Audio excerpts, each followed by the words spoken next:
Hello,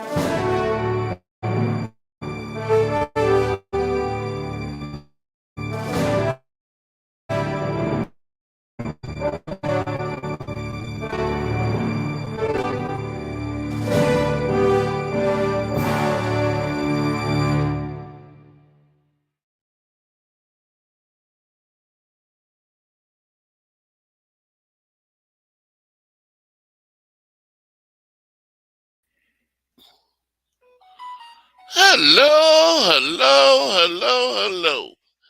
It's time to start the show. Today is a Saturday. And here we go. I have a special guest today. He's going to do his trivia. Pass some little bit questions before we start the trivia. And then we do the trivia. And we finish. What's up, Brian Cup? How you doing? Okay. Coming in. He lives so far, far, far, far away. He lives in another country. Coming in. Minor Niner. Hey, how you doing, Corey, my brother? How are you? Good. So, hello, Tony.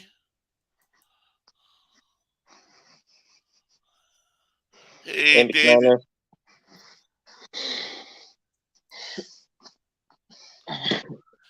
Well, I got a question before I start. You know, you live so far away, and you told me you from New York, right? Right.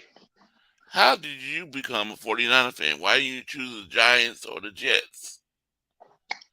Coming from New York, what influenced you to be a 49er fan? So that's a good question. The answer would be that I like teams where the players haven't been in trouble with the law, and teams that are good role models, and teams that are what's the other criteria? And teams that are amazing players all around. So that's why I like the Seattle Mariners. That's why I like the 49ers. But I am from New York, so I also am a Mets fan. Yeah. Tony, all right, the pineapples. Hey, Bryant.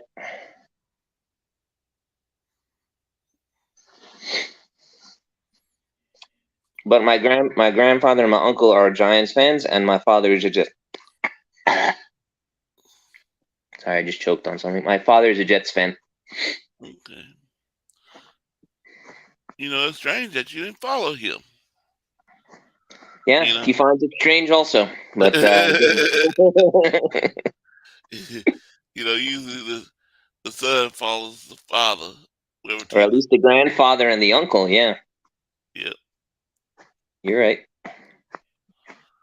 Um. Okay, so I'm gonna be looking at the banner. Sorry for the people that's in the chat. I won't be able to see the chat because I'll be looking at the banner.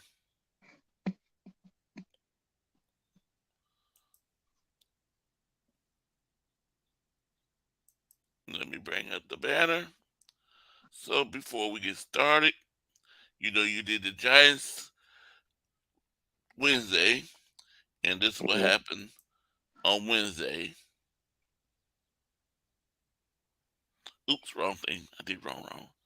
Where is it? Push the wrong button. I think you said I got 14 wrong and 6 right, if I'm not mistaken.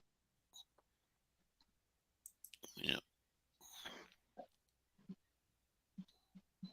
Yeah, there we go. I did better the week before that. Okay, so let me take this off. Boom. And now, let's go to the questions. Okay. 49th week trivia show. Last 49 trivia show. Chapter 9, Chapter 10, Chapter 11, and 2 questions from Chapter 12. And then I added like a little bonus question. Okay. Funny question. Yep. It's hard to miss. Okay. So chapter 1. You're not chapter 1. Question 1. How many plays did it take for the 49ers to score in a touchdown in Super Bowl XXIX? A 5, B 4, C 3, D 2.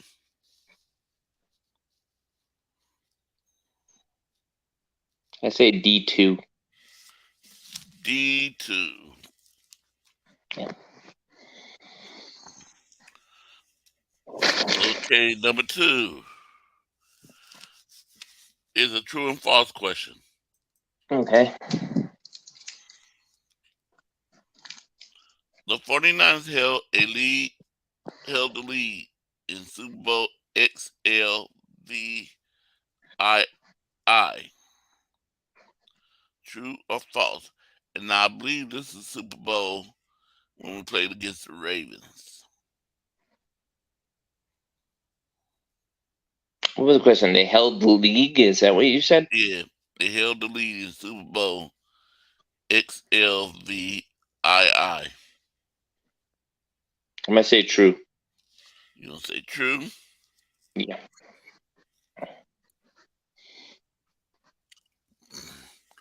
Okay, number 3.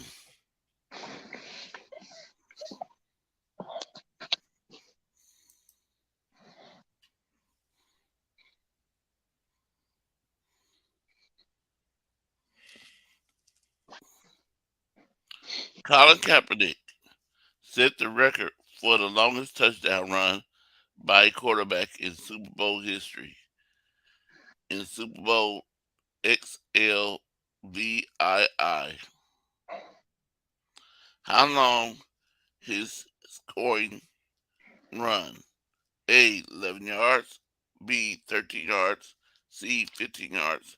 D, 17 yards. D, 17 yards. D, 17 yards.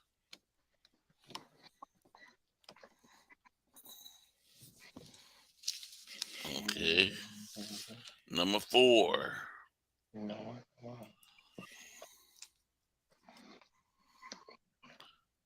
Which receiver set a Super Bowl record with a 32-yard run and a 53-yard rushing yards against Kansas City Chiefs? A, Deebo Samuel. B, George Kittle. C, Emmanuel Sanders. Or D, Marquise Goodwin. Does Marquise it say? Goodwin. Sorry. Does it say the year? This has to be 2019 Super Bowl.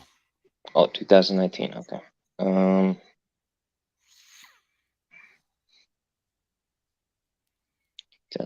2023.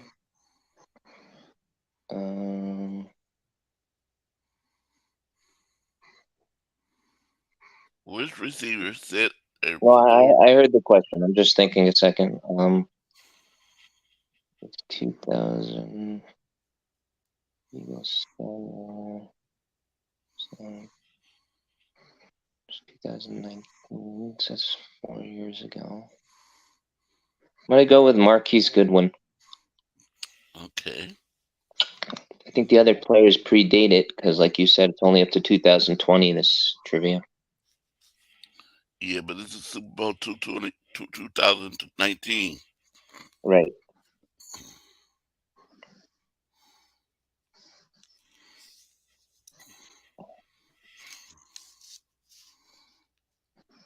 How many times did the 49ers sack Patrick Mahomes? Oh, I switched them out.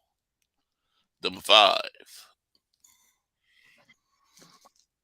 How many times did the 49ers sack Patrick Mahomes in the Super Bowl loss to the Chiefs? A. 1, B. 2, C. 3, or D. 4? I'm gonna say C3.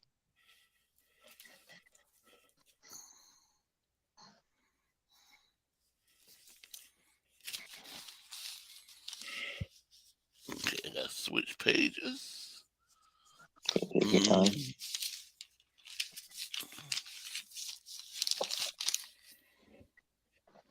Okay, number 6 is true. I believe it's true and false question. No, it's not. Number 7 is true and false. Number 6, Jimmy Johnson played offense during his second year in the league and ranked second on the 49ers in receptions and receiving yards and touchdowns. How many passes did he catch that season? A. I'm gonna 28. go with 34. C. C. Yeah.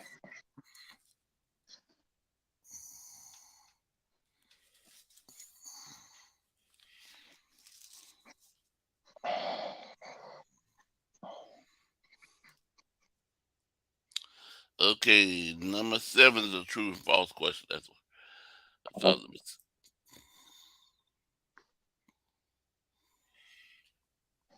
Steve Young ranks in the top 10 in 49ers history for rushing yards. True or false?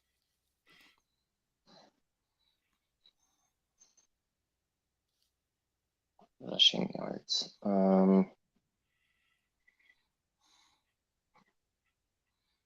I'm gonna say false because he's a quarterback. I don't know that his quarterback could have rushing yards. Okay, think about Colin Kaepernick. Think about Steve Young. They're runners, they're scramblers. So they could have rushing yards. So true. A. Thank you for pointing that out.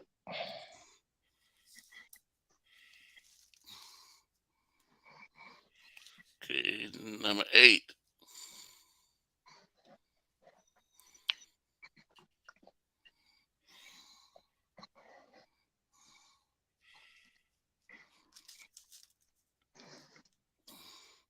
Okay, number 8 is in which Super Bowl winning season did Joe Montana complete less than 60% of his passes for the only time in his career as a 49er starter? A. 1984, B. 1981, C. 1989, or D. 1988? I'm gonna go with 1988 because I know he did pretty good the rest of the years. D. Yeah. D. Okay, number 9.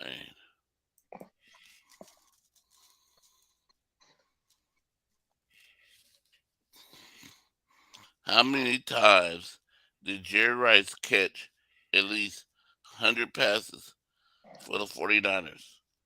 A. 5. 20. D5. Yes.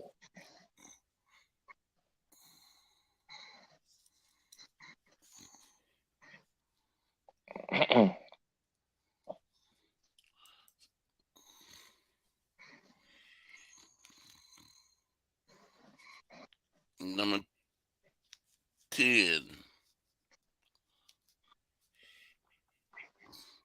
How many of the 49ers Hall of Famers have their jersey number retiring by the franchise?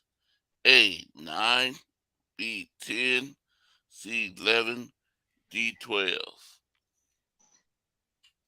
That's a tough question. There have been a lot of them, so I'm gonna go with D12. D. 12. You mean throughout history, right? Not a particular time. Yeah. Okay.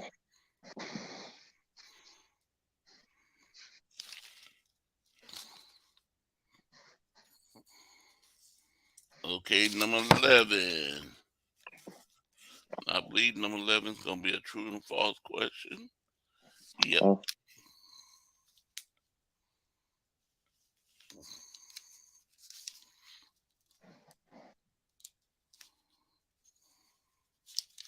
I need to switch over. Yep, I need to switch over. Oh, another page.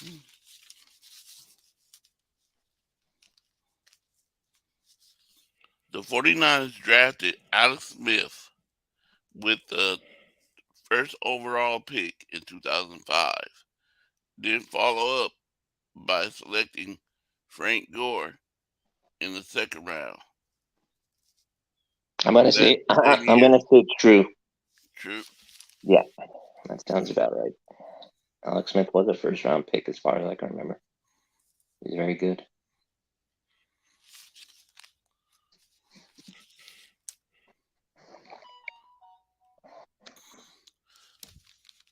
You know what? I'm going to give you a little chance of something because you didn't let me finish the whole question.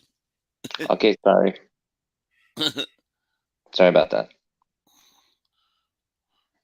49ers drafted Alex Smith with the first overall pick in 2005, then followed up by selecting Frank Gore in the second round of that same year.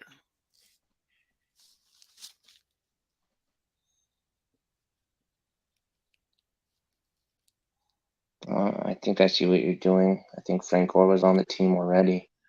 Okay, I'm gonna go with false.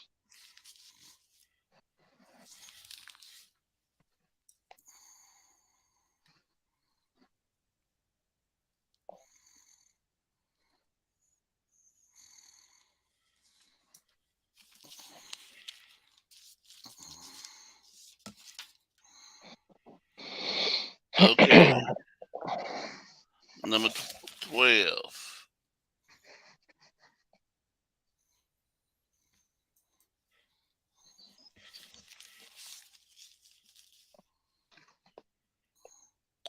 The 2007 NFL Draft was a successful one for the 49ers, who drafted three players who would end up making a Pro Bowl while in the 49ers.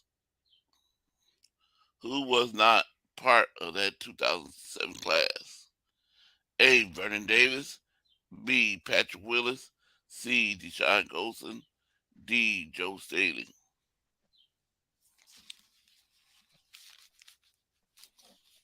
I'm gonna go with C. Deshaun Goldson. C. Deshaun Goldson. I don't think I've ever even heard of him. He's a safety. He's a safety. He was a safety. Okay, number 13.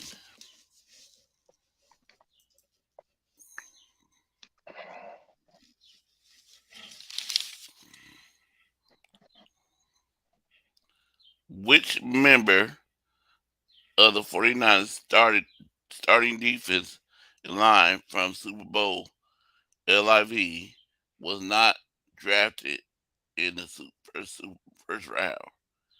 A. Nick Bosa, B. Eric Armstead, C. DeForest Buckner, or D. Sheldon Day. Sheldon Day, D.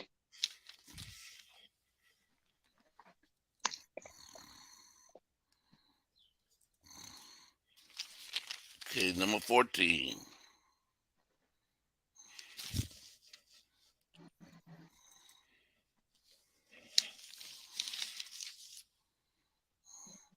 Before selecting Mike McGlinchey in the first round, You before okay? selecting, Mike McGlinchey in the first round in 2018, who had been the last offensive player 49ers selected with his first pick in the draft? A. Carlos Hyde. B. Colin Kaepernick. C. A.J. Jenkins. Or D. Joe Staley? Did you was in that question? Did you say 49ers safety, or I heard you wrong? No, no. Before selecting Mike McGlinchey, he's the offensive lineman, Okay. in the first round in 2018, who had been the last offensive player 49ers select with the first pick of the NFL draft. Carlos Hyde, Colin Kaepernick, A.J. Jenkins, or Joe Staley.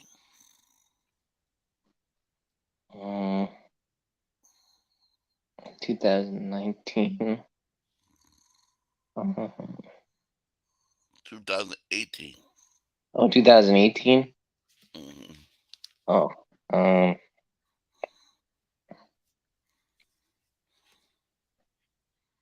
I'm probably wrong, but Colin Kaepernick be. B. Colin Yeah. Kaepernick.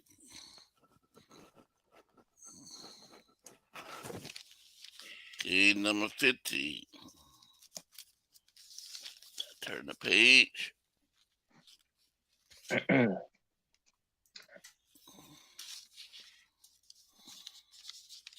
Corey, I have a question for you. Hmm? When you say when a question talks about rushing yards of a quarterback, that means that they could run the ball. That's another word for running the ball. Yep. Oh, okay. I didn't realize that. I thought they meant like blitzing somebody. That's what confused me.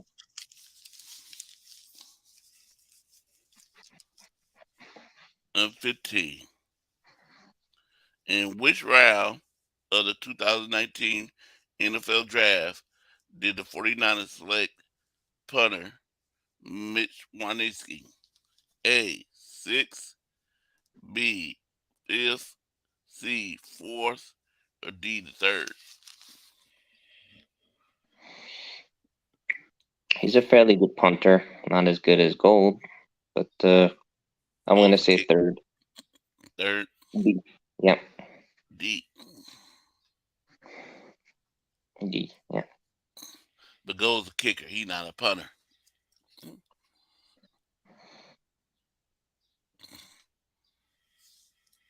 Okay. Isn't it the same thing if they both kick the ball? Well, punter holds the ball in his hand and he punts the ball up in the air. A kicker puts the ball on the ground and it's held by a tee and he kicks Okay. the ball off the ground. Or he kicks the field goals.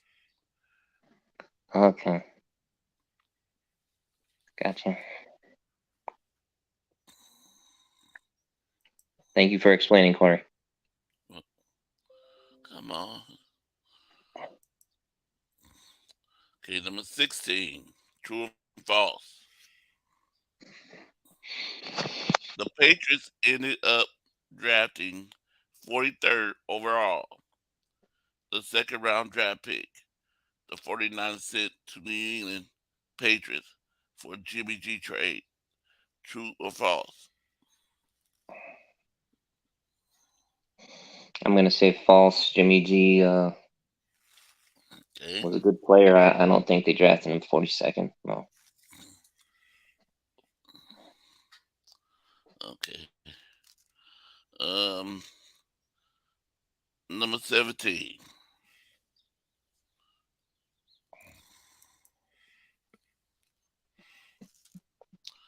The 49ers moved up in the draft several times over the latest decade to grab a player they wanted. For whom did the 49ers not move up into draft? A. DeForest Buckner. B. Colin Kaepernick. C. CJ Beathard. Or D. Eric Reed? I'm gonna go with D. Eric Reed. D. Eric Reed. Okay, now 18 question. It's funny, kind of crazy. I Okay. made it up. All right, go Corey. Who is the greatest man alive? And this is your choice.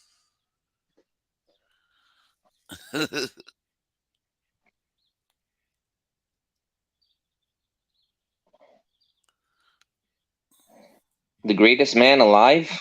Yeah. Oh boy. If I say the wrong thing, someone's gonna beat me up for it. No, you really can't get this wrong. No, you can't get it wrong. Nah. Uh, I'm gonna go with Ryan. Ryan. Yeah, Ryan. And he's number, let me see, the world sports is C.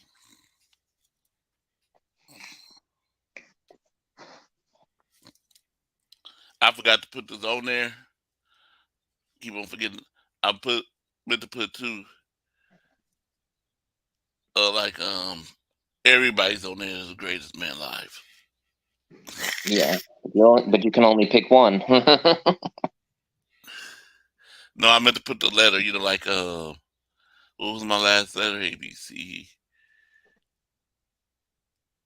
D So I guess it would E be F. No, G. F No, H. H I. I meant to put I for said everyone. By the way, why am I not on that list? Like I said, I did a lot of people that showed up. I got you. All right, so then let me put everyone.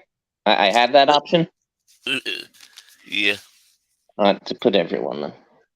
This way, no one will. This way, no one will beat me up after. Okay, now I'm gonna tell you the one I said I thought you should didn't listen, really listen. You should have got this one. Oh, you got on me.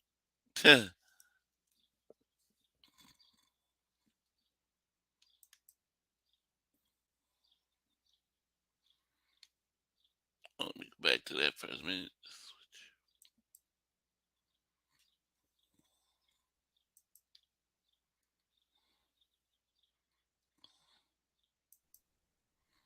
Sorry, Corey. I hit the back arrow by accident. Sorry about that. Okay, this question, I want you to really look at this one and what it Okay. said. But I can't change it. You got it wrong, but I just want you to see. Where is it? Listen what they said. It says, which receiver set a Super Bowl record with a 32-yard run and 53-yard rushing yards against Kansas City Chiefs? Who's on there mostly used as a running back?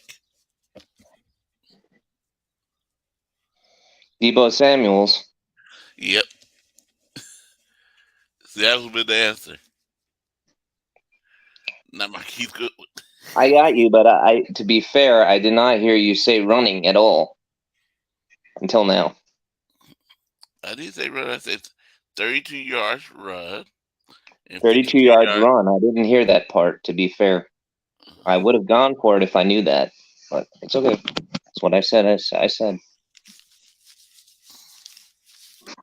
I would have gone for that answer if I knew that. I didn't hear you say running at all until now, to be honest.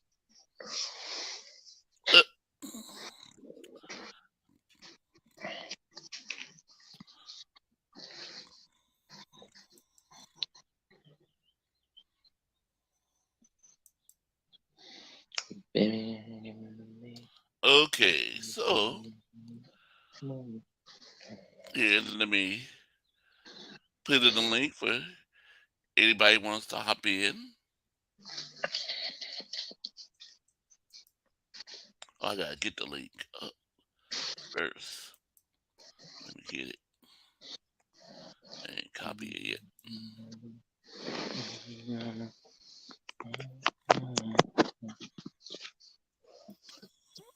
Did I do it? Ah, darn it.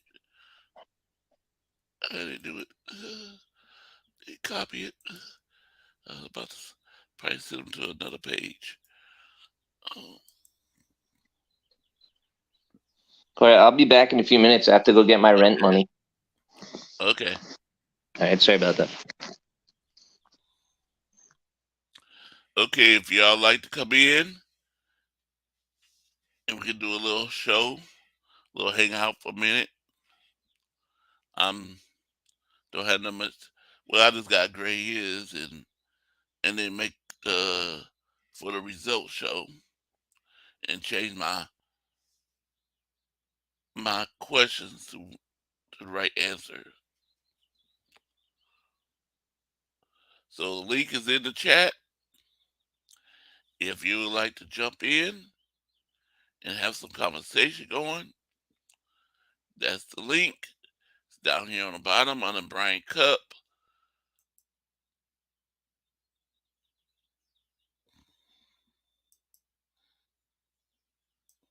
What's up, John J?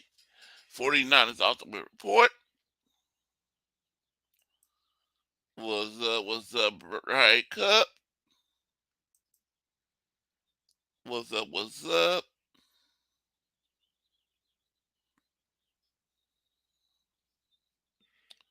Yep, everything's going good for me today. Feeling good.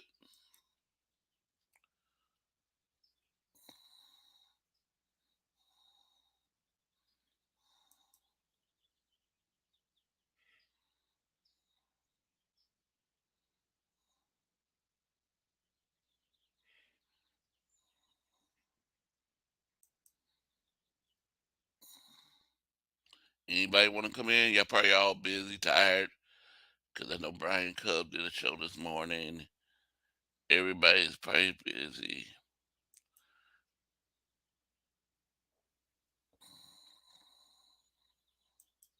I know the Border Force says he's out there having a ball.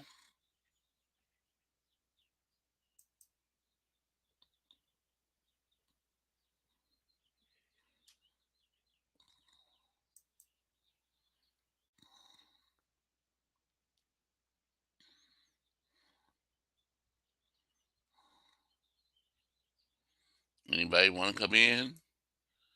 If nobody want to come in, I end the show.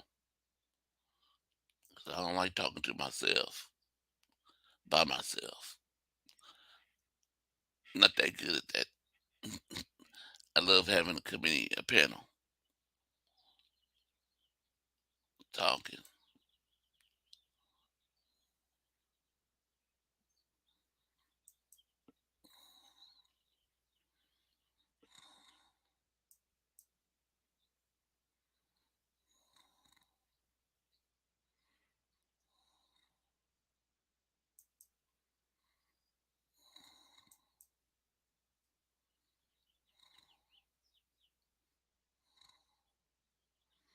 Okay, let me see.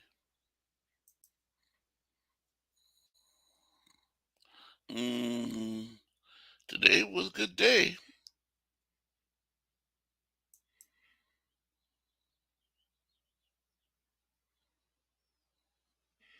Okay, Brian said he'd be on a few minutes eating dinner.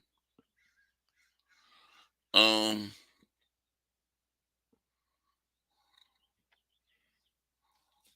I have a question. What would y'all? I know Bryce talked about this morning, and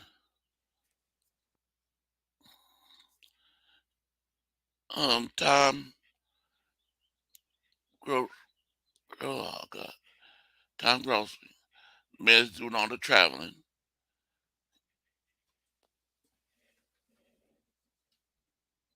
Hey, here he come. My brother. He's coming in. He's balling up. I'm trying. Let me see if I can say his name right. It's Steve-O, but he changed the name to Ball It Up. So I know I said that wrong. yeah, it's balling it up like basketball, but when I got on YouTube, it was Steve-O, and I don't use my name usually, but I did it for so long, everybody knows me that by that now. So we'll see what happens. Yeah, I just got tired of the Supremo, just kind of, I don't know, too flashy or whatever. How was your day today? Man, I got bit like 4 times by something when I was watering last night. But I took the dog out today, do some errands, and it's too hot for him. Sitting in the car for like 5 minutes, man. He's just panting away. So I'm gonna watch a band here that starts in like 20 minutes. Watch a little bit. I'm basically gonna watch people dance around and look stupid, and then I'm gonna go take him for a walk so I can stand on my feet for a little bit, get used to getting off my ass and working again. Finally. That's good. Yeah, just got finished doing with Minor Niner.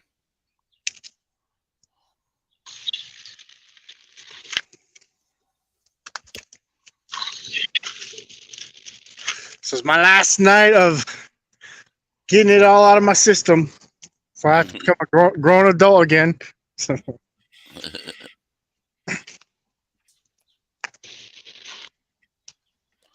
Yeah. Yeah, I had this huge itch to play blackjack last night, but it was like a 6-deck shoe, man. Like, I hate that. I used to play with 1 or 2 decks. Now it's like 6 decks. It's annoying.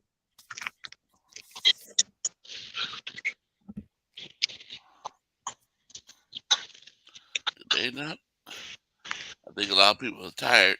So I got my panel together. They must be all busy. I know Beto was on for a minute testing out his. He's trying to change his screen setup and everything. Last night and today. Supposed to have Kruger on tomorrow. Him and Brandon. If that happens.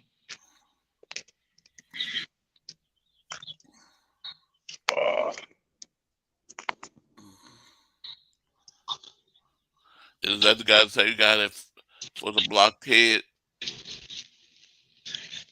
Yeah, he blocked Ryan Hensley, and then or no, Hensley blocked him, and then he Kruger said something about, he's like, why we block? Can't just block each other? And so Ted got blocked, and then this morning when he woke up, he was like, hey, you straight up said it, and then you did it. So I guess that's why I unblocked him. I don't know. I got on Twitter for the link, and I seen a couple things pop up, but I don't block people. If they annoy me really bad, like there's a red eye, and he had good stats, and then some of them are like undercover Rams fan. I finally realized.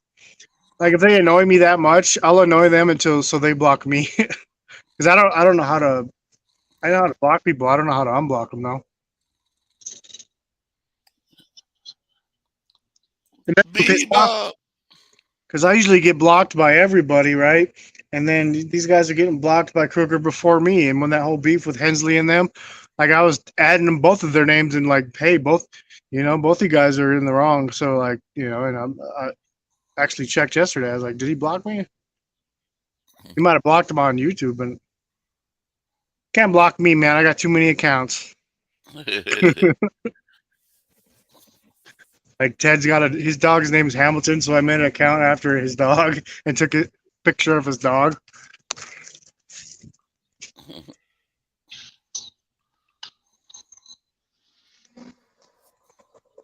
As like today on Facebook, somebody posted something.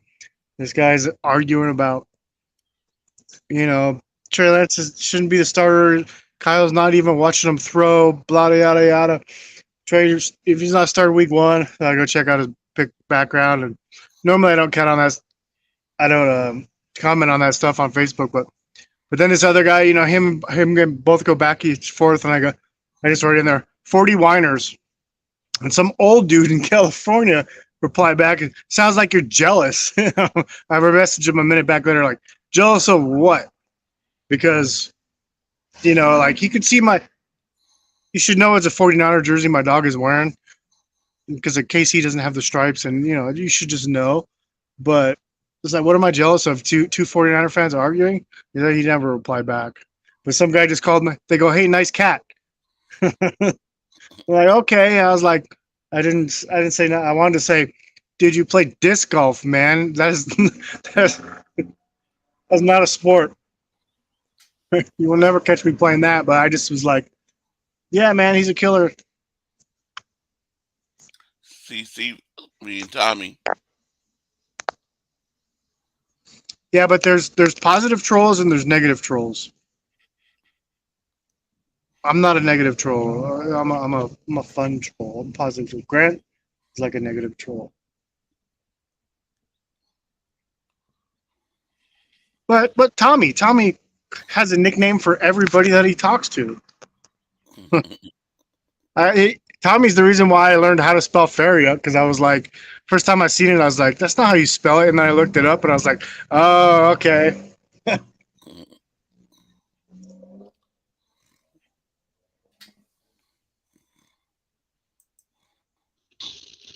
What the hell you smoking, boy? Vape. I haven't smoked cigarettes in like 3-4 weeks. I might have 1 or 2 hidden somewhere, but I haven't done it.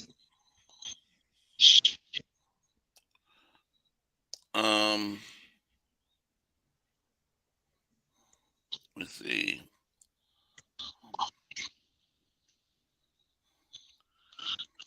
I see NorCam posted a video with that guy. The baseball guy? The guy that's walking into every stadium. Oh, Tom Grossi? Yep. Oh, he's in Seattle now? Yep. And NorCam had him put on one of them green hair things and he had to say Seattle. I mean, that's crazy. I mean, he's not going to all 32 because he doesn't like, I don't know, he has a beef with 2 of them or whatever it is. I'm sure he probably won't go to the Washington one. I'm guessing. I was looking. I didn't see it yet, but I don't know what the other one is. Probably the Browns. I don't know. But coming in, my brother, Brian Cup. Hey, everybody. So Seattle is happening. Everybody's up there. They're seeing Tom Grossi. It's a big event. I guess there's a lot of people right now. So getting bigger.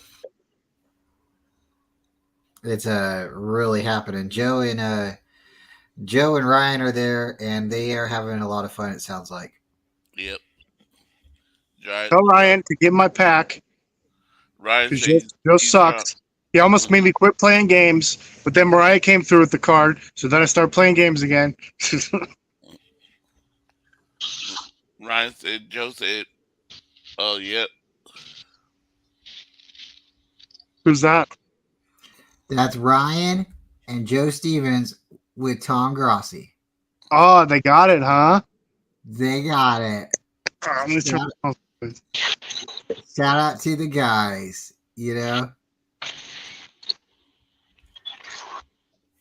That's so cool. They got the picture. So, yeah, they're up there. They got to have some dinner together, it sounded like. And, yeah, I'm super happy. They got to see Tom Grossi, and he's shaking hands with everybody. So he's meeting everybody. Sounds like it's just a great event. I was like, because I wasn't going to go, but I'm working, so man, Is that what I was gonna go and just like wanted to do like a skit of like fake tattoos, like start a fake beef, like look, and then have like a number 10 on my arm or whatever, and then scratched off, and then have it as a 5, and then have and then have it as a 13, and then just keep I've been a fan for this long, but just make a fake beef because that's all everybody does is beef. I wanted to take the Jimmy G jersey I have to Levi's, but then I started thinking about it. Go get it signed by Tom Grossi. That'd be cool. And then I stopped and I said, wait, I don't want Jimmy G coming back to the Niners, so I'm not taking him back to Levi's. I thought about that jersey you were giving away doing that, and I was like, I don't know if that would help the value or not. Yeah, I'm gonna. I have 2 jerseys that I'm gonna give away. I'm not letting anybody know what numbers. If you know, you know. So it's a secret. But eventually, I'm gonna do a jersey giveaway on my show, and it's a pretty cool number. I think everybody will like. And stay tuned. But no, that can't be signed by Tom Grossi. I mean, every time I see him do like a fundraiser, he doubles it easily. I mean, these guys are just like, and I don't know if they're all from Green Bay or I don't catch them all the time, but when I do, like, he coined the phrase "dono" for me, donation, and he gets a hell of them. So I mean, he blows his. I don't know. Maybe he sets his goals too low. I don't know. He's definitely got a movement going behind him right now, and I think it's awesome. I don't know if he's gonna make $1 million, but he's got 300,000. They said already, and I seen that this morning. And yeah, they're just growing. So He's holding off to donate until towards the end to see where they're at in the goal, and then he'll probably donate at least 50 grand, I'm sure. Even though he took a pay cut, I guess, or whatever. I don't know. He making 17 million, or I'm not sure. But then you got all the guys on YouTube that pay for the subscriptions and stuff, but it's not going to be played on there. It's going to be played on ESPN. So I'm not sure how he worked everything out. Corey, have you heard anything about Pat McAfee going to ESPN? No. So you know who Pat McAfee is, right? Yeah, I think so. He's the old Indianapolis kickoff kicker and punter. I don't think he really field goal kicked too much. He might have, but he's more of a punter. But he'd do kickoffs and then he'd do onside kicks. He recovered his own onside kick. Yeah. Yeah. Dude's a stud. So after like COVID happened, he started a YouTube channel and it kind of exploded. And he's got a bunch of guys on the show and they do a lot of silly things. And then Yeah. it started in his basement and now he's got like a whole like studio and it's just crazy. So he's now going to be merging with ESPN. Mhm. And Steve-O, do you have any other information on that? Have you heard anything else about that? I mean, it's coming soon. A lot of people don't like it. The thing with Pat McAfee is it's different. You get all these other guys on there, Trey Wingo, or I don't watch much, but all these guys that do it. You know how ESPN is. You got to be in a suit and tie, dressed up, all professional. Bland questions. But when he does it, the guys that are on ESPN, even they're wearing regular clothes. There's no BS. Like they can give a opinion of what they want, and it's just like 2 guys talking back and forth in a locker room or what have you. And so that's why he's so popular. And they're worried that that's why they made a skit about it. Like they're worried that they're gonna kind of make the show just like ESPN is. And he's like, no, that's the one thing I'm not gonna change is we're gonna still talk the way we talk. We're still gonna say the dumb stuff that they say. And I watch them literally like every day. Yeah, But it's coming like a month or so. Hey, I mean, Brian, I'm not gonna complain. As yes, long as I Corey. can still watch it for free. Brian, Yes, Corey. when I read number 4 question, did you hear me say rushing? I think you said rushing and receiving, right? Because it was a 2-part question, right? Mm, I was listening to the playback, not the playback, but you and Jeff live, but I was also cooking dinner, so I don't recall, to be honest. okay. I said rushing. He said, "Oh no, I didn't hear rushing. I just now hear it now. I hear it." I said, "I did." I was surprised you got that one wrong. You see, Was that the Debo question? The one where he yep. said, "Yeah, yeah, you did Oh, say it, rushing and receiving." yeah. Yeah, Man's got to be Tebow. yeah. Coming in, my brother. He's a musician, plays the guitar. Tommy Huxley. What's good, kids? Hey, Tommy. Sorry about my dog in the background. What? Oh, Sorry about my dog in the background. He's barking. I love dogs. I just can't have one. They're too much work, man. What kind of dog is it? It's a bulldog. Oh, Yeah, old English I bulldog. love bulldogs. Yeah. He's lazy. I wanted to try to teach him how to skateboard, but he gave up on me. So I'm gonna send you a video of my dog skateboarding, dude, at my work one day. I was working with GM. Oh, dude, he loved it, man. He didn't want to get off. So I bought my dog a skateboard and he just chewed it up. I'm like, that's not what you do. You know, tried to push it at him and, you know, you do the videos like because there's another guy who does it in Stockton. His dog's known for skateboarding all over town. And I was like trying to train him. And yeah, my dog's just not that kind of dog. He thinks he's a cat.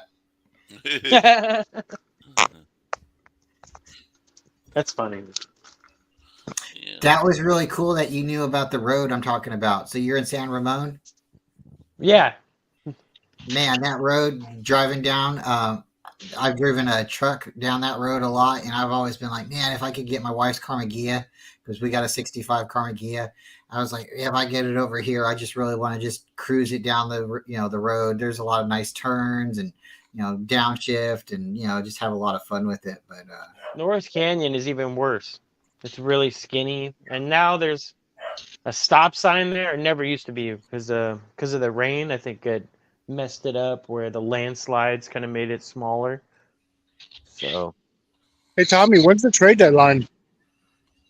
for the baseball, Yeah. fuck, that's a good question. Isn't it?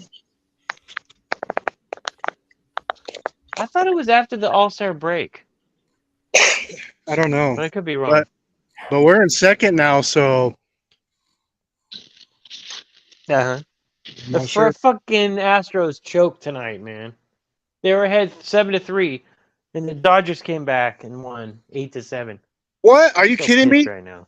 No way. I was. Yeah. I went from the casino to a bar because I thought it was over. Are you kidding me? No, I swear to God, it's pissed me off. San Diego was Ah. 2-0. San Diego, what? San Diego was down 2-0. I think they won, or maybe that was yesterday.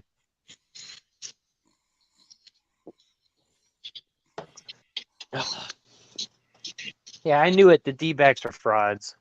No, they're a good team. They're just, I don't know. I don't know why I hate them so much. I actually rooted for them in the 2002 World Series because I was a huge Randy Johnson fan. Because he was a badass. And I always rooted against the Yankees because he used to steal all the A's players like Jason Giambi. I could watch the Diamondbacks. Diamondbacks AAA played like 30 minutes from where I live, so I go watch them just because I ain't got nothing else to watch. Yeah, I heard Judge has a they're a toe good team injury. if you want to go. I mean, so when he's out for. I don't know. It didn't He's already say. been out, right? He didn't come back. I don't know. I don't like that team. No, he's been out for a minute. Yeah, I like Aaron Judge. I wanted him for the Giants. But obviously it wasn't a good idea because he's injury prone as hell. He looks like a walking steroid.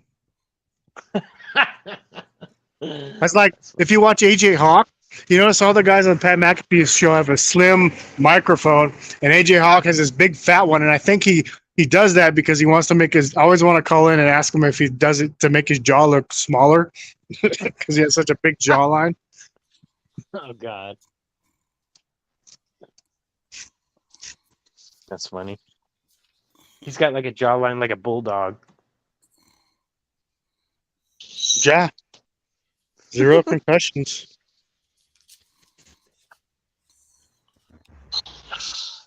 Well, I'm gonna go watch this. I'm gonna watch all these like 70-year-old people dance hella fast and just laugh my ass off. What kind of music? I don't know. They had something last week. It was like 80s and 90s last week. And Okay. these old lady, I took a couple videos. I didn't post anything, but they were just, this one old lady was just killing everybody, going so fast. She's like 70, and I'm like, oh, this is insane. And so I was like, let me go check it out. Actually, I just want to gamble, but I was like, let me go check out the band, just make fun of the people. I'm more into making fun of everybody on the dance floor. We're not making fun of them, but just it's funny. It's funny to watch. Mm-hmm. People watching. Yeah, I'm a people watcher. Me and my dog like to people watch. You know, if you want to people watch shit, Miami, I want to go to Miami because they're the most beautiful people in the world. I'm like, shit.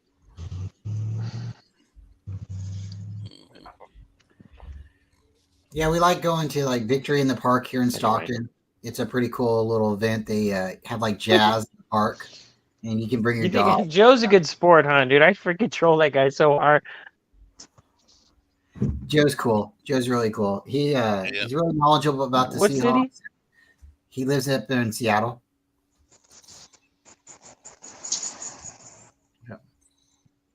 Yeah, I like messing with him. I troll him so hard, and he's a good sport. Yeah. He's so easy It's to like- mess with. The first time I see him, he's leaving, But and I he was like, snaps back, though. Claps back sometimes.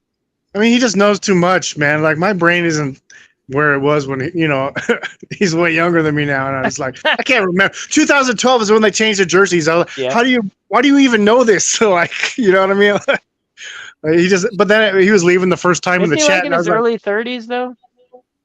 He's 25. Oh, shit. He's just a little puppy. Yeah, but I'll be like, he's I'm like, old all right, enough to see you be guys a later. puppy. I'll be like, Alright, you're see you. unwelcome. Later. That's funny. Well, how do they know this guy, Joe? I haven't seen him until he was on Ryan's channel. So Joe reached out to Ted Talks Ball, and he said, Yep. "Hey, would you know somebody who might want to collab, or would you be willing to collab?"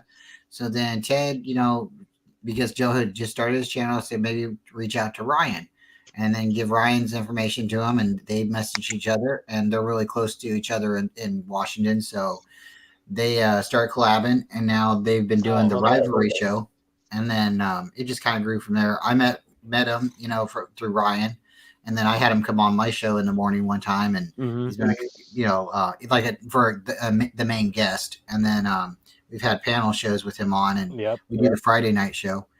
So hey, Tommy, you're a musician. Yo. What would you? You're not. What would you think about maybe coming on like a Friday night show and playing like something? There we go. Oh, say it again. You totally cut out on me. Okay, so you're a musician, right? Yeah. What would you think about maybe coming on the Friday night show and playing like something? Maybe like even for 30 seconds or, a minute. Yeah, I think so. I don't think it'll be a problem. I think that'd be kind of cool if, because I'm thinking Ryan wants to like elaborate the show and expand it. And, if you wanted to come in and like do a cool little like Wayne's World thing, where like you rocked out for me. Seriously, because we're trying to make it more like a Friday night show, like Saturday Night Live, Mad TV stuff. That's why I've been doing like the news report in the beginning of the show, trying to get funnier. It's kind of hard to get funny, right? But we got. Well, I'm not really funny. I'm not a funny guy at the guitar. I'm really serious, as you know.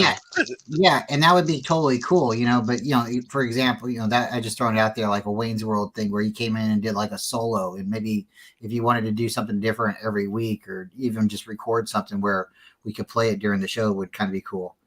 We got people now that's coming on and doing multiple rap battles. We got new contestants. So that would be really cool. Is there like a Hindu like guitar music type thing? Is there a what? So I was on Clubhouse and I usually listen to that for like positive daily gratitude stuff. And then one guy that comes in plays a song all the time. So then I followed him and I went in his rooms and I don't know what kind it is, but it's like a weird, I don't know, Hindu type guitar singing. And I don't know. It's really cool. I don't know Oh, what you it's mean called. like a sitar? A Probably. sitar? Yeah, Ravi Shankar type. Yeah. That shit's pretty cool. Actually, you can. There's a sitar pedal you could get that sounds like a sitar. I know, like that song by Steely Dan called it's their most popular called Get what the hell is I the know the one name. that, I know the what the name, hell? but I don't know the song. What the fuck's the name?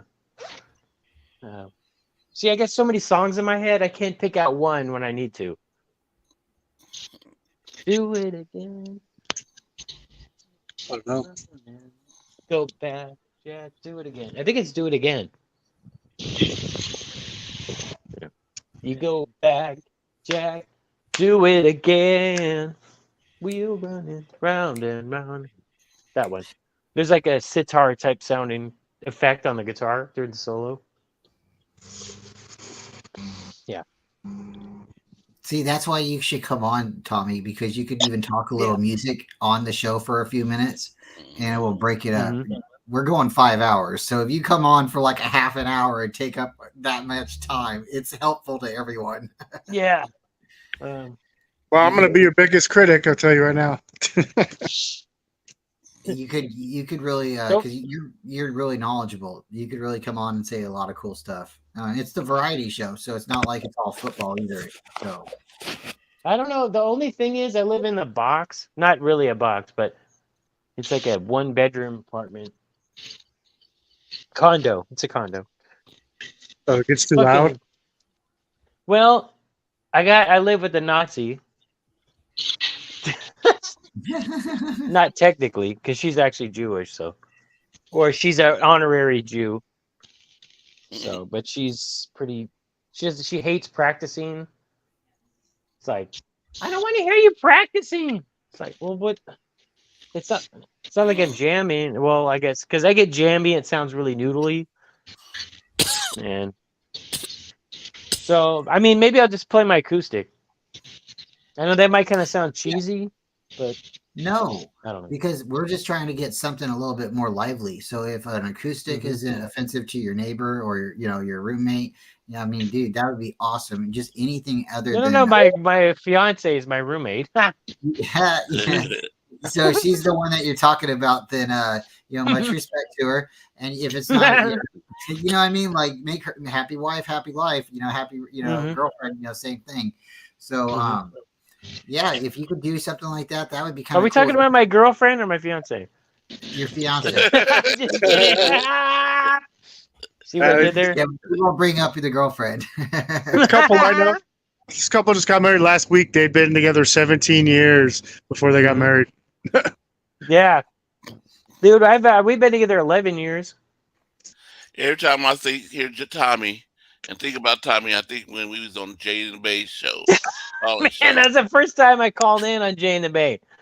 And he's like, "It's nice to meet you." And then and she's like, "Get off!" He's like, "He's got to get off now."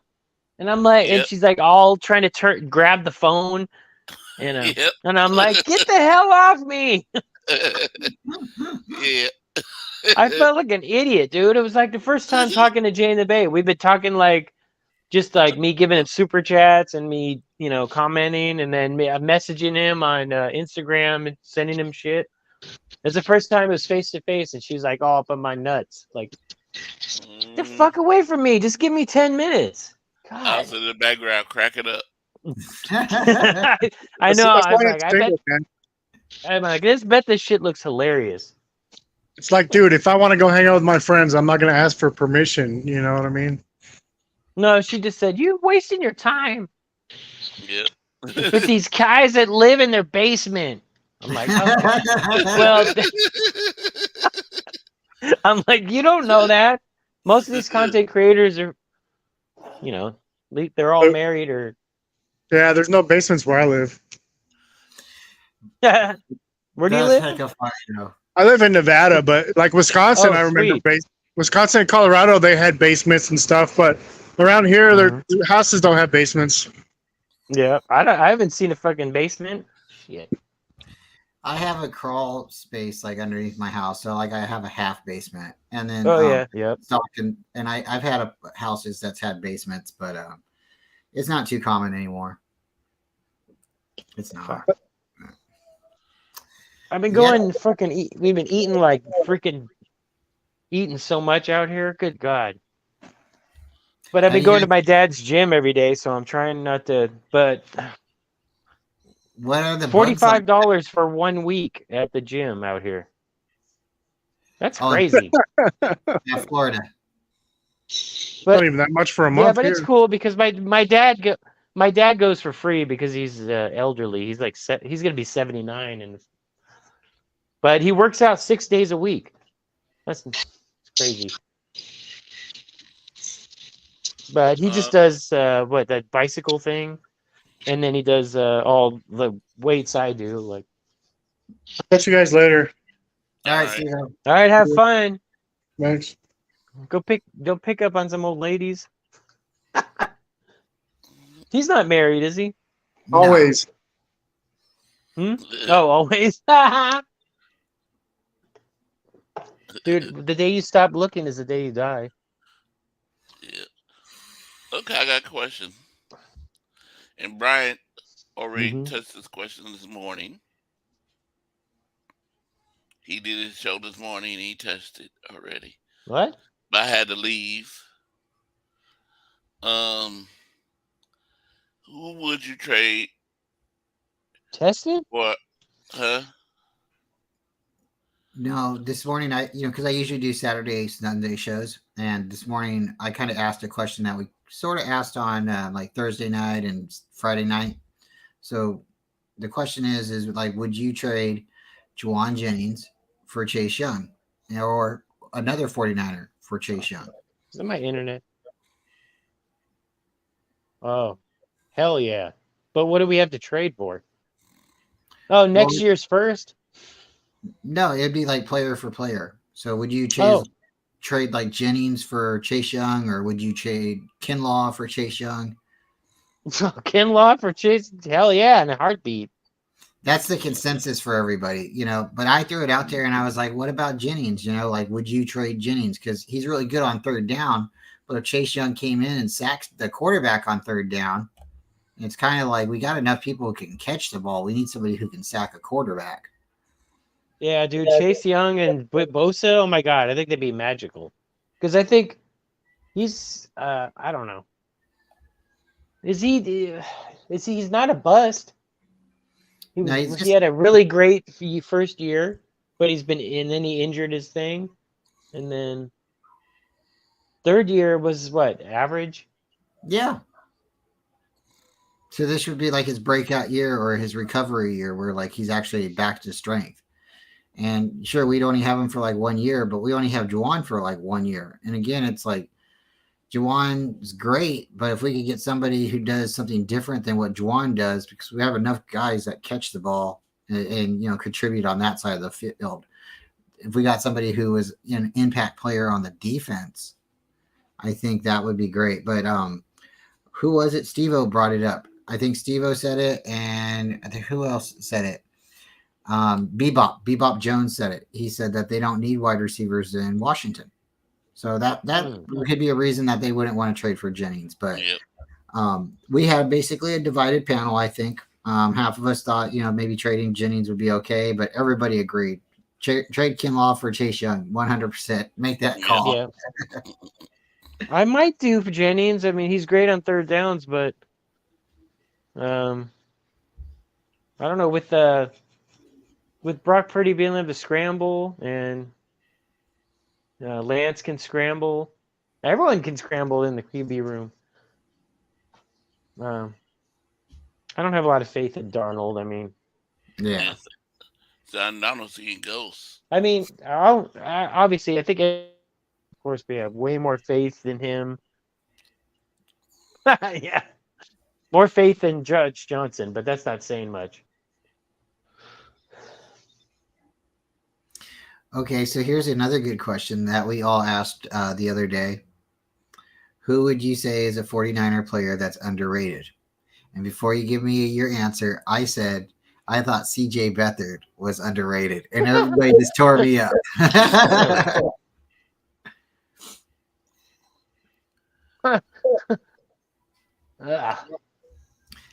My thoughts on CJ is he was a good quarterback, but he was told by Kyle to run his offense. Don't audible, don't do anything. We're learning the offense. So CJ would take the snaps. Unfortunately, he got sacked, but he stood back up and did it again and did it again. So that's why we started calling him CJ Beat Hard. And Beat Hard. I mean, like, but for the most part, the team loved the guy. He was a locker room fit. Really sad what happened with his brother. Really, really sad. It tore the team up too a little bit.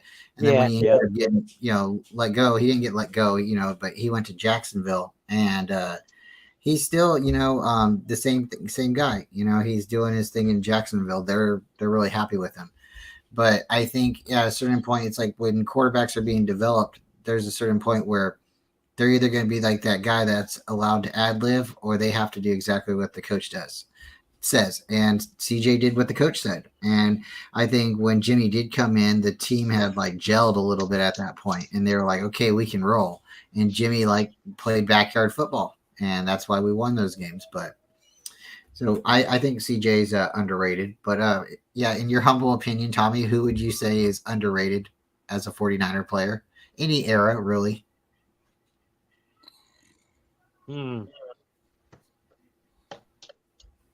It's a good question.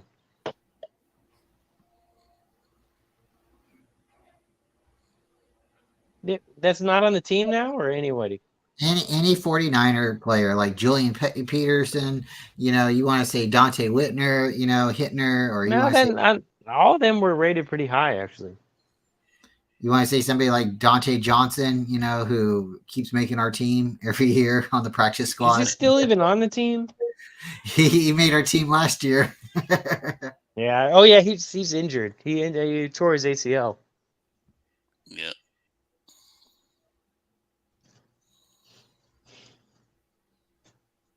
Underrated. I think Brentskill was underrated. He did a lot. He played so many positions. Mm-hmm. Center, freaking left guard. No, right guard, right tackle. Shit, he could play tight end if he wanted. That's a good choice. Thank you. I he like was AD's daddy.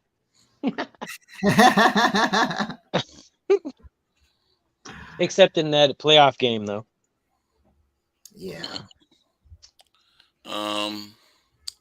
See, I first said, because I didn't really understand the question first, and I said JJ Stokes, but he was good. I didn't understand the question. So then when Ryan was talking, I'm like, you know what? I'll go with Roger Craig. Underrated? Well, maybe, because he's still not in the Hall of Fame, so I guess that's a pretty good answer.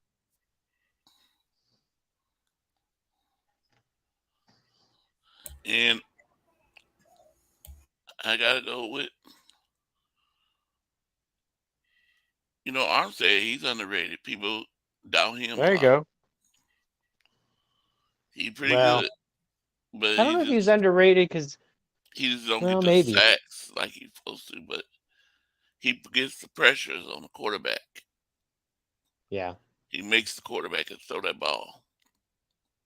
And without him, the run game suffered. The run defense kind of.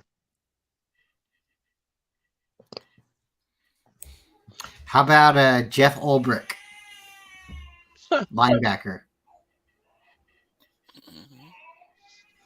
He was pretty good. He was pretty good. Yeah. Yeah.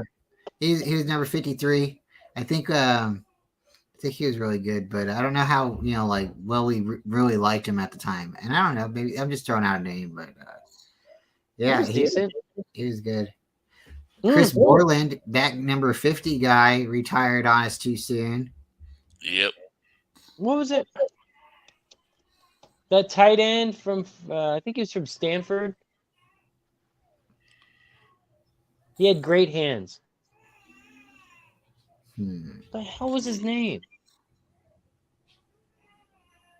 Brent, not Brent Jones, but no. I had it and I lost it. I remember selling Bruce Miller. Bruce Miller. He was a fullback. He was a fullback. Yeah. Wait, I thought he was a tight end. Nah, number. Oh, he was he was a fullback.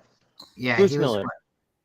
He's like 40 something. I can't remember his name, but yeah, he got kicked off the team. He had a red beard. He had red hair, and he got into a fight. He had great hands. Yeah, he was a good player, really good player. But he got into a fight at a restaurant and hit an older man, and that's what got him kicked off the team. Shit, he's probably drinking a little bit. Probably, and it was during the Harbaugh era because that's when he was there.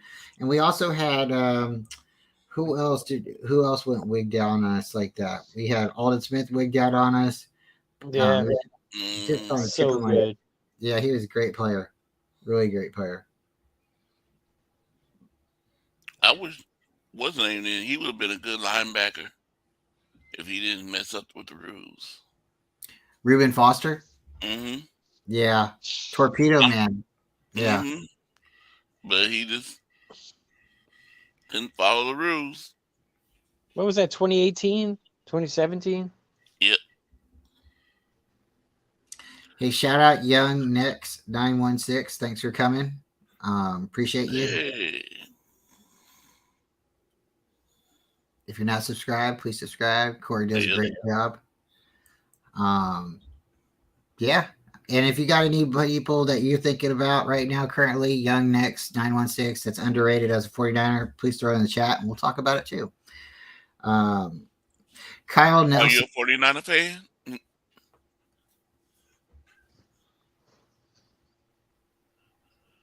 Yeah, if you're a 49er fan, let us know too in the chat. Kyle Nelson was the long snapper. He was really good. They kept bringing him back for a couple years because he could play backup tight end. But he had a problem too, and they had to let him go. And FTTB, I don't know what that means. So. Yeah, I don't know what that means either. All right, but thank you, Young Next 916, for coming. I think it's Young Neeks. Neeks, all right. Yeah. Sorry, I can't pronounce people's names sometimes. Faithful to the day. All right, so yeah, it sounds like you're a Niner fan because that would be a. Oh, my bad. Faithful to the day. Okay, faithful to the We're day. hella stupid today, Young Neeks. Sorry. Yeah, and we're super old. We don't. Hey, I'm the old one. Oh no.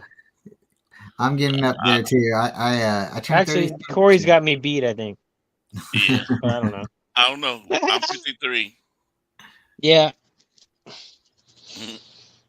53 years young. Brian Jennings, they shouted him out today or last night, and he was a 49er for like 12 years. Who? So Brian Jennings, he was the long snapper. Okay. And, okay. 12 years. Wow. So very, very cool.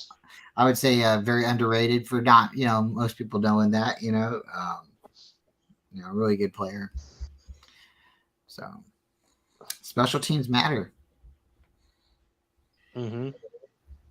Yep. Jake Moody better freaking perform this year. Oh, I know it, or I'm going to get mad. I mean, yeah. And he was the best in the draft, so I mean, unless he's overhyped, which I don't think so. Oh, that's a good question. Is Trey Lance starting this year? I guess it comes down to training camp. Yeah.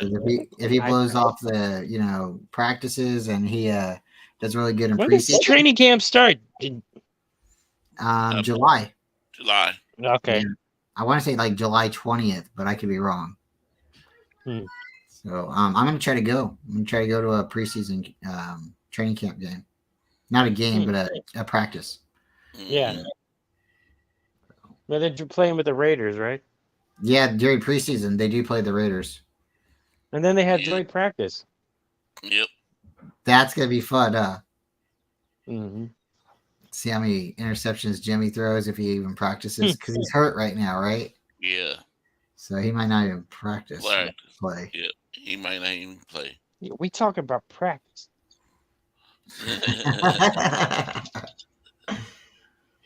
So what do you think about Tom Grossi, Tommy?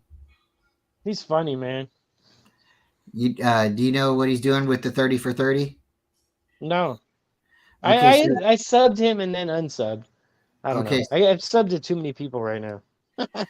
So what he's done is a challenge and as a fundraiser. He went 30 for 30. He's going to go to 30 stadiums, NFL stadiums in 30 days. And he has a Oh, okay. a list, a schedule. So he's up in Seattle right now, and he is coming to Santa Clara tomorrow.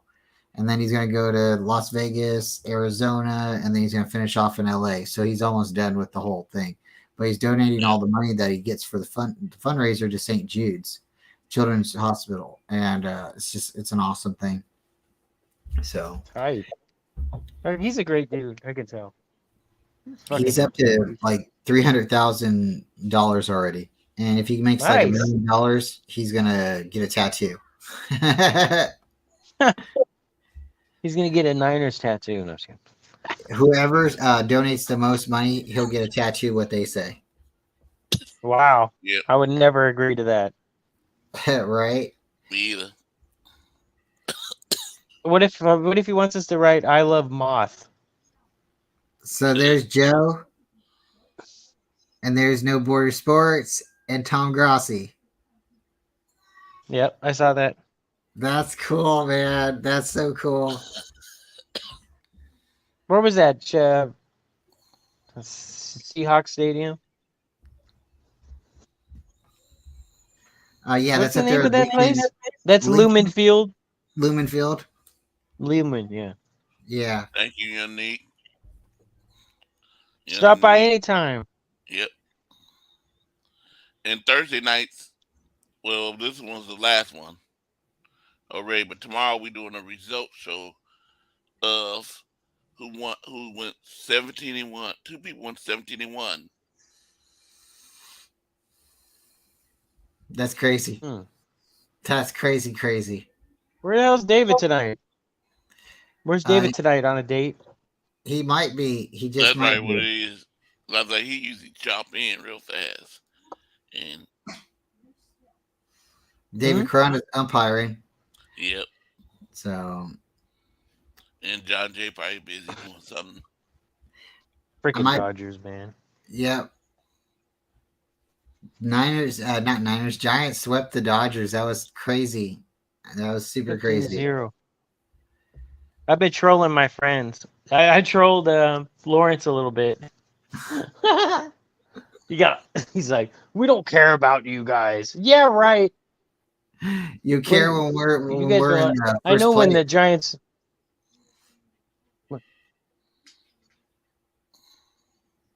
Yeah. We already won the division against the Diamondbacks.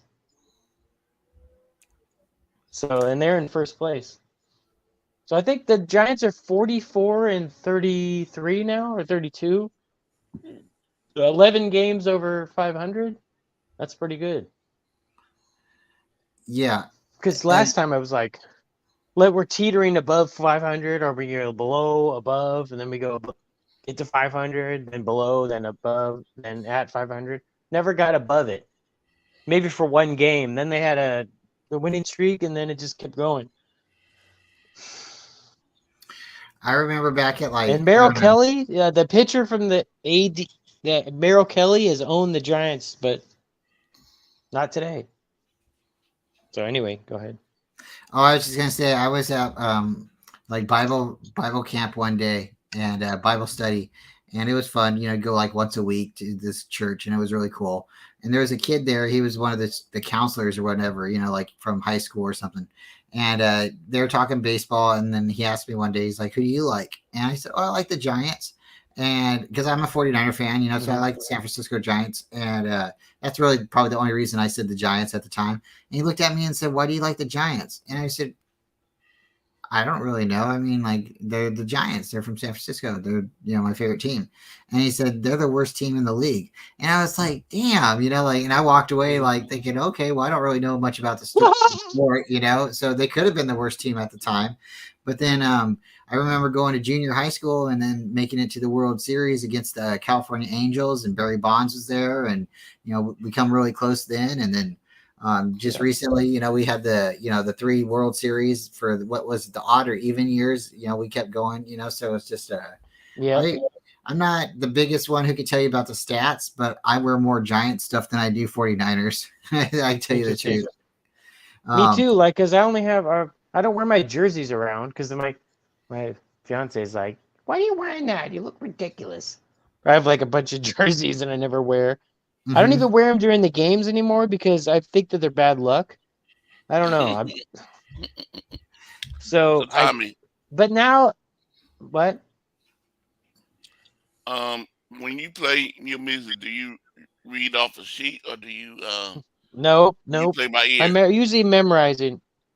I know how to read music because I played saxophone first. So, and then I read, if I don't know the songs, and I don't know, I could read chords, like you read chord charts just so you know, but I like to memorize the song. So, with my band, I don't have any sheet music out. It's all memorized. And same with my wife's band, you know. Okay. 10, 12, 14 champions. For the Giants. I have a music stand because he has a book of all the songs. I usually memorize them.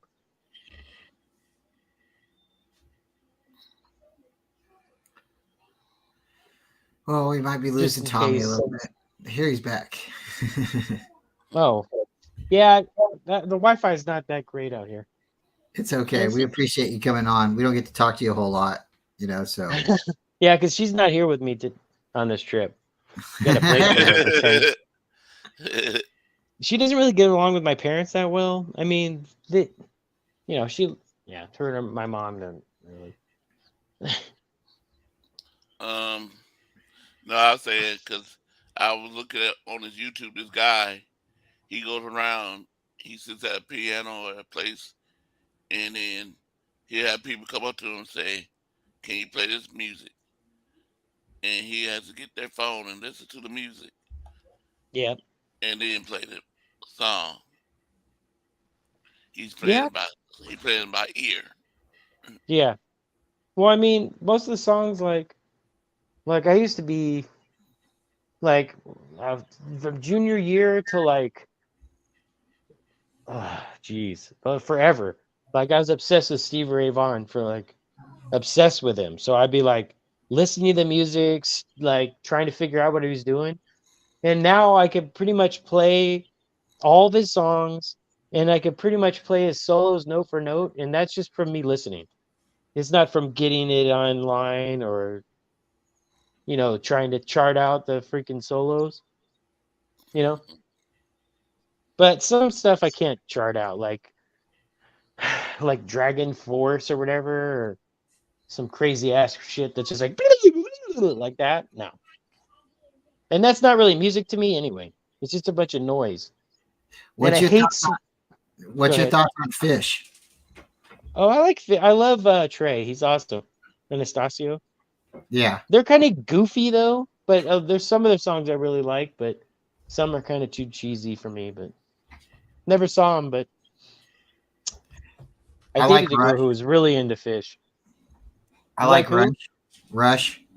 Oh, Rush? Fuck it. I've seen them twice or 3 times. I don't remember. Yeah, my dad, my uncles are big Rush. It's a damn shame, though. Yeah. The drummer passed away, right? Man. Fuck.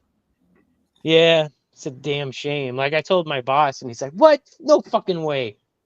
I'm like, I never thought he would die. He wrote he wrote all the lyrics for the Yes. band. He was the Yes. lyricist. It's crazy. Yeah. That is really crazy. And Alex, Alex Lifeson, he's really underrated, the guitarist, because he's so overshadowed by Geddy Lee and Neil Peart, because they like kind of lead the band, the rhythm section, and he's just kind of there, like. But he's awesome. Pretty much one of the most underrated guitarists.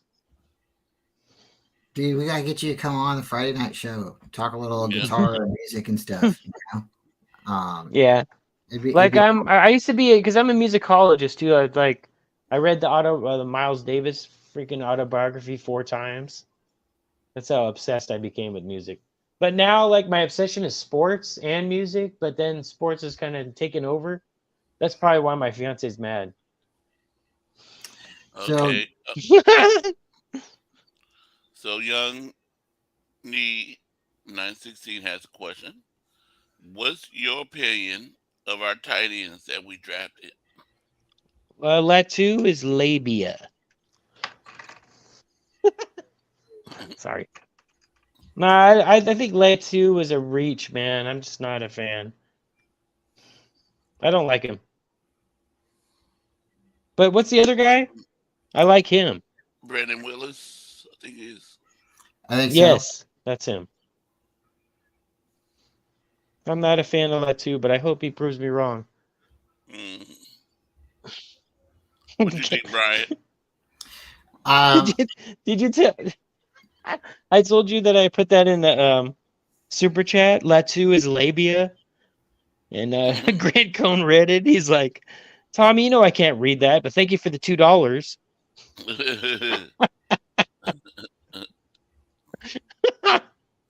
I'm so juvenile. I think I was at work and I heard it on yeah. I heard it the other day. I was like, because sometimes I can't be on my phone all the time. I'm in the chat, listening, and then I'll say hi to people and I'll start getting to work, and people will be like, and I hear other people saying stuff, and every once in a while I can glance back at my phone, but no, I gotta be doing stuff. And I heard your name come up and I just thought that was funny. And yeah. Shout out to Grant Cohn. He's got a lot of people in the chat. Yep. Watch that Sibula. What Sibilla? The man girl dude or girl? Is that who he's talking about? I think Remember so. that trans lady? Yeah. She's a boxer / model. Yeah, Sybil. Remember her? Yep. Well, she's like yeah. Dude, that chick's mentally ill. I'm telling you, right? Did I lose you or did you lose me? No, we can see you. She got really mad about the Nick Bosa peeing outside the football field. I told you that story about her, right? I don't know. So, Brian, what you think? I think that our tight end Latu, isn't he supposed to be better at blocking, and then the other one's supposed to be better at catching.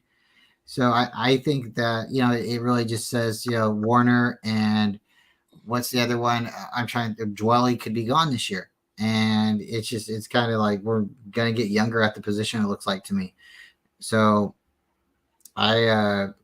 I'm not excited or disappointed because I'm going to trust the process. I know that sounds like a homer thing, but I got my guy. I wanted Jake Moody, and they went and got him. So whoever else they got after that, I wanted them to get DTR too, but they didn't do that. So came really close. I thought we were going to get him. I thought we were going to get him. Well, I thought so too. I like the 2 draft picks that we got. I'm hoping they the guys because I'm not too strong on Dwelly anymore. Yeah, he hasn't gotten better in the blocking scheme thing. Yeah, but I don't understand why we drafted. Signed Croft, dude. That guy is. Yeah. So I'm hoping that that these 2 tight ends are ones. I don't know. I don't have any faith in it. We have Kittle, man. He was relatively healthy last year, wasn't he? No, but he was out the Bears game, and he came back for this. Yeah. Am I cutting out? A little bit.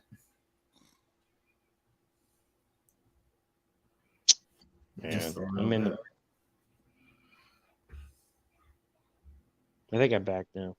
Yep, you're back now. All right, I Tommy. watched Do you that like? Sibula. Did you talk about Sybil? Yeah, No, we already talked about that. John Jay. What's that? I was gonna say, do you like the red 49er face mask or the gray 49er face mask? I like the red. Yeah,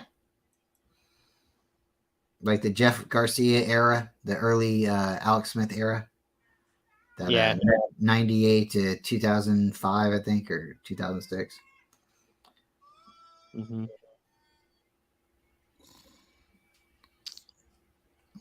So, did we fire Harbaugh too early, in your opinion? Yeah, man. I was so pissed. Yep. My dad's like, I'm freaking done. Right after that, it was the last straw. He's like, I can't fucking support this team with this asshole Jed York anymore.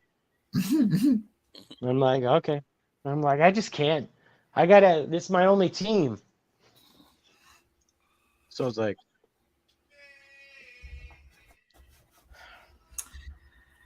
Yeah, I was a little bit upset. I was really, tickled when they were flying the planes over the stadium saying "Fire Jed York," and I thought that was just funny. I should And just fired everyone- him. Every once in a while, I think we should still do it. Like somebody should just do it. Be like, you haven't won a Super Bowl yet. You should fire yourself, Jed. And if it makes him mad, then if that's what it needs to take to get us to 6, then let's keep on doing it. He's grown up a little bit, so maybe just Got trust the thicker- process. If he thicker doesn't skin, win maybe.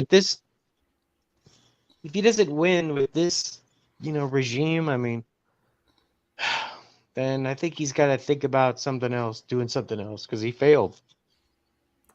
Go to soccer. I mean, this team is so talented. I think the only thing we were worried about was with the offensive line and the secondary and the quarterback. Yeah. Yep.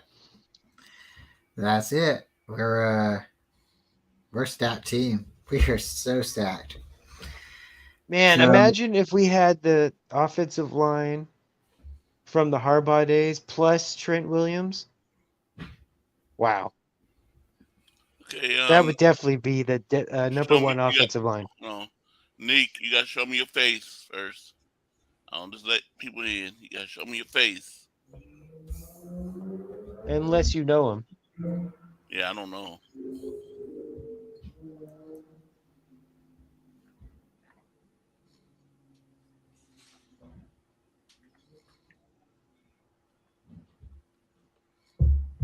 Damn, I look like freaking Jeff right now laying down. Hey, I'm laying down, man. Nah, Jeff's cool. I just trolling him a little bit.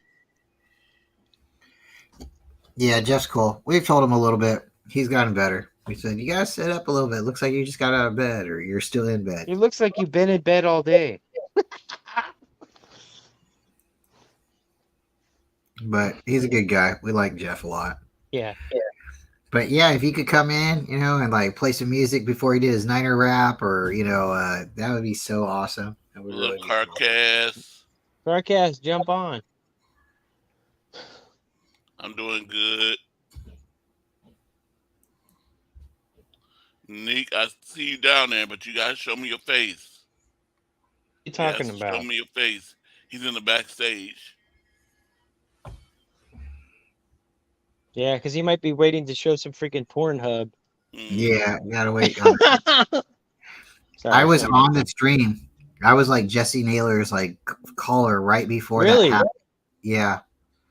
Yeah, that happened. That was like Damn. I've only called into Jesse like 3 times. I'm a member of his channel and stuff. I don't go to his channel all the time. I love Jesse, but his channel's got a lot of people that are just like They just, I don't know. Some people want to attack, and No, I'm a mod on that channel. yeah, I'll pop in every once in a while. You'll see me, but and I've called into it maybe 2 or 3 times, but I was Yeah, there. he actually asked me. He's like, "Hey, man, don't block so many people." I'm like, "Well, I blocked the fake Remilia because I don't want to have 2 Remilias in there, and then I blocked and Jim Everett. I blocked Jim Everett because he kept doing the 1994 over Yeah. and over. I'm like, dude, Jim, stop. Stop. And I told him, and he's like, I trust you, man. But then he kind of roasted me when I was on when he was on Ted's show. But yeah, Jesse's funny.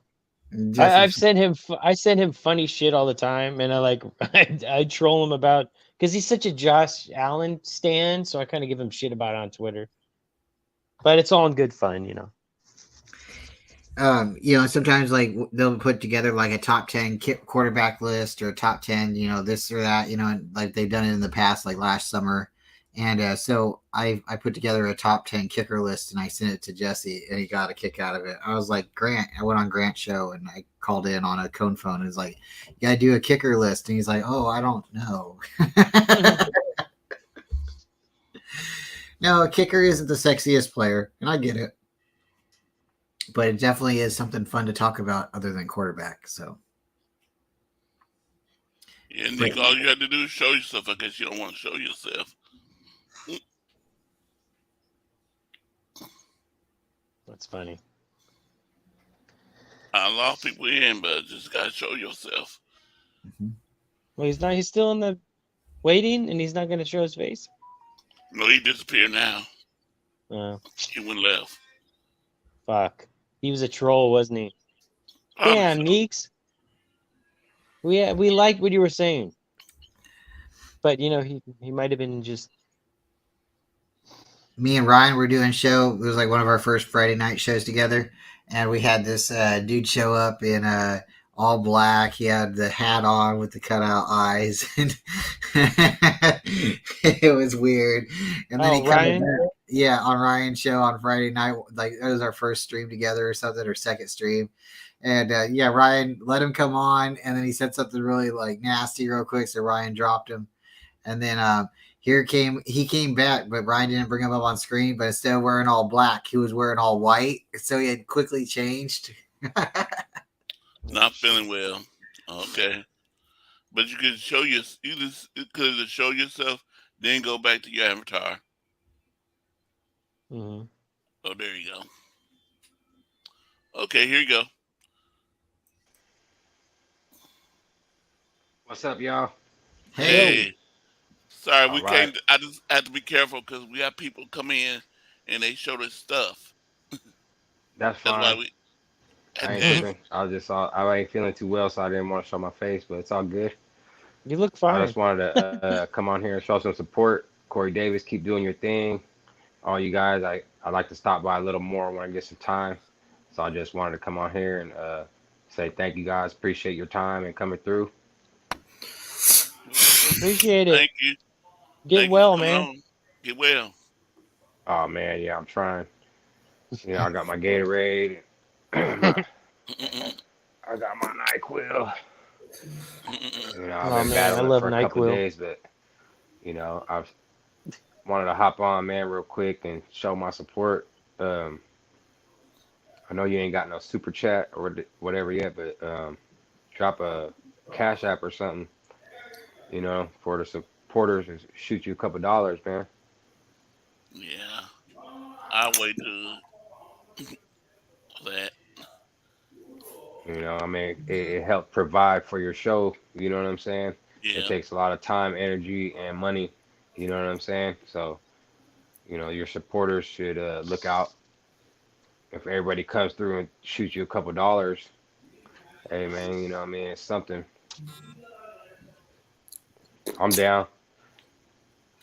Well, the best thing for right now is if you really want to support the channel, just keep coming through. Coming through, and even if you don't see us live, just come back through and hit the like button.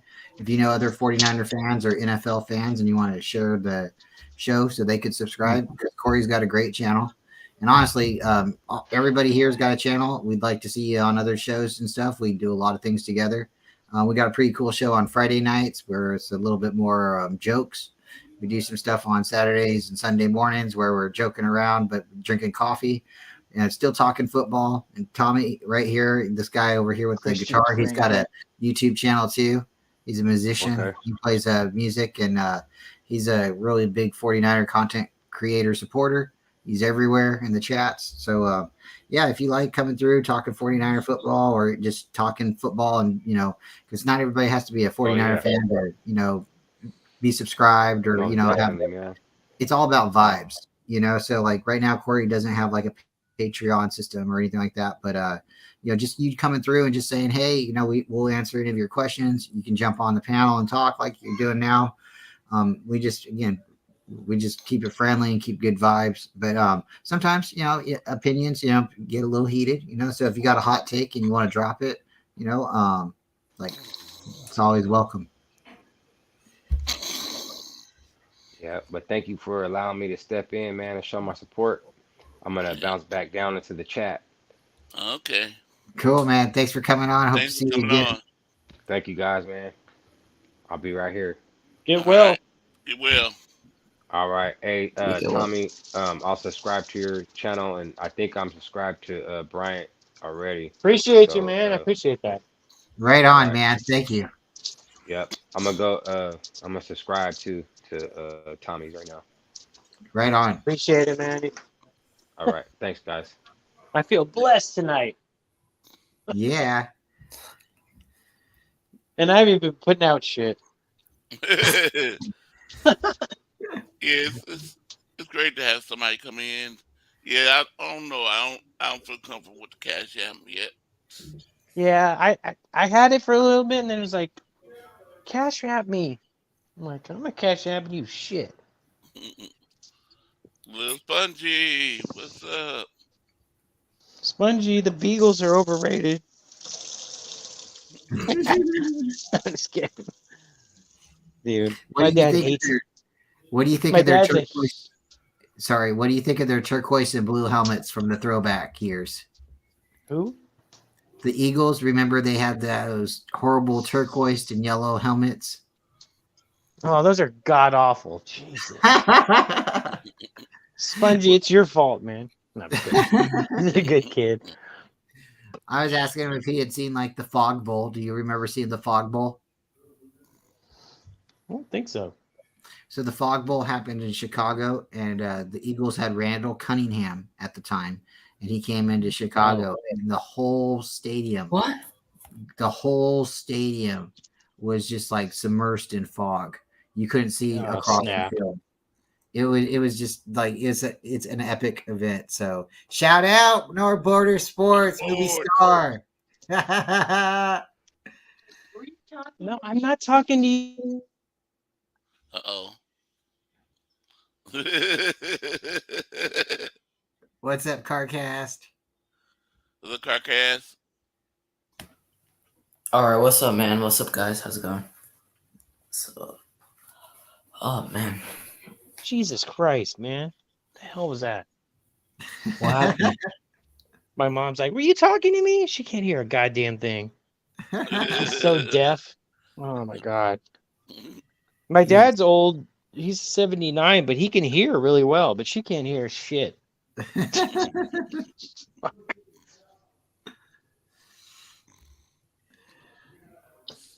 No Border Sports. I saw the pictures. Brian showed me the picture. I subscribed to Norb Cam. Wow. Seen the video. You met Norbcam? My condolences. Yeah, Man, that guy's I'm not a fan of him at all. He's a character, but I don't know, not my style. I didn't know who he was. He's got like 50,000 subs, so I was like, all right, I'll give him a chance because I watched his video with you sent Tom me the Grossi video. today, and I was like, Oh, yeah, okay. that's cool. I was You like, know that- what? He let John Jay in his channel, so I give him props for that. Giving small people small channels a little, throwing them, give him a chance. So I guess I'll give him that. Yeah, so I figured, maybe like if I find him, or talk to him, I could be like, "Hey, Joe, have you seen him?" And I don't know if Joe's reached out to him or not, but that's really cool. Yep. See, he sent to me pictures. He put on his I can't Twitter see as that. well. Hmm. Ryan put on his Twitter as well. Are they back yet? Sarcast, tell me you don't like Norbcam. What? Norbcam. What about him? Tell me you don't like him. He's annoying. Especially when he does that like Niner fan that Man, he I haven't even imitates. checked out his channel in years. He imitates a Niner fan, and it's hella kind of. The guy talks in a high voice and like Oh, is this real the Nick? nasal. Yeah. Is this the Nick guy? Young Yeah, Nick? yeah. Man, that just rubs me the wrong way. I'm sorry. All right. Oh, no I more don't. sports. Who jersey is that? 94. Who's you wearing? None of 94. Let me know. That's the Cowboy. Oh my god. It's got to be the Cowboy. Who did? Norbcam? Norcam did. He was in a band? Yep. Norcam does. I like the songs that he does. When he doing the countdown, he's telling his what his record gonna be. I love the different characters he play. Coming in from all the way from Utah. David? Yep. David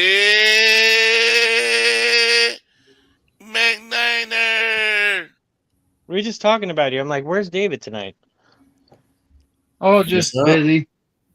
I was at my mom's house trying to do technical things, but it failed on my end. And I mean, like I'm on the. Hold on, let me get out of camera. I'm on the family plan when it comes to the phone because me and my sisters we pay my mom's bill. She's on fixed income, but then they send her like new SIM cards for everyone's phone, and everyone's phone's working, but mine. Oh wow. My SIM card has not. It failed. It's not working. Uh-oh. Probably just have to call your. What's that? That's exactly it. Is that we tried, but there's no one there until Monday. I'm like, what? So I pretty much, guys, I do not have a cell phone, so don't even try. Is what I'm saying right now. I'm in Wi-Fi though, so Twitter and I don't really log into Instagram, but I could check it, I guess. And the Facebook Messenger and all that works. Emails, all that works as long as I'm in Wi-Fi. So coming in at Philadelphia, man. Little Spongy. It just sucks. No cell phone. I see that. Hey, I come from a time when you used to we need to call someone, you'd call their house, and then they weren't home. So you would leave a message, and you just wait for them to call you back. Yo. Let me see what's his name. Young Sneezy. Plus, he come to the Friday night shows on No Border Sports. See the guy down there that says No Border Sports? Him, right here, No Border Sports. Oh, is he out? Is he out like seeing what Tom Grossi's out? Is you done doing that right now, or what? With Joe Stevens? He's with you. Yeah. Yep. Oh, dude. Sweet. Yeah, they had fun. Right to his channel. He does Friday night shows, and we getting it started. Oh, we getting it started. Oh. It's only gonna get better, that show. So. Yep. Especially because I'm on it every time, but then I just fall asleep. Oh, look at that! They actually got him in the picture. Nice. Mm-hmm. See, David? Look at that. Now he's got Justin Smith's jersey on. Yeah, the Cowboy. Yep. Justin Smith sacking Geno Smith. I met him on. I talked to him on Facebook Messenger. That was interesting. Cowboy. Oh man, he's friends with one of my friends. That's He's really like, you should cool. come down and hang out with us one day. I'm like, I'd love to, but that was the Rams Super Bowl year. Coming in. I have to tell him, dude. We got to meet up with my Cowboy. brother that met up with Joe Stevens and what's his name? Tom Norm Grossi. Cam. Oh, Tom Graham. Sorry. Come in. No Border Sports. What's up? What's good? You back? Good, buddy. Oh, Oh yeah, I'm back. Man, All right. almost died having to take a piss though. Holy shit. Bro. So I leave the bar. Well, Joe and I went to 2 different bars. So we show up, everybody crowds. Tom Grossi's like, I got 2 hours. Joe's like, I'm like, hey Joe, you want to get some food? And he's like, hey, you want to go get food and a beer over there? I was like, well, what about this? And he's like, he's got to go through everybody. So we're in the back anyway. So it's not like we had a front row seat. So it was like, let's go have a beer and some tacos. So we went and had a beer, some tacos, bullshit. Then we come back. I think there's like probably about an hour left, and he's still got like 2/3 of the crowd to go through. I don't know if you saw my pictures on Twitter, but there was a lot of people down there. Yeah. And so he moved over to the side where we're at, and then all of a sudden Joe and I are all of a sudden like 6th in line. You know what I'm saying? So we go take a break to have beers and tacos, right? And come back to the end of the line, talk for like 10, 15 minutes, and bam, front of the line, right? So I wanted to, obviously I wanted to talk to him a little bit more. Wanted to do a little, try and get us both on the side. So we just rushed in there, got a picture. Some guy kept on trying to cut in front of Joe. And Joe just like looked over at him and goes, hey, will you take my picture for me? Hands him his phone, right? So now he can't go in front of him because he's holding Joe's phone, right? So we get in front. Joe and I we shake hands with him. I tell him, thank you. Your raids saved one of our homeboys from quitting YouTube, and I really appreciate that. And he was like, oh, wow, that's wonderful. Thank you. And then we were like, yep, have a wonderful day, sir. You know what I mean? Like, let everybody else have their time. And then we stood around talking. There was Normcam. And so we started talking to Normcam, and he seemed really cool. He got Joe's card. He got my card. Ooh. You know what I mean? He thought our cards were pretty cool. Shout out. I still have like 48 left out of 50. We also, we're standing in the back of the circle waiting for everybody. This gorgeous black lady comes over. Oh my gosh. See the booty on her. She comes over and hands us some business cards. I'm like, oh, okay, yeah, we'll go check out the thing. Little did I know she was handing us free drinks. Bro, free drinks. Like no questions asked. You just hand them the little card. They hand you an alcoholic beverage. Like, wow. We went in there afterwards, had a drink. I got a couple of them. So I, had one drink, gave one of the cards to the couple that was next to us. I thought we were only having, and I go to take a piss, come back. And Joe's buying another round.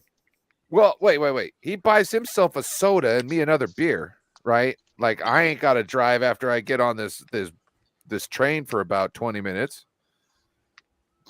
So, yeah. But shout out to Joe. He's had a really good barbecue right now, is what he said. so he went from meeting Tom Grossi to going to a barbecue. Nice. Yeah. Seems like and shout out to Joe. Look, shout out to Joe. Hey, Beto. He wouldn't let me pay for shit. I tried to get appetizers after the free drinks. Like we got free drinks and he just turns around and tips the bartender $20. You know what I'm saying? Coming in. No, it's not first time free drinks, but like I'm standing outside waiting for Tom Grossi and I get, a card that gives me a free drinks. Multiple. Pretty lady. Just saying. Coming in from all the way from Daly City. John J. And we'll get Corona in a little bit. Mr. Dave Corona is coming in a little bit. Hey, John. What up? Hey, John. Oh. How you doing? I'm on my way home. You're on Bart? Nah, buddy. nah, I'm leaving my buddy's house. We just saw the CONCACAF Gold Cup. The U.S. almost got murdered today. Bro, So we tied. So I took the Seattle light rail today, and I'm on that thing. And first thing on the way down, I was like, this thing's pretty fucking herky jerky. You know what I'm saying? Like, I don't remember the BART train being this bad. You know what I mean? Like, to me, I'm like, who the hell put this shit together? You know what I'm saying? How are they going to do a shittier job of what they did in the 70s? You know what I'm saying? And then on the way back, oh my God, having to piss. Oh, geez, break the seal. Oh, man. Woo, it was even worse. Like I said, I had to get out the train. And then, of course, there's no places. There's no place to take a leak around there. So I had to like find some nature place, and that was like some type of almost a ravine. Yeah. Shout out to Seattle.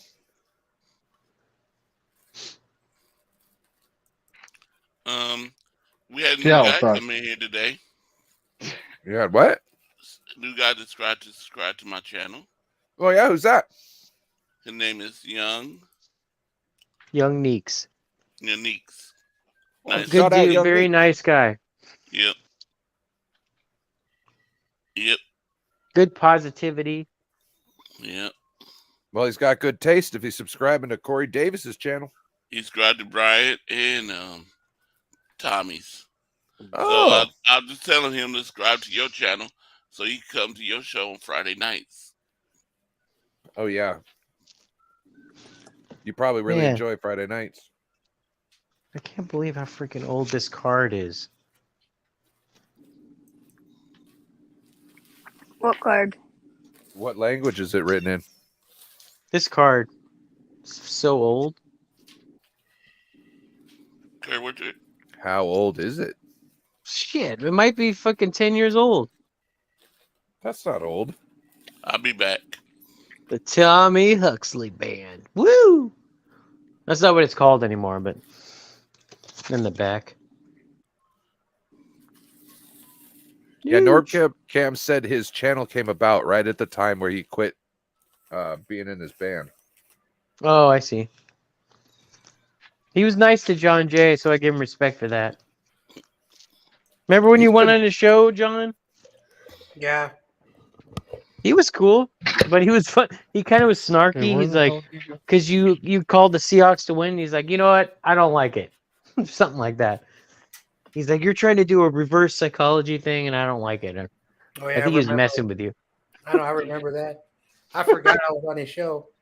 But that was hilarious. Oh, was it out here? Yeah. No, but Yeah, but I just don't like when he does that character Nick, dude. It just rubs me the wrong way. I'm sorry. when I'm inside, Yep. come on, guys, I go back in and then I do one swing. So it may very well be that he's not doing what he's doing, but I know what the fuck he's doing, and he's freaking me out. What the hell? Yeah, but you're right here, so that's okay. What the hell were he listening to in the background here? Because I don't want to do anything stupid. Trouble. Thank you, Young Meeks. What is that in the background? Yep. Steve-O needs a doctor. Hold on. I need to turn my mics off here. Steve-O needs a doctor.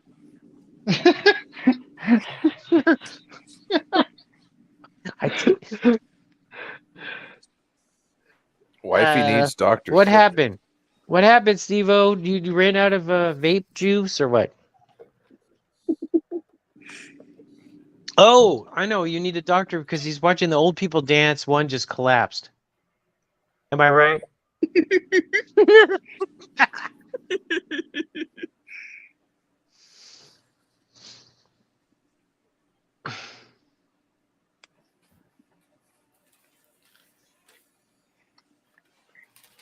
You should have seen Norb Cam when he saw our business cards.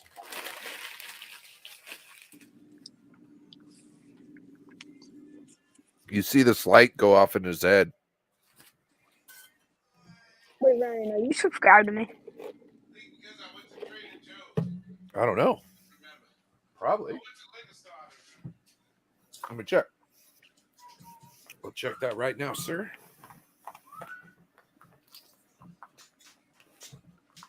So I don't get to see every time anybody subscribes to me, but when I do, I usually go back and look to see if they have any subscribers whatsoever, or if they have content. Like if they look like they're producing content, I always subscribe back. It's just, you know. When I subbed you, I don't think I had any content, so besides Well, like sure. old videos.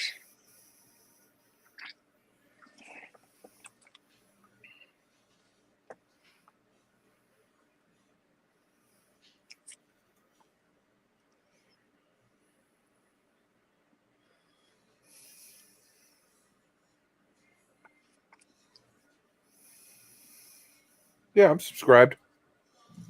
I'm one of your 48 subscribers. Oh yeah, I remember. I just got one tonight. I had somebody subbed to me. I am subscribed, sir. Yeah, you know what I mean? Like, it's hard doing this YouTube thing. So if I see that I get a subscriber, I usually click on them, and you know, if they got content, I'm going to subscribe to them too. It's just like Twitter. If you're going to follow me on Twitter, I'm going to follow you back. I didn't get a notification from Neeks. Maybe my phone's all fucked up. Oh, Tommy, I sometimes it takes a second. Yeah. Oh, you know what? Yeah, if he's it not, maybe takes. if he's not public, then it doesn't really tell me. Oh, Right? that could be why I don't see everybody too. Yeah. Yep. That makes sense. Yeah, that's why. Because I haven't gotten 48 notifications saying, "Oh, so and so subscribed to you. So and so subscribed." You know. Jalen Carter looks like he's not going to bust. Yay! Well, he looks good in OTAs. That But- doesn't mean shit. And I know. I mean, he looks hungry. He looks That's hungry. great. Okay, that doesn't mean anything about. Can he put up the big boy plates? Normally I wouldn't worry about it, but he's interior defensive line. You know what I'm saying? That's going to matter. Like edge, It doesn't matter as much. You know what I mean? If you got enough speed and your technique is good, it doesn't matter if you're a specimen. You know what I mean? You can grow into that. You know what I mean? But on the defensive line, you need to be a specimen to do things. Do you remember when they had freaking Nick Bosa rush in the middle? Yeah. I remember they did that in 2021, and it really worked, but they didn't do it too much last year that I noticed. They put him wherever. Yeah. Coach Kasurik is so smart. With the wide nine, you can get almost any defensive player in space. Yeah. Other than whoever the center slides to. You know what I'm saying? Yep. Other than that, everybody gets it in space. So it doesn't matter if you put your defensive end on the inside, as long as the tackle that you move to defensive end is going to go outside, he's going to create a huge gap between the tackle and the guard. So now your defensive end, who you moved inside into like a 3-tech, it's now like he's on the outside, but with a guard who isn't normally as fast. Yeah. Dude, I don't know what the hell Rudy's smoking, but dude, there's no way that new left tackle or whoever they're all hyping up in LA that he's gonna be able to handle the Niners pass rush. I'm sorry. Well, I know you think so. Go ahead, Brian. Well, I was gonna say, like if Tart would have caught that interception, right? Everything that the Rams did would have been nullified. Dude, it was right to him. We would have won the Super Bowl that year, but because they got past us, like after what 7 games of losing straight in a row, we drop one pass and then we can't keep the lead. I don't blame that. I don't blame that loss on Tart. No, and I do. That's not what I'm saying. That's fine. But because he dropped that pass, right? Hypothetically, if he didn't drop that pass and we would have won the game overall, just win the game, Stafford and the Rams that season would have been nullified. There would have been nothing because that was Super Bowl or bust for them. And then no Jim Everett. Yeah. ever would have existed. Yeah. I don't know what Jim Everett has to do with the 2021 championship. So I don't necessarily blame it on Tart either. I blame it on our offense not moving the ball. But when it comes down to it, Tart was part of the reason we lost that game. Can I ask a question? Our offense why not moving the ball. Yeah, I need to ask him why the fuck. Okay, first, what's the DC's name on the Rams? What the hell's his name? Morris, Raheem Morris. Yeah, Raheem Morris. He's like, oh, okay. The last game, I think he's like, we're gonna stop their run game, and of course they didn't because we ran the hell all over their ass in that second half. I saw Von Miller was getting gassed. They kept running up the middle, and they couldn't stop it. And then all of a sudden they're like, "Oh, we're gonna stop the run," and they did. They just stacked a box, and we couldn't do shit. Lambs Miller, who is that? I don't understand why we couldn't run the ball. Oh, he's talking about Rudy. Oh, that's what he calls Rudy? Yeah. Now, look, hey, man, Rudy, he's like incredibly delusional. Probably should be locked up in a hospital style. He's kind of like. he seems to think the Lambs are taking the West. And all they have is Aaron Donald, Cooper Kupp, and Matthew Stafford. Cooper Kupp's coming off a catastrophic injury. So is Stafford. And Aaron Donald also missed games. That wasn't catastrophic, but he missed games last year. So you're going to be relying on 3 guys that missed a lot of games last year. He's a super troll. That's funny. But yeah, Rudy's optimistic. Yeah, that's it. He used to come on Rombo all the time, and then he started like his own channel, and then it just went from there. And it's like then I started seeing him everywhere after that, and I was just like dude, he gets on with Grant, and it's like the way those guys talk. I'm like, is Grant a Rams fan? No. Grant will cut him off too sometimes. Grant will be like, all right, dude, we're talking 49ers. We're not talking Rams. All right, bye. but just the way those guys talk, and they're able to, they have a good dialect going. But then the way they talk, it's like I'm sitting there going, is Grant a Rams fan? Like, I know he covers the 49ers, but is he a Rams fan? Grant's favorite player was Joe Montana. Like, no, I think Steve Young was. Yeah, Steve Young. Sorry, yeah, it was Steve Young. Lowell made the mistake of letting Grant meet Steve Young. And Lowell was like, "That's the coolest person ever to you, huh?" And he's like, "Yeah." Right, he's like, "Yeah." So I'm out. Later. All right, I know, Spongy. Yeah, thanks for dropping by. Grant says he's not a fan Netflix of the 49ers, but I believe he is a fan of the 49ers deep down. Because if you notice, he wants the best for the team. Mm-hmm. I've asked him even that though several times. even though it doesn't make sense, some of the stuff he says, he epitomately, if you look, when the 49ers mess up, he laughs at it. He laughs at it because he's a journalist. But at sometimes, like, if you look, like, he gets mad, like extremely mad about things. And if you're not a fan, you wouldn't be as passionate unless this was a whole facade. But I don't think it is, because he keeps us cool about lots of other stuff. You know what I mean?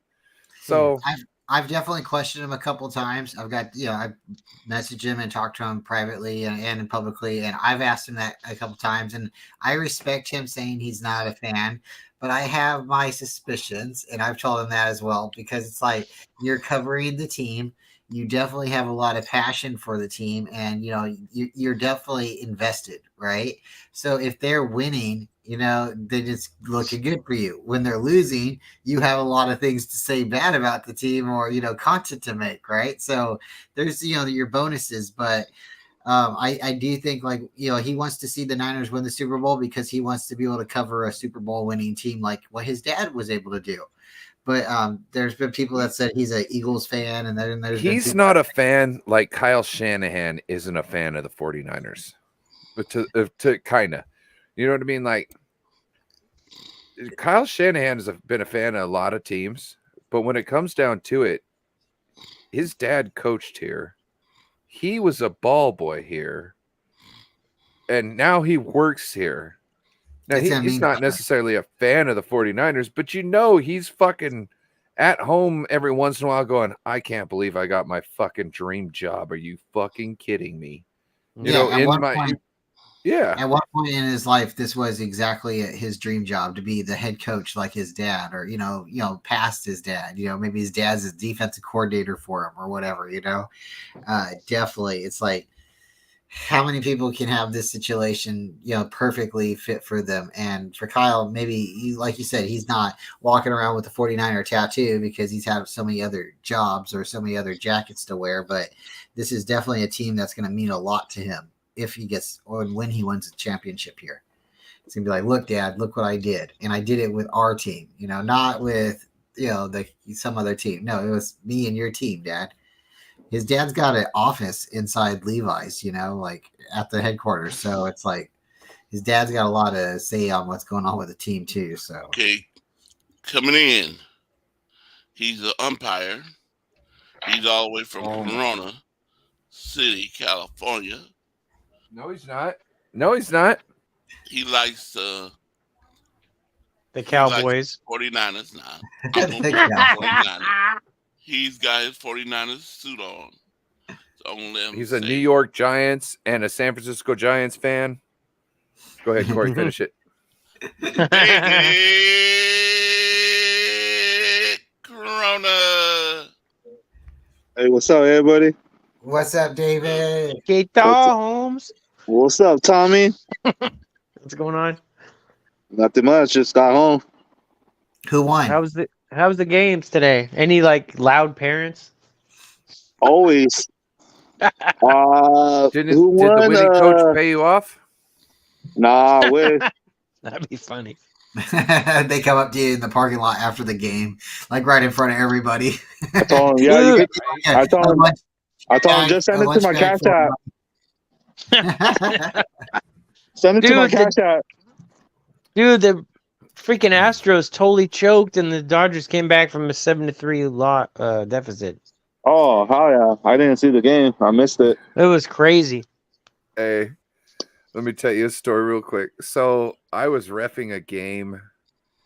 I can't remember what town it was. I think it was Lake Stevens. And I was having an issue with the coach on my side, big time. Like, he got in my way when I was running down the sideline, and I didn't throw a flag on him. Oh, wow. After the game, my car wouldn't start. Guess who gave me a jump? The coach. The coach. It was funny, too, because people in the park football coach? Yes, the same dude. The same dude. Like, some lady's like, oh, your car's not starting? Oh, let me go get somebody. She gets the coach. He comes up. He says, oh, your car won't start. I said, yep, my car won't start. He says, yeah, no problem. He comes over, jumps my shit. Well, because he's probably a good human being. Hey, you know what I said? What? I'll take the bus? Yes, we know. Yeah, exactly. See, I know what you're...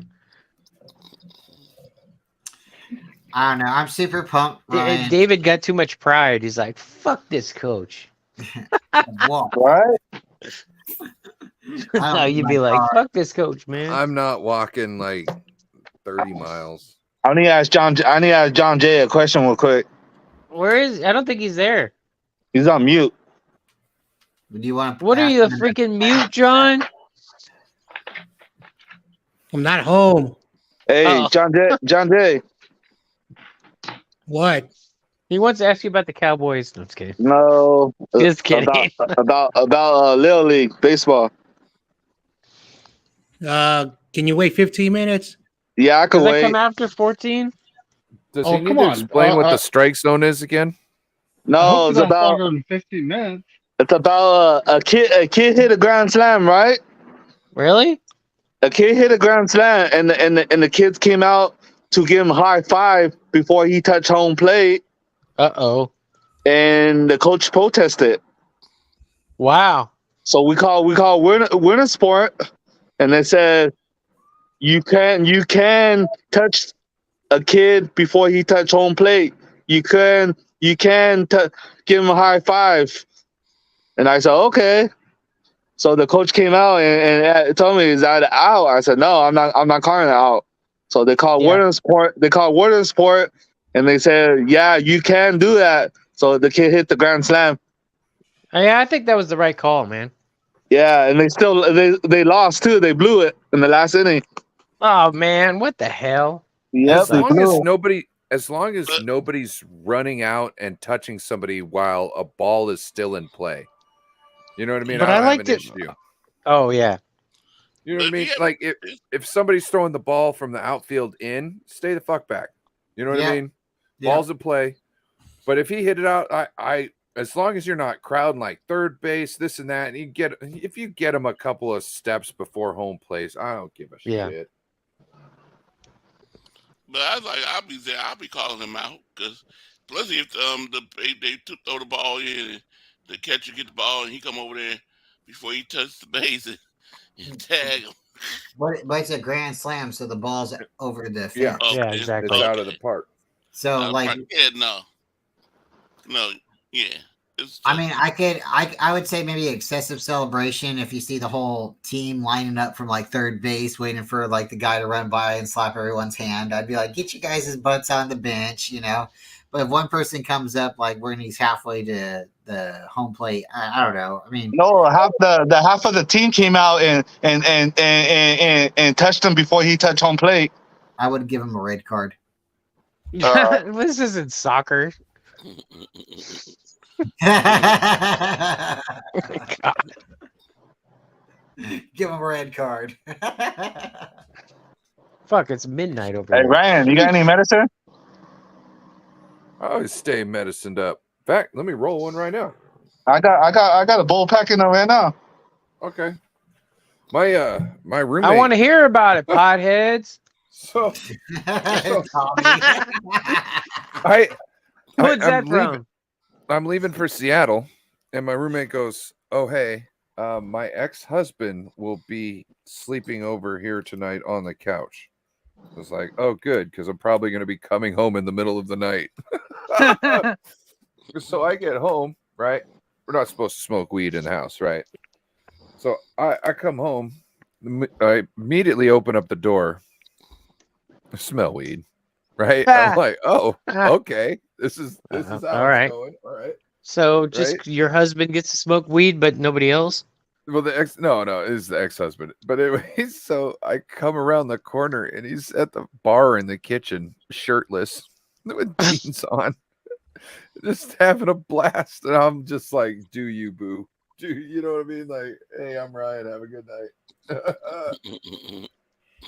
Whoa. Yeah. You only one? Yeah, give me a couple seconds. So, Hey, so Ryan, Tommy was maybe potentially interested in coming on a Friday No Border Sports and having a little bit of a gig. A gig? yeah. What you want to do? You want to play some music or something? Well, it's gonna have to be acoustic, I think, because I live in a box. Okay. Hey, Corey. Can you rap? Oh, shit. But I'll you- do That's like a yes. we'll do freaking like Rage Against the Machine shit. Look. Hey, Zach De La Ryan, Roca is this one's one of the for- best Ryan, this one's for you. lyricists. Oh, dude, I love Rage. And Keep- Tom hey, Morello is like keep your shirt low on. key. Yeah, Tom Morello's ill.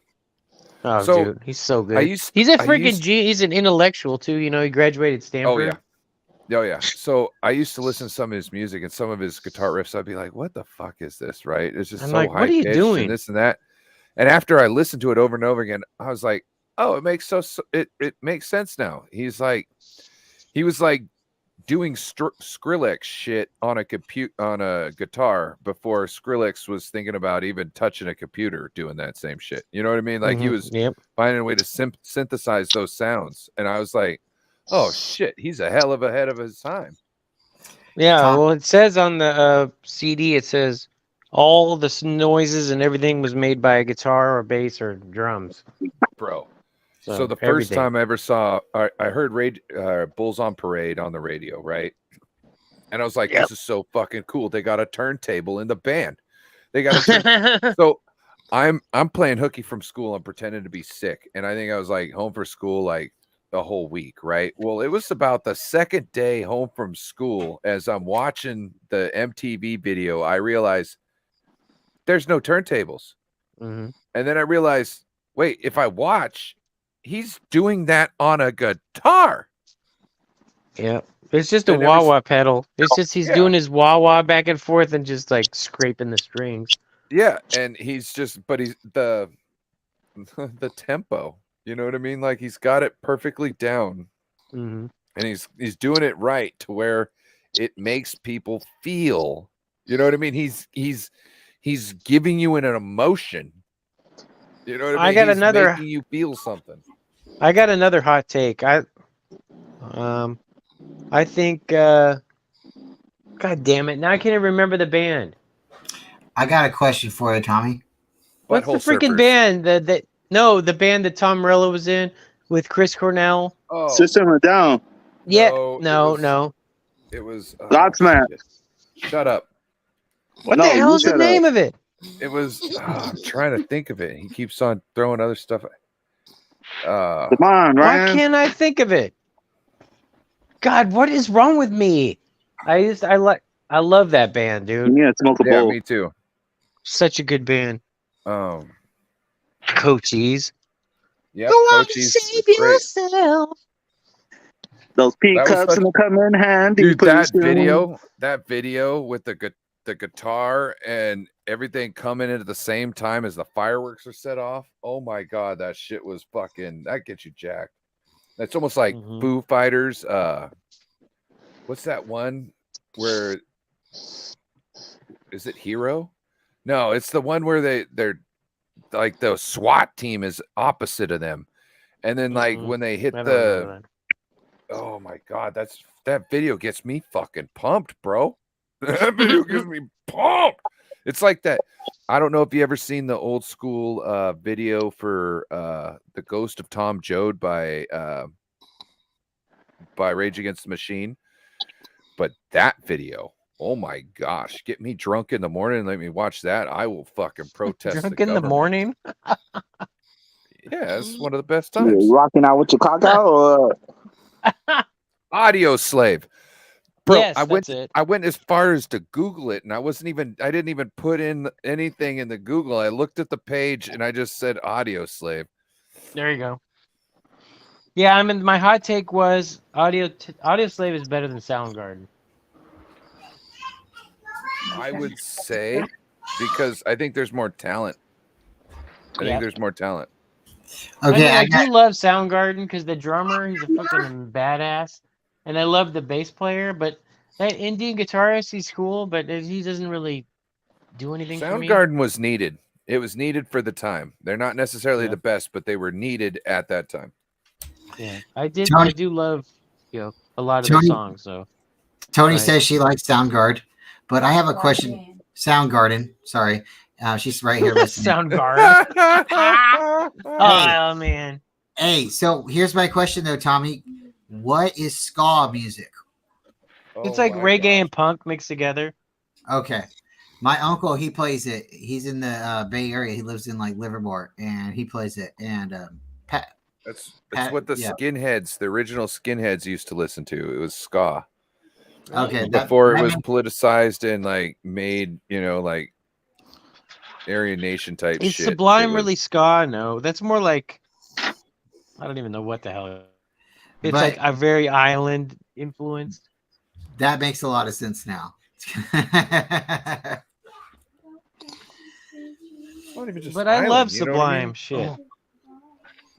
They've Hmm? got the Hispanic influence in there. To me, they're in a group all their own, kind of like Rage Against Yep. the Machine is. Like you can't Yep. say anybody Rage sounds like, or like Tool. Tell me who Yeah. Tool sounds like. Put them in a group. You sound like Yeah, it's Chevelle. more it's art metal. So they don't sound anything like Chevelle. Chevelle is some Walmart Tool, if that's what you're talking about. Fuck that. They sold the The CDs first right time I next to saw each other. Tool I'm was in sorry. the Wow. Speaking of Chevelle, how are you gonna like sound like a manly man and then sing like a bitch 2 seconds later? Fuck that shit. Are Stay you in the talking same about key. the red? Are I you don't talking about the fuck. red? Oh god. Dude, the all first their time I fucking saw songs. Tool was at the Lollapalooza 2000 when Anemia came out. Oh my god. He's like, "We're going to sneak down to the front." So I was right in front, like Maynard came out in like full drag. And I'm like, and they started out with Hooker with a Penis, number 7. Hell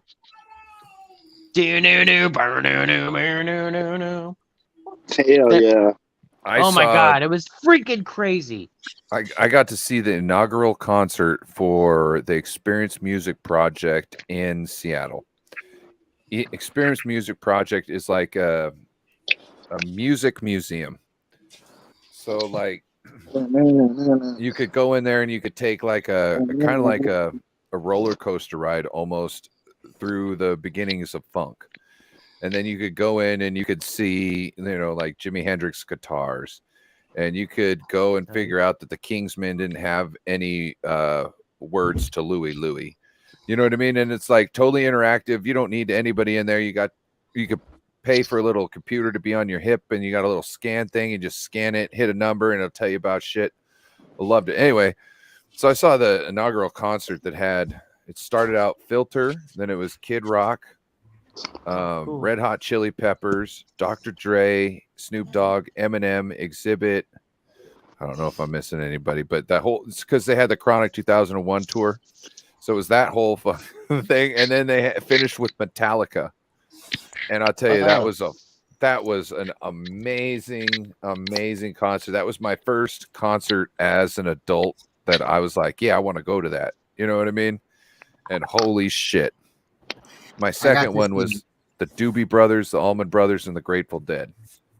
Oh. I got to see Kate. 2 concerts. I'm a huge Allman Brothers fan. I never saw Allman Brothers, but I always wanted to.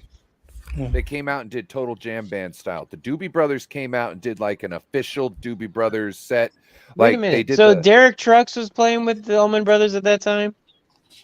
I don't know. All I know is it was Allman Brothers. Because the Dickie Betts got fired.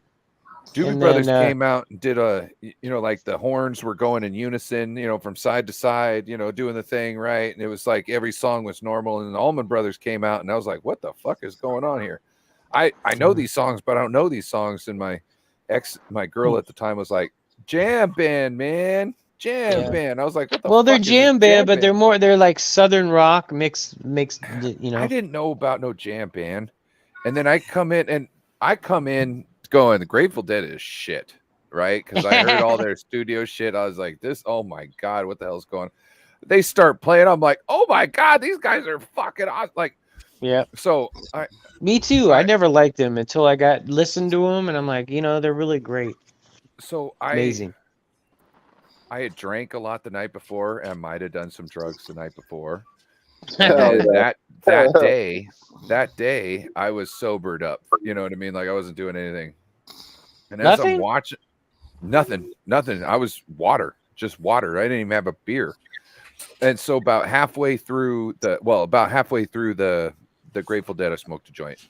But before then, I'm sitting there. The sunset is setting over the gorge, and they're starting to play.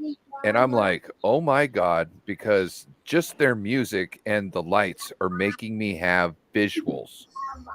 You know what I'm saying? Like I'm feeling like I'm in a psychedelic trip and I'm not on anything. And I was like, this is one of the coolest experiences ever. And then my ex went and talked to somebody who was smoking a joint and asked if he had another joint, and he gave her a joint, and then we smoked a joint. And before we smoked 2 joints, and then we smoked some more. Oh, but no, it took the edge off, and it was better. It was a better show after I got stoned because I wasn't hungover. Yep, it anymore. relaxes all your. Yeah, because if you did stuff the next day, it's just like you need that to take the edge off. So I got to go see Cake in the Bob Hope Theater in Stockton, right? And yeah, Cake doesn't sound like they're like it's not. You got to be in the mood to listen to them, right? But they're good. God, they give such a great performance in that theater. Everybody was rocking it. They had the cowbell out there. It was. What about the horns? The cowbell. Let the horns loose. Yeah, more cowbell. Right. I loved them for the horns. I mean, like they played every one of their great songs, and it was just awesome. My brother, he's like, "Hey, you want to go with me?" And he took me with him, and we went down, and awesome. I couldn't expect any more out of that show. I was just thinking, it's gonna be a cool show. People would be like, no, people were like insane, and I was just blown away. And it's such a small venue, and they really rocked it out. So shout out to Cake. But Grateful Dead, do you guys recognize this? Yeah, it's a bear. Yeah, that's Jerry Garcia, the Jer Bears. So I love the Grateful Dead. I got a buddy, his name's Manny the Hippie. He's been on the David Letterman show, and he travels the Grateful Dead. He follows behind them. He's one of the Deadheads, and he goes from one concert to the next concert. And he's awesome. He's got a yellow bus, and he's got a bear on it, and it's awesome. So Grateful Dead, if you haven't heard him before, you should definitely go check him out. And yeah, Ryan, you're right. Like a recorded version, like Grateful Dead. Oh yeah, well Jerry's dead though. What's up, everybody? Sorry, didn't want to interrupt you. Jerry could still be alive. They say him and Tupac are kicking it together. Oh boy. No, he didn't get his liver transplant, bro. Jerry Garcia had a missing finger. Did everybody know that? You mean Cherry Garcia? Jerry Garcia. Yeah, Cherry Garcia, like the Ben and Jerry's. That ice cream is actually named after him. I know. And that's really cool. Yeah. If you ever get to go to Hayden Ashbury, there is a Ben and Jerry's right there on the corner. And I've been there a bunch of times. Yeah, it's really cool. Across the street is sorry, that's my little girl. She's playing with the Batmobile. Oh wow. Stop. Taste. Do you like my name, Ryan? No. I'm such a troll, man. The reason being, I was doing graphics for Joe, and I said, "Okay, who's your top couple guys?" And he goes, Kenny Easley and wow, what's his name? Kennedy, fucking the defensive tackle. He was a monster. He said, those are my 2 favorite guys. And he's like, well, you Cam Chancellor, and I can't remember the other, maybe Earl Thomas or something like that. And I was like, yeah. Or Bobby Wagner, I think it was Bobby Wagner. And I was like, oh, okay. So he's no fair weather. But if he's the first person he comes out, I know I just say that to troll him because he's a good sport though. Because I fuck with him a lot. Yeah, he was. We had people were like, wait, you guys are friends? Like, yeah. I'm walking. Dude. I'm walking to the thing, and he's not even there. And some guy's like, wait, you do a show with a Seahawks fan? I was like, yeah. I was like, here's my card. And then I was like, matter of fact, here's Joe's card, because I had Joe's cards too. Nice. I was like, he's like, man, you guys do a show every Thursday? He's like, you do a show every Thursday? And I go, shit, I did a show last night. I forgot to mention I did a show this morning too. I'm doing a show now. We do every shows. We do shows every day. Okay. Let me ask y'all a question. And I'm putting it in there, David.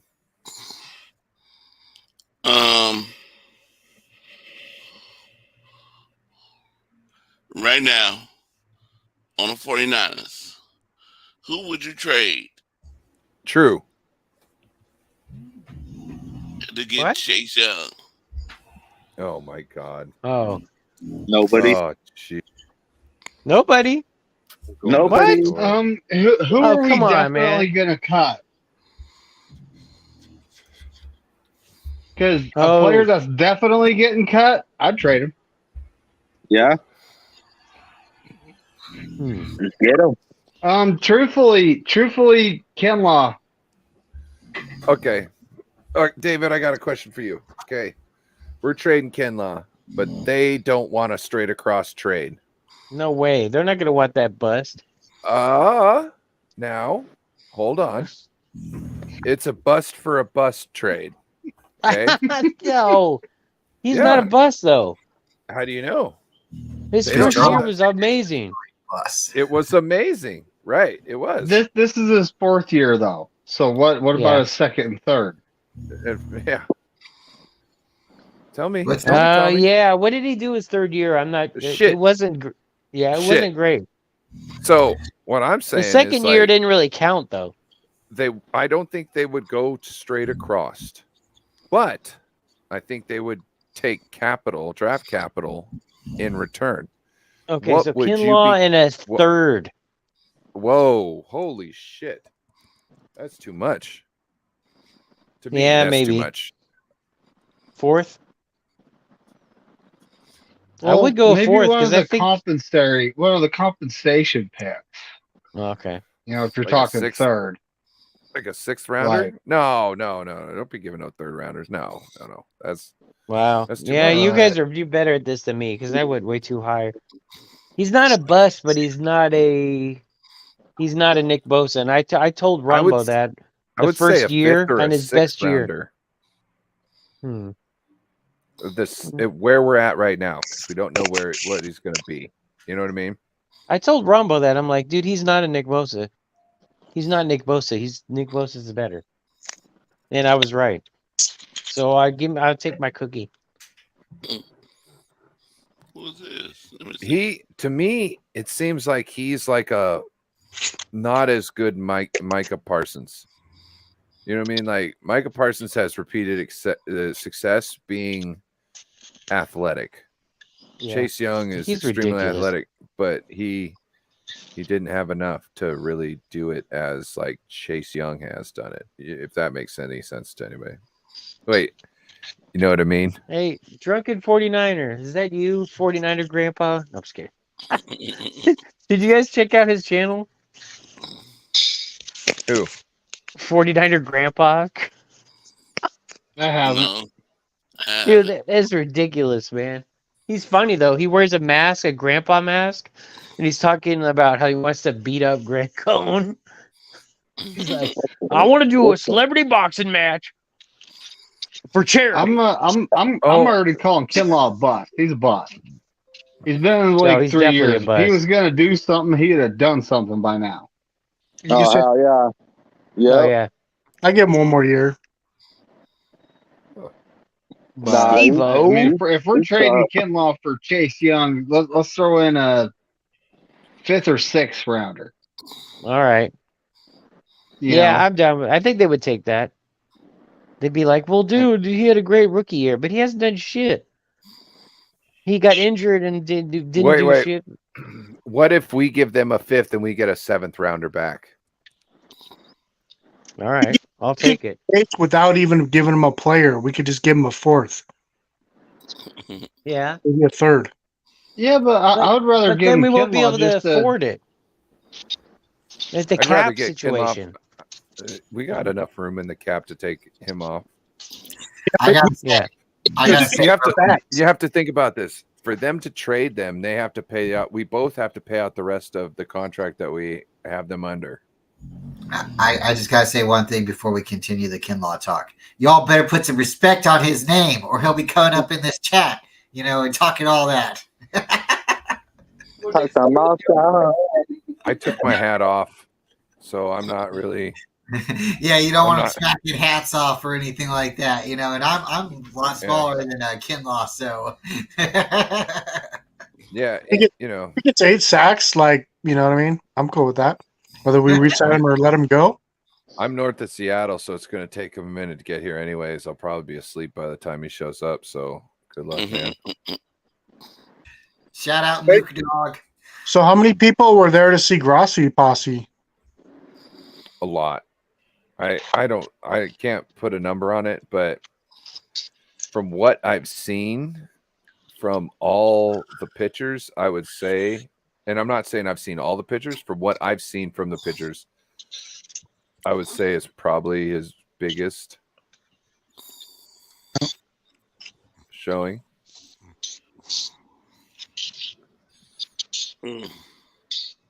Like, he was seriously talking to people for 2 hours straight and didn't get to the, as far as I know, he might have got to the end of it after 2 hours, but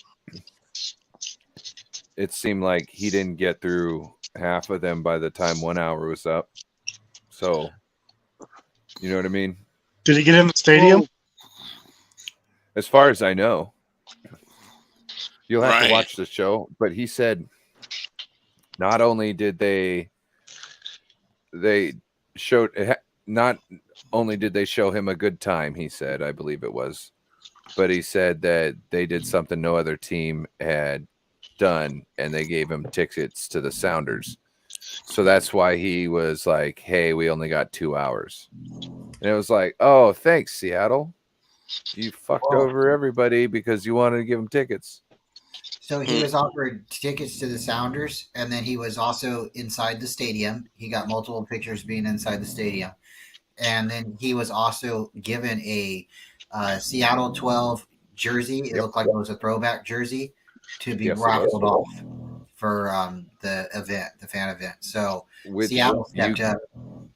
You can get, if you want, by, I believe you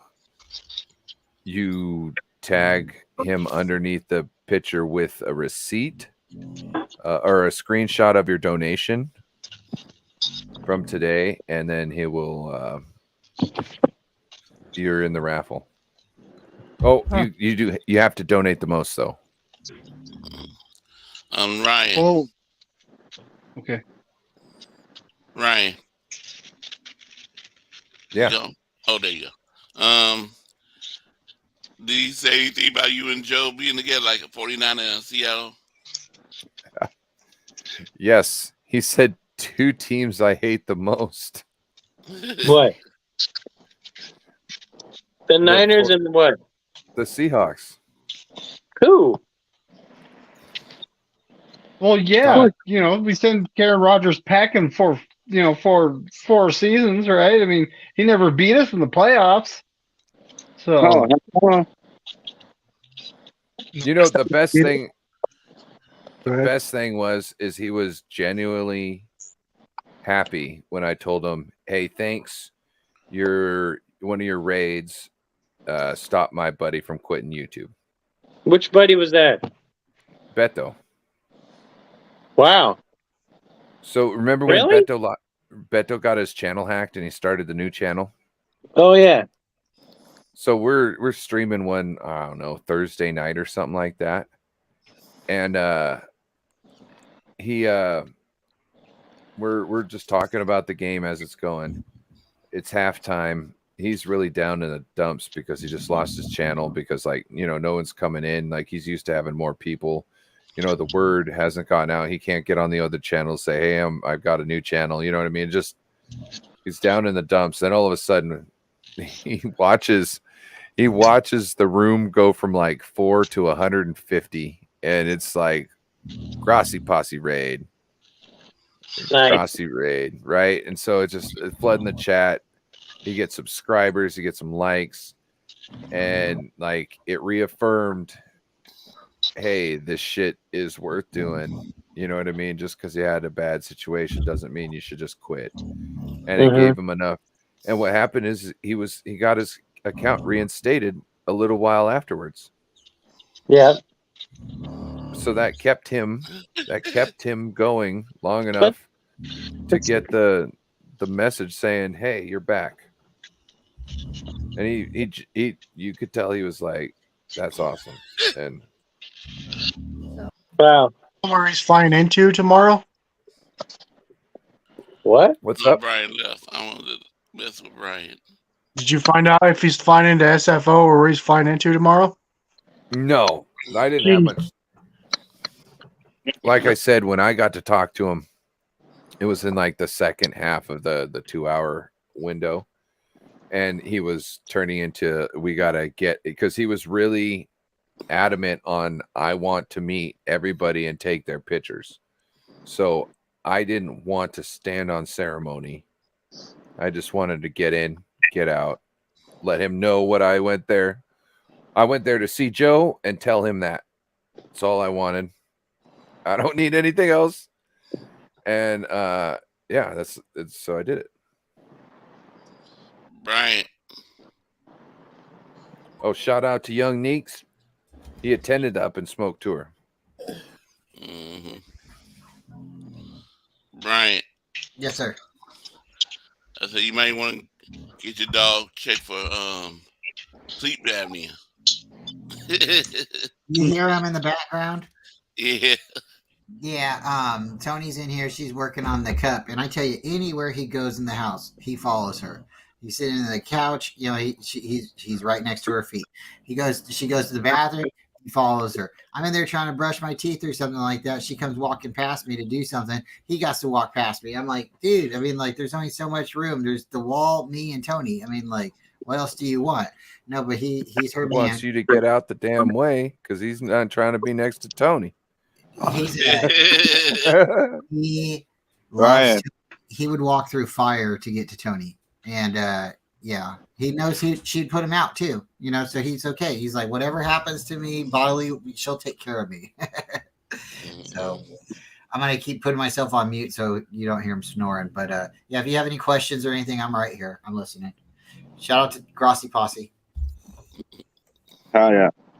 Mm-hmm. I remember that. So what happens? What happens when Grossi gets to, you know, the Inglewood, Levi's Inglewood, and it's mostly 49ers fans, and he's going, "Where's the Rams fans?"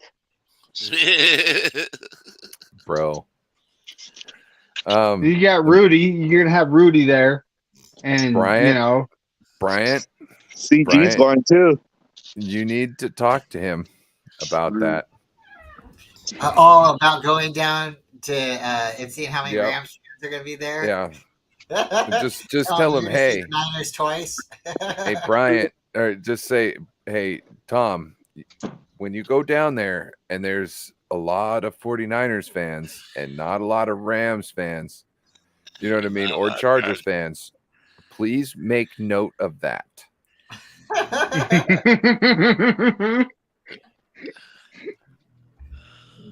I'll do it because yeah, me and Tony are both getting pumped. We're still, you know, figuring out what we're gonna do. We're waiting for the notifications to come.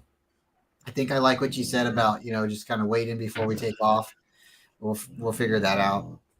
I don't think I'm gonna have a Saturday morning show because I'm just gonna go with the flow, and I'd like to do it, but then I think right after I'm done streaming with you guys, I'd be jumping in the car. So I kind of want to just. I don't think you will be. What time do you think I'll be taking off? Because you think it'll be like 4:00 in the afternoon? Because I would like to get there to see him at the stadium. You know, see him walking around the stadium. But then from there, he's going to go to the fan event, and I'd rather go see him at the fan event than the stadium. I just kind of want to go. You know, I'd like to take the. Well, I would bank on meeting him at the fan event. That's what I would do. But I personally, I would just do my show like normal. And then I would just wait. Because unless you think, because the soonest I've seen him do it is 3 hours. That was today. And I got there like 10 minutes early. I also sat in the, hey, remember when I said, hey, those people are going to Tom Grossi, right? I was in the parking garage of the light rail. So I hadn't even started going. Yes, they were there. Both of them were. I knew it. Mm. The one guy on the light rail, he had a Seahawks jersey on. I was like, oh, he's going to Tom Grossi too. He got off the stop beforehand. I was like, oh, he ain't going.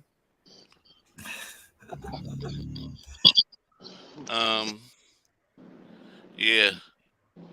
Take pictures, post them, go live. Yeah. I thought we were going to be able to sit down in the bar and kick it because I was going to go live. I was going to have me and Joe on one side of the table and we could have talked about things. That would have been kind of cool, but that wasn't what happened. We had to do it on the sidewalk. Like we were standing out back of the circle for most of it, and people kept coming on going, what's going on here? And I was like, oh, big YouTuber. Yeah. Keep walking. One time, one lady comes up to Joe and she's like, hey, what's going on? And he goes, oh, it's a big YouTuber, this and that. She's like, oh, thank you. He's like, you should go over and ask. Like, go over in the middle and ask him what's going on here. And she's like, no. It was hilarious. So how was meeting Joe in person? Like, is he the same Joe that we know on YouTube, or is he a little bit more, like, I don't know. We know he wears Seahawk colors, but did you see anything else that might make you think, we're cheering him or anything like that, or is he still full blown Seahawk? No, he's full blown Seahawk. So when he talks in person, does he slant his head to the side like he does with us? I guess at times. He wasn't really leaning back in his chair. We don't really have chairs like that. The one thing I noticed, he's got a chest. Like, I don't want him getting up close and landing hooks on me. Ooh, man. You know what? No. Like, I'm not saying his jab is weak, but I'd rather just eat jabs. You know what I mean? He got a chest now. I didn't think he was so stocky in the chest.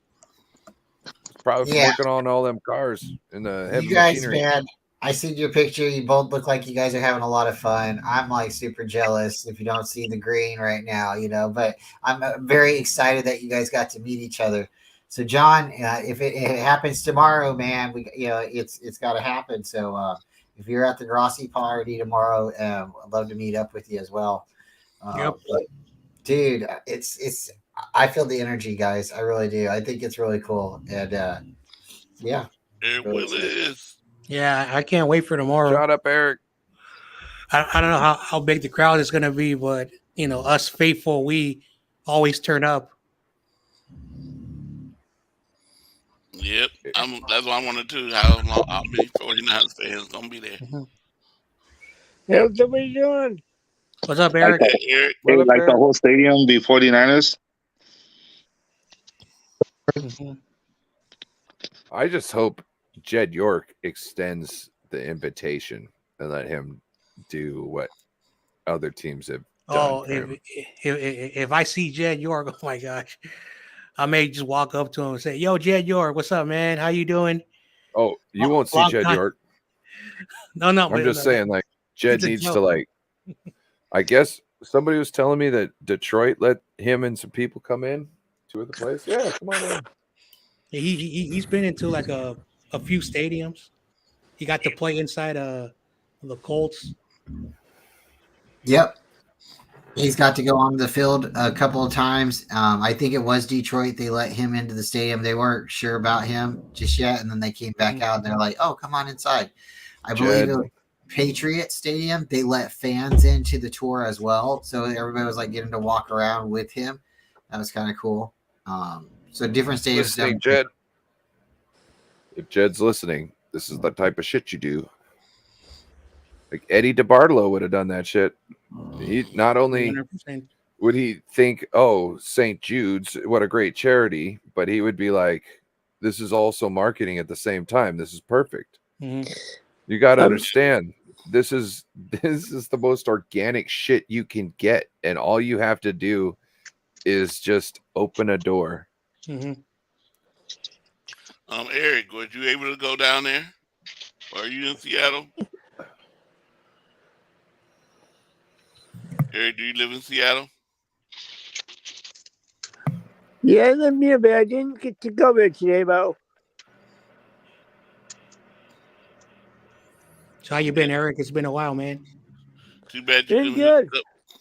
couldn't hook up with Joe in No More Sports. Yeah.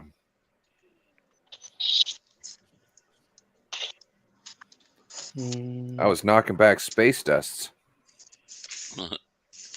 If anybody knows, you know.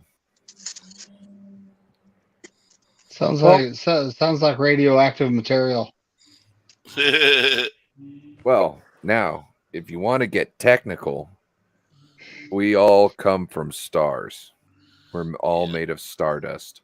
That's not true. Yes. No, it is true. I had a DNA test.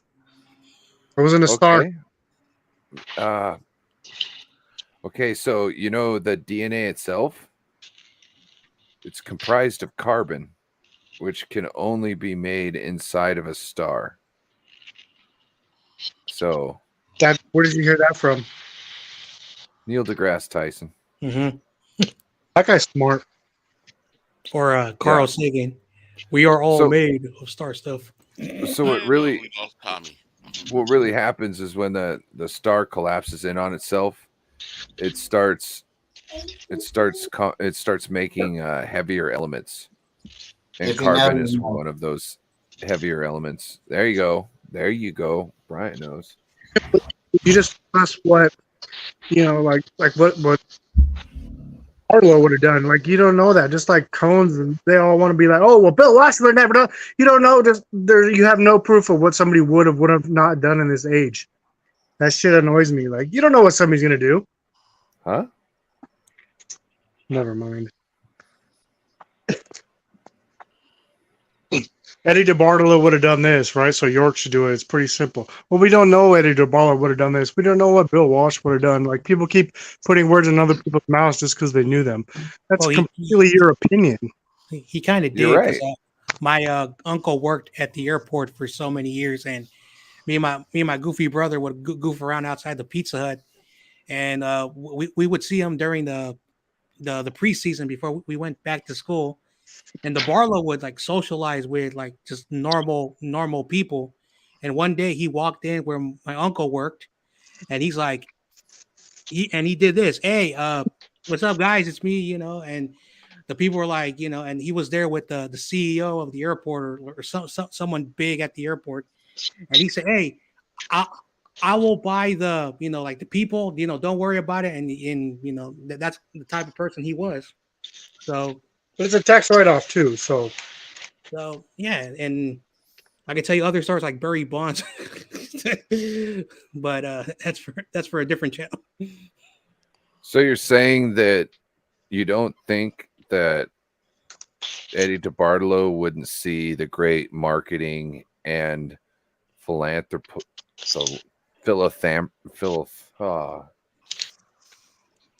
Well, you're saying that York wouldn't, right? No, I'm saying, York, do it. Because Eddie Barlow would. But I mean, that's totally an opinion, is my opinion.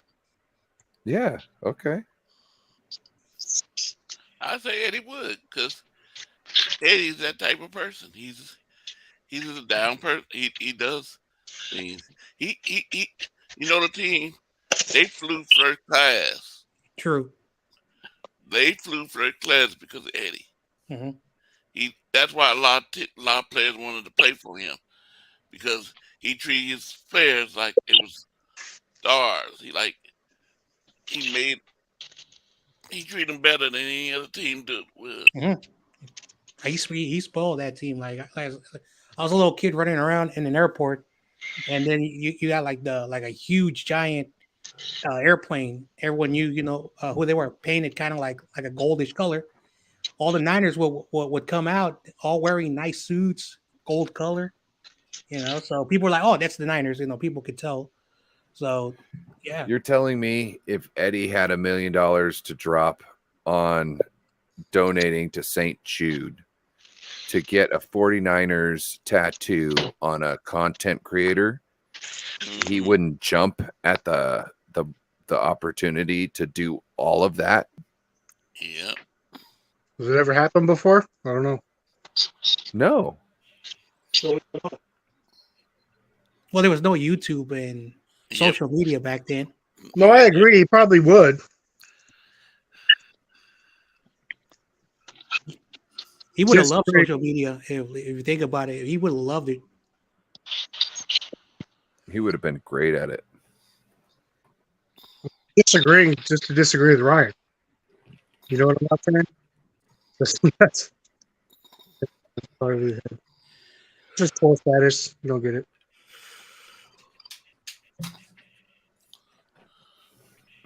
I'm out here with space dust, bro. You gotta watch out. I'm putting a little something in the air. I'm Is that trying new PCP? New PCP? What? Space dust. It's a beer by Elysian. Are you rolly? Yeah. Yeah. I thought you were gonna see that song. Steve-O, look. See this beer glass? Hold Where'd on. Tommy go? Hold on. I was cooking. Hold on. So Tommy, where'd you go? I know you dropped out. It's like, boom, you go home. He went to That's sleep. that's a nice one. That's Have a wonderful vacation, Tommy. But the comment was blocking it. See you later, Eric. I remember the last time he was in Florida. His mom kept trying to get on the screen, and she's like, "Who are you talking to, Tommy?" He's like, "None of your business." Nah, you should have seen when he was on Jay in the Bay I saw that. and his fiance wouldn't let me on there. I remember he called in on Rumble one time, and then they were talking about something about the 49ers, and then she's like, "Rumble, it's me, Tommy's fiance. Tell him to stop calling because he's supposed to do his chores." Oh, that's the cup. That's the cup. What does it say? It says Tom Grossi, St. Jude's 30 and 30 fundraiser. It's got the Packers logo, St. Jude on it. And then on this side, it's got a collage of different Packer and 49er memorable moments, different games. I'd probably throw some Bears in on there. Well, it would be cool to throw Bears in, but it's me meeting Tom Grossi. I'm a 49er fan, so it's Tony's contribution to Tom Grossi. She's standing right here, so if you guys like the cup, but I'll send pictures later of the whole thing. Oh man, you know what? Something just popped in my mind. If you give him that, he's going to feature you on his channel. This nice guy, his name is Brian. He's from Stockton. Gave me this cup, and I want to feature him. Go to his channel. Well, yeah, I'm doing it because I want to say thank you, and it does say what he's doing for this year, so it's like a timestamp. And I've seen other people do it too, but I want to do it because I want to be friendly. And Tony wanted to do something cool, but I definitely want to shake his hand. And if I do get an opportunity to give him that cup, I definitely want to do it. Definitely would like to do what Ryan did and get a picture of him. And then he even retweeted back to Ryan. Saying what? Who did? Tom Grossi retweeted back to you. He appreciates you. So that's really cool. I didn't even notice that. Oh, shit. You guys got to get a picture now because these guys got one. I'm gonna try. Me and Tony are gonna try, or me and Lily's gonna try. We're gonna try. So I've been Googling too around Santa Clara what brewery he might go to or something like that. I'm hoping he'll go to like In-N-Out or something like that. Something cool. Somebody been up today that could tell you where he was going to be and stuff. That'd have been cool. We probably got to wait till tomorrow morning. Tony's over here saying he don't eat meat, because he's a vegan, so he's not going to go to In-N-Out. He could get him like a protein burger with no burger. Well, that's something new. I never knew about him. It'd be funny, crazy. He do this. He goes to Santa Clara for a while and visit Santa Clara. But then John be mad if he did this, though. because John go all the way to Santa Clara, and he's standing there, and all of a sudden he goes out to San Francisco and walks Pier 39 and stuff. Oh, dude, I'll be ticked off if he goes to Kezar. Because I live a 10-minute drive from Kezar. Oh, Alcatraz.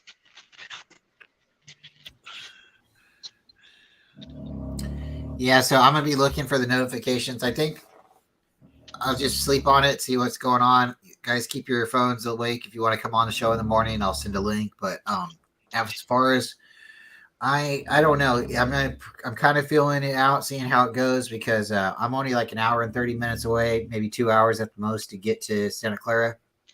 So I want to find out like what's going on in the morning, like how soon he's getting into the Bay Area. Then I'm going to kind of judge it, and then I'm going to drive from there.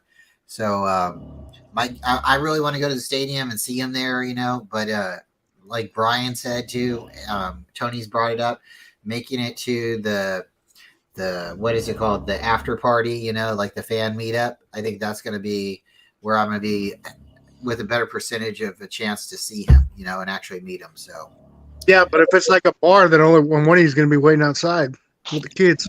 Well, what he did today, I think, is he went to a bar where kids could go, because that's what I was reading on Twitter. So I think he's trying to make it where it's family related. Yeah, family oriented. And I think if he did that in Denver too. So hey, he said they didn't have any power. So I'm standing outside the place and I'm looking, and there's lights. There's lights. It might have been auxiliary lights because it was like outside building lights. You know what I mean? Like not like fluorescent lights or anything like that. It was just like if the parking lot was dark, this light would be on. You know what I mean? Like, and he picked the place that it was the old Pyramid Brew House. Like, I don't know if you ever had anything called Snowcap by Pyramid, but I've drank in like the first batch of Pyramid at that place many a times. And one time it was awesome. It was out of a carved glass. So I'm sitting here drinking Snowcap out of an ice cup. It's cold to hold that shit. So, I thought it was funny because I had been watching his Twitter for the last couple of days pretty heavily, and he tweeted that they were going to have a meetup at like 4:00. So then I tried to send it to you and Joe. I'm sure you guys were watching it too, but then I see later somebody tweets the fan what's it called? The fan meetup hasn't been disclosed yet, or announced yet. And I'm like, wait, Tom Grossi already announced it, like go back, dude, so yeah, if you are following him on Twitter and stuff like that, just keep following Tom, because that's where that's who's going to tell you where he's going. You guys have a good night. I gotta go. All right, good night, David. All right, you guys have a good night. Yeah, night. Is that Corey or your dog snoring? Good luck to your Cowboys, David Corona. My dog. It's both of me. I'm messing with the dog, snoring with him. Yeah, I heard that. He was like, I go like this. Corey Davis, you probably fell asleep during the Jaguars versus the Broncos game. Probably did. That was the boringest game. It was like 9-6 in overtime. Oh, look at the dog. What was that one game the Chargers were getting? Or was it Herbert? No, it was the Jaguars. The Jaguars were like, they were losing like 31-0. Yep. And I like look up and I'm like, well, okay, I'm out of here. Said peace out to my sister and all that. I get home and I look at the score. I'm like, what the hell? Like, what the hell is going on? All of a sudden they came back from that. Like, I thought they were done.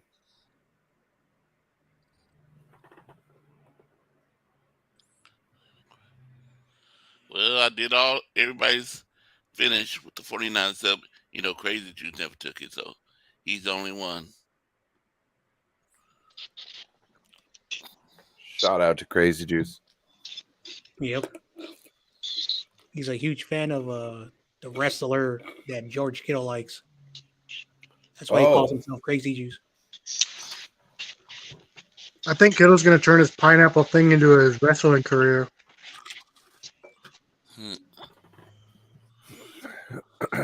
I don't know. What do you mean by turn his pineapple thing into his wrestling career? That's going to be part of his gimmick when he goes into wrestling after football. Okay.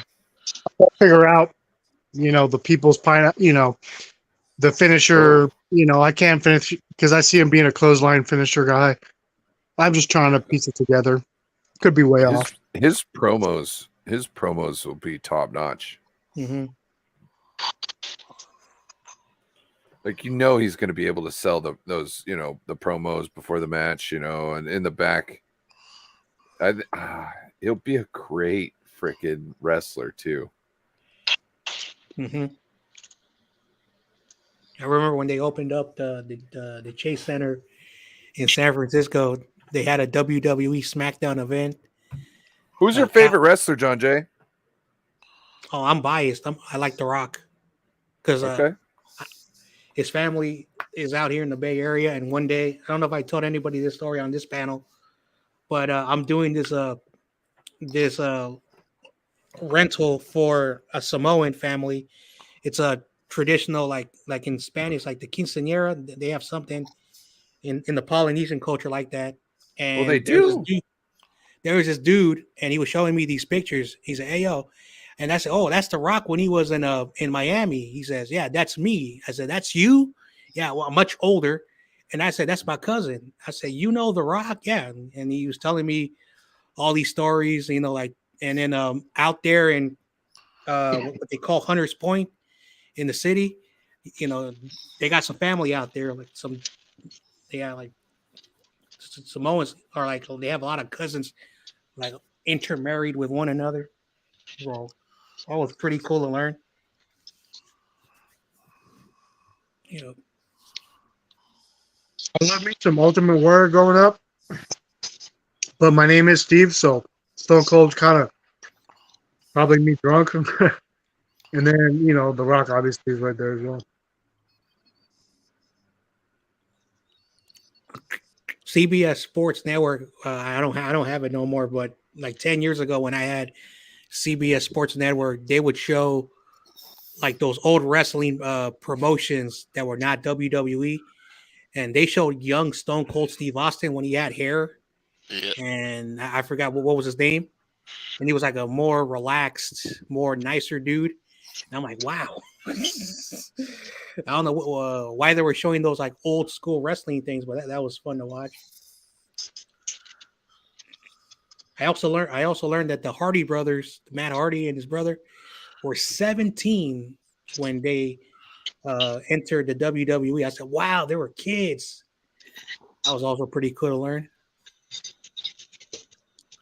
My favorite wrestler was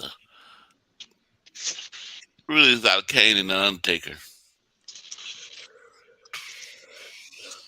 Corey, did you ever go to that pay-per-view in the Cow Palace? No. That was crazy. When Eddie Guerrero won against Brock Lesnar, that whole arena was like rocking because, and you had so many people with the Mexican flags. So that was pretty fun. I think that's I've the never last been time. to a wrestling event.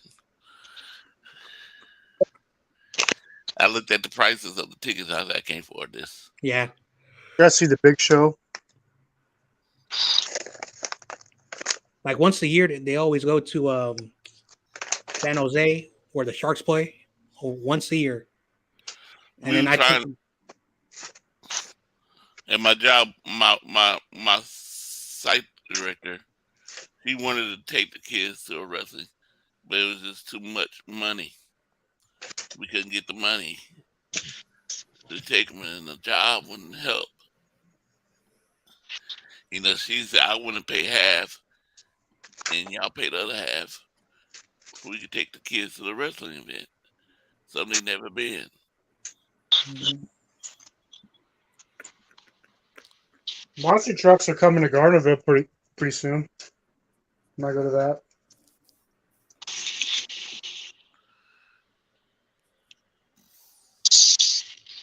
I remember someone gave me some tickets. This was, I think, in 2015 or 2016, where they filled up the San Francisco Giants stadiums with those giant trucks hopping over. I went. I didn't understand it, but people were enjoying those trucks. I think they're called Monster. Yeah. So I was like, wow, they turned a baseball field into where those trucks jump, spin around, and smash other cars. Those things are so cool. I got a bunch of pictures on my Facebook, man. I mean, they could do front flips, back flips, and then when they win, they just spin out. Dirt goes halfway through the crowd, man. I had a $9 beef parfait or whatever it was, and like it got all this dirt in it. Yep.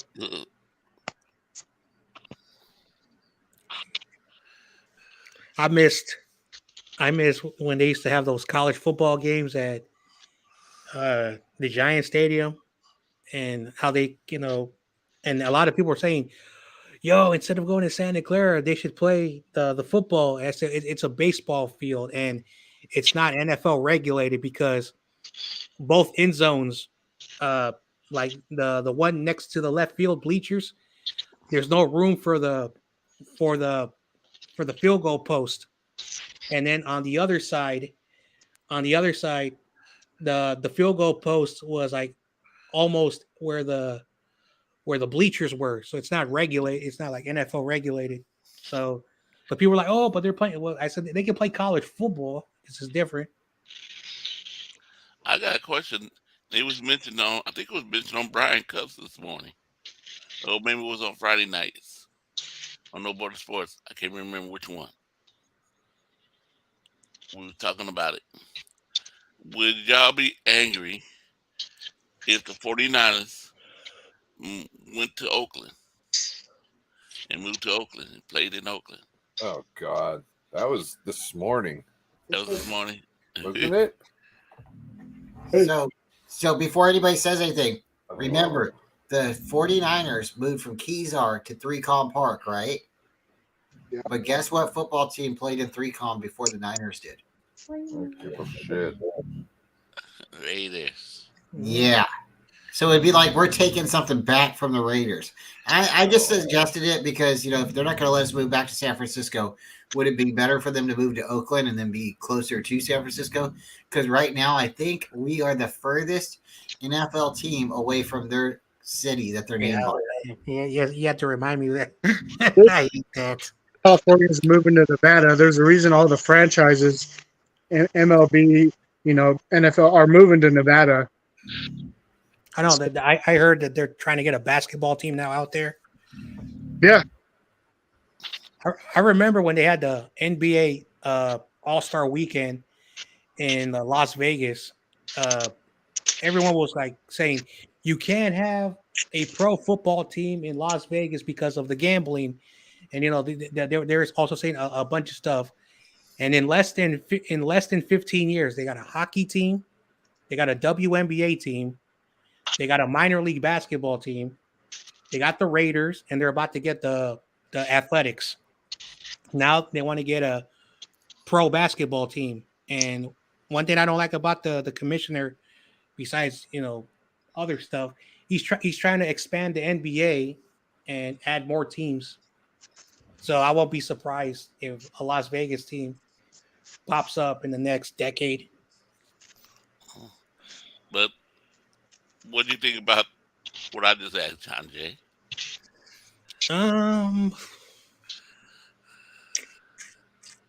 You see, at this moment right now, it'll probably not happen.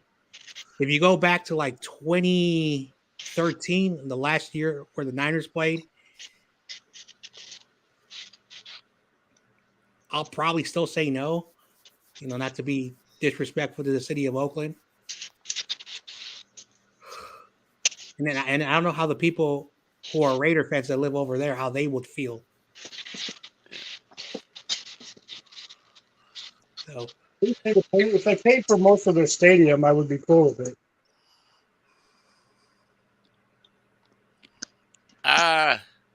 Daily Red Niner, how would you feel?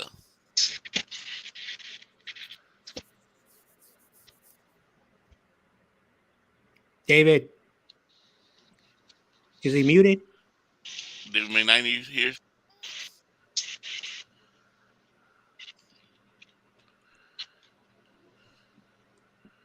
David McKnight must be talking on phone. Mm-hmm. I would kind of be, I don't know. I thought about, I had dreams of stuff like this. I had dreams of them playing in Richmond. They tore down the Hilltop Mall and built a stadium, and Hilltop Mall was called, and moved out to Richmond. Mm-hmm. But in Oakland, I was mad when they were talking about sharing Levi with the Raiders. I was like, no, please don't do this. We'll be like We don't want to share the this. Giants and Jets. Yeah, Giants, Jets, Rams, San Diego Chargers. Yeah. Chargers. No, no, I don't want to rent Levi's out to Oakland. I was very proud of the 49ers for offering that. I think that was really noble. And yeah, sure, the Raiders turned it down, but imagine if the Raiders would have taken it, we would still have the Raiders and the Niners in the Bay Area right now. The Raiders would have got another stadium built. I know, and if you also think about it, from the month of August all the way to now the second week of January, you'll have football games in Santa Clara every single week. You'll have like some weeks where the Raiders will be over there, some weeks where the Niners will be over there. And then when the Raiders and Niners play, it'll be technically home games for both of us. If you think about it. But yeah. What do you think about sports? Oh, I don't want to go over this. Well, I think most owners want their own stadiums, like, you know. See, before they go play in Oakland, I tell them, let's go build another stadium where Candlestick Park was.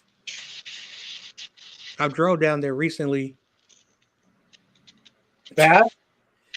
It's like you got swamps starting to pop up, and like there's still a lot of the old those little things, you know. Oh, Candlestick is this turn, like those little those freeway posts. You can see the outline of how the stadium looked, and then you got a lot of grasses popping up. So I don't know what the city's gonna do with it. It's been a decade. So there's a lot of crime there? Or what? Not really. It's just an open, and then right next to it is Candlestick Point, where you can go fishing, and there's like a little like a national, well, not national, well, like a little federal area where you could do like stuff. You know, I used to go fishing over there, and they used to catch all these weird things called a bullhead. It looks like a frog, but it's a fish, and everyone calls them a bullhead. So do you think they could do like what Corey's saying, is move back to where Candlestick was at? They should, in my opinion, but you know, I don't know if it's ever going to happen.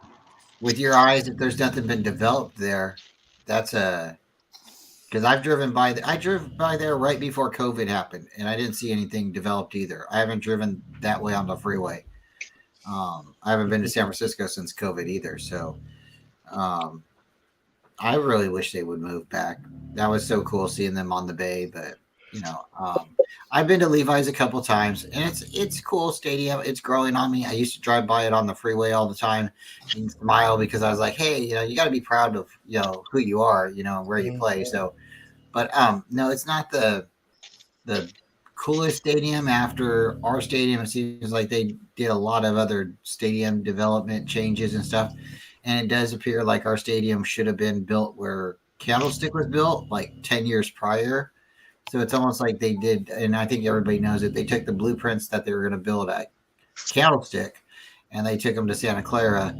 And it's one of those things. It's like, why don't we have a dome? Or like, why don't we have more roofing? Like it's just there's so many problems there. So More shade. more shade. Tony just said it too. Yeah. We've been to Levi's twice, and one was a night game, so we got saved, and the other game was a overcast game. So it was like the 1 o'clock game, 4 o'clock game, and we got saved by that game because it was in December. But and we got saved because it wasn't raining. But there was definitely a shade issue there at Levi's. So I know because like if you look at the geographical map, like outside San Francisco, you got all those towns, like where I live, Daly City, and they got San Mateo County. There's no land where they could have made it easier for people who live in the city, because people they still complain about, damn, if you don't have a car, which some people, because in the city, very few people have cars,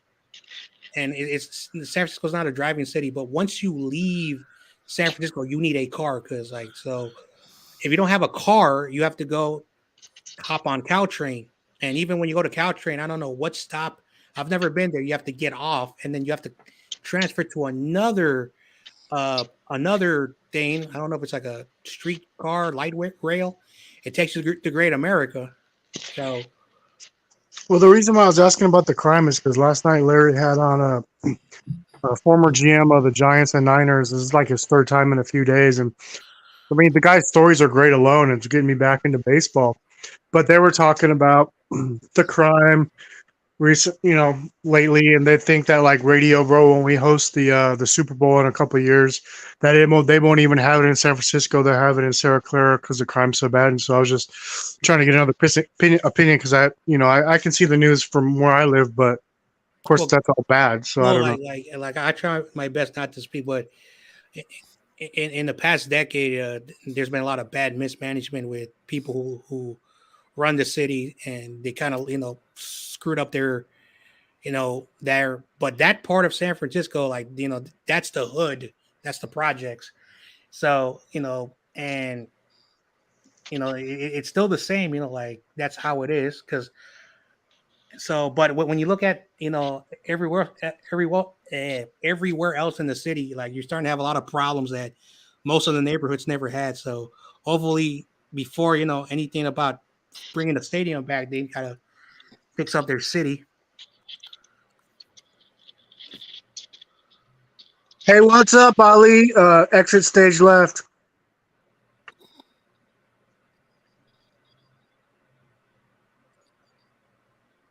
Better make some left.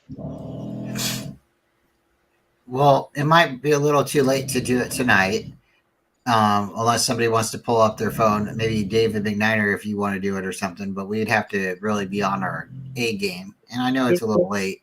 He doesn't have a phone. So what I was suggesting is we should probably go through some time on someone's channel, or even tonight if we want to, and I'll guesstimate who's going to win their divisions. So if you guys want me to start, I'm going to say the AFC East, right, with the Patriots and the Buffalo Bills and the Jets and Dolphins. I'm saying the Jets win that division.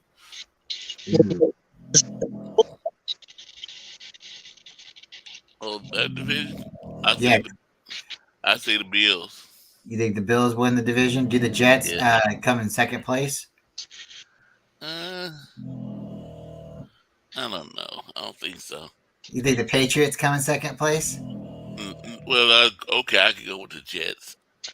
I'll see Patriots. No, Miami's in that division too, huh? Yeah, but Tua has to stay healthy. Yeah, that's the only thing. The Jets have a hard schedule, but no, they don't, Steve-O. Everybody has to come play them. They only have to go and play like Kansas City and I think Las Vegas. That's like their only division. Hey, Corey. Drive far. Yes. Take this guy's comment down, please. Oh wow! I just noticed that. Yep. Oh, I thought you mispronounced that, guys, because we are a group of guys. But thanks for coming. Hope you hit the like button and subscribe, and hope you come back with a positive attitude. So, wow. So, Mr. McNiner, what do you think in the AFC East? Who wins it? Is it Karen Rodgers? Is it Allen, up there in Buffalo? Tua coming and making a miracle, or is Mac Jones making the noise? That last one's not going to happen. Macaroni Yankee. The Patriots are going to be somewhere around third in that division, but behind the Jets and the Bills. I got the Bills winning it, but by one game over the Jets.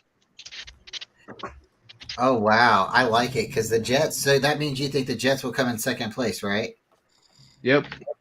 All right, I like it. They have a good defense, and their offense has a couple nice pieces, but no, they didn't have a quarterback to actually use anything. Now they do.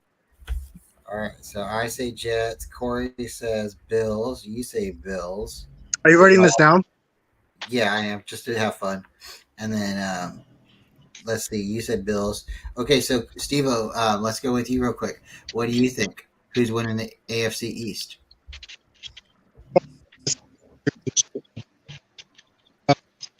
My first question is, how many people are vaccinated on the Jets? Oh man, what happened? Oh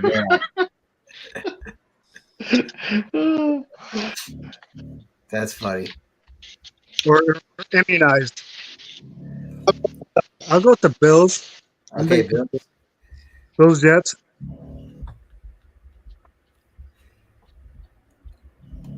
John, what do you think?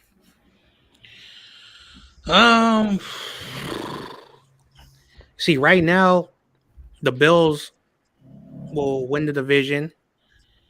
Default, Okay, I got so the Bills. Okay, Bills. Okay. I Go got ahead. I got the Jets by default because Mac Jones is getting his third offensive coordinator, and so they'll probably be a 500 or 8-win team.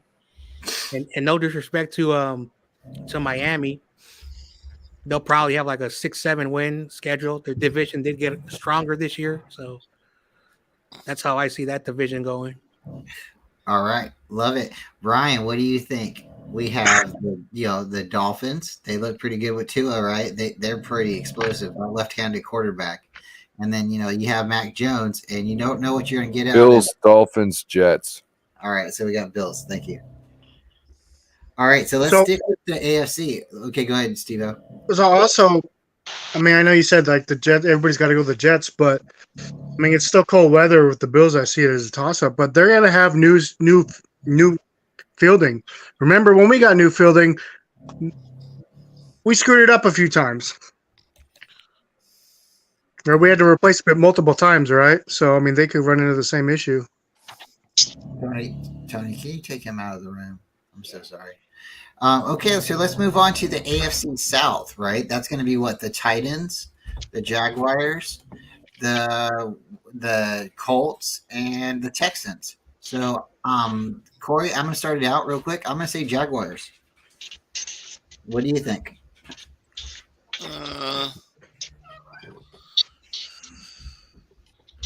I'm going with Jaguars. Let's go, Corey. All right. And then let's go to we went to David McNair. Yo.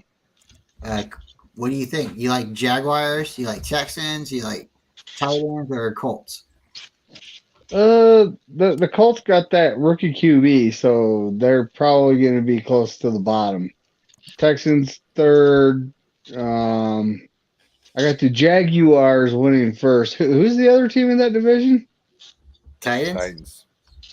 Oh, yeah. Titans. Ooh, Yeah, they're good. They're going to be second. Didn't the Titans get a replacement receiver for Brown? So we got you down. So far we got 3 Jags. Yeah, they got Robert Woods. Yeah. Didn't they? All right, Steve, what do you think? Are we going to have a 4 in a row Jaguars, or what do you think? Who's winning that division? Duval is not going to win. Oh, you got me. I was going to write it down. I'm going to go with the Colts. I mean, right.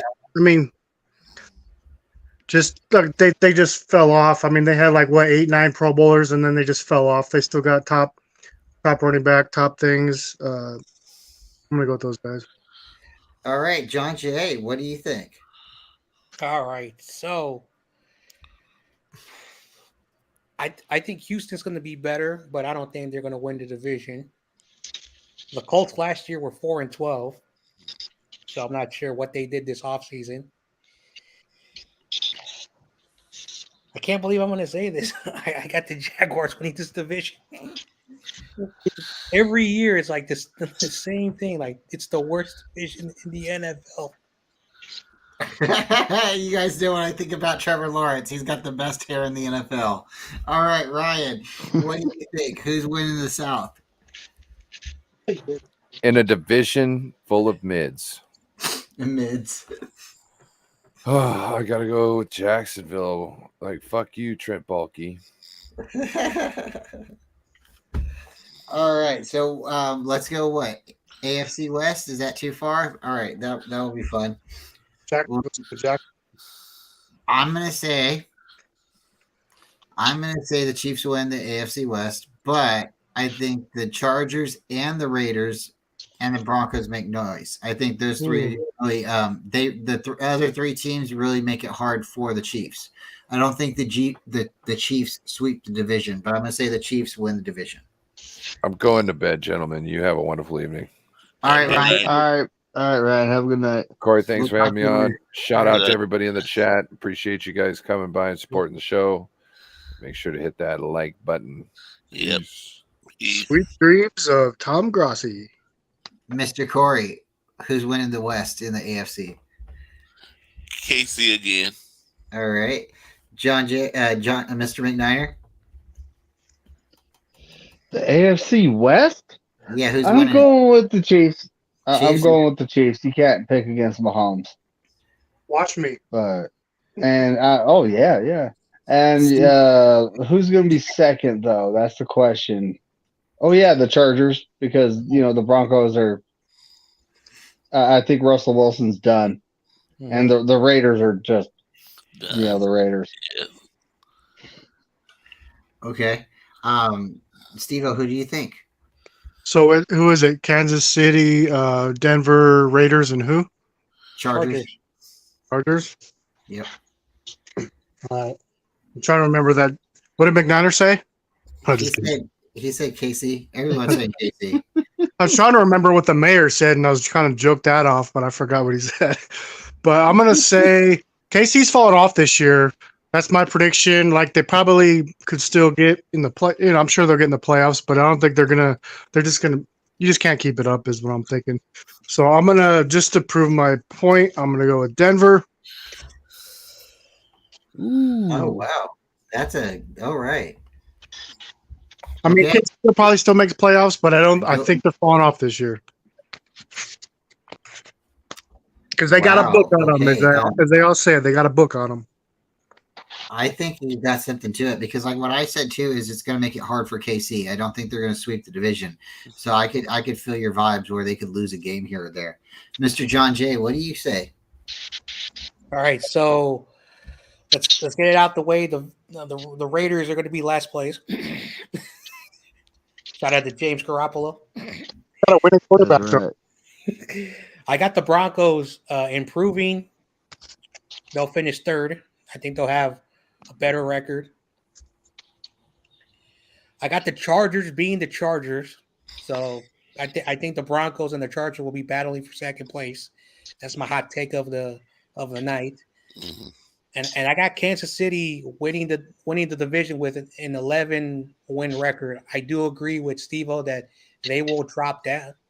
I don't know their schedule, but I think it's going to be hard. And I know Patrick Mahomes is a great quarterback, but this is the year if he continues to be good, then Patrick Mahomes he's just good. So I got Kansas City winning. I think the division got harder. So you got KC on top? Yep. All right. Hey, Corey, can you help me out here? Who's in, and just Corey, guys, who's in the AFC North?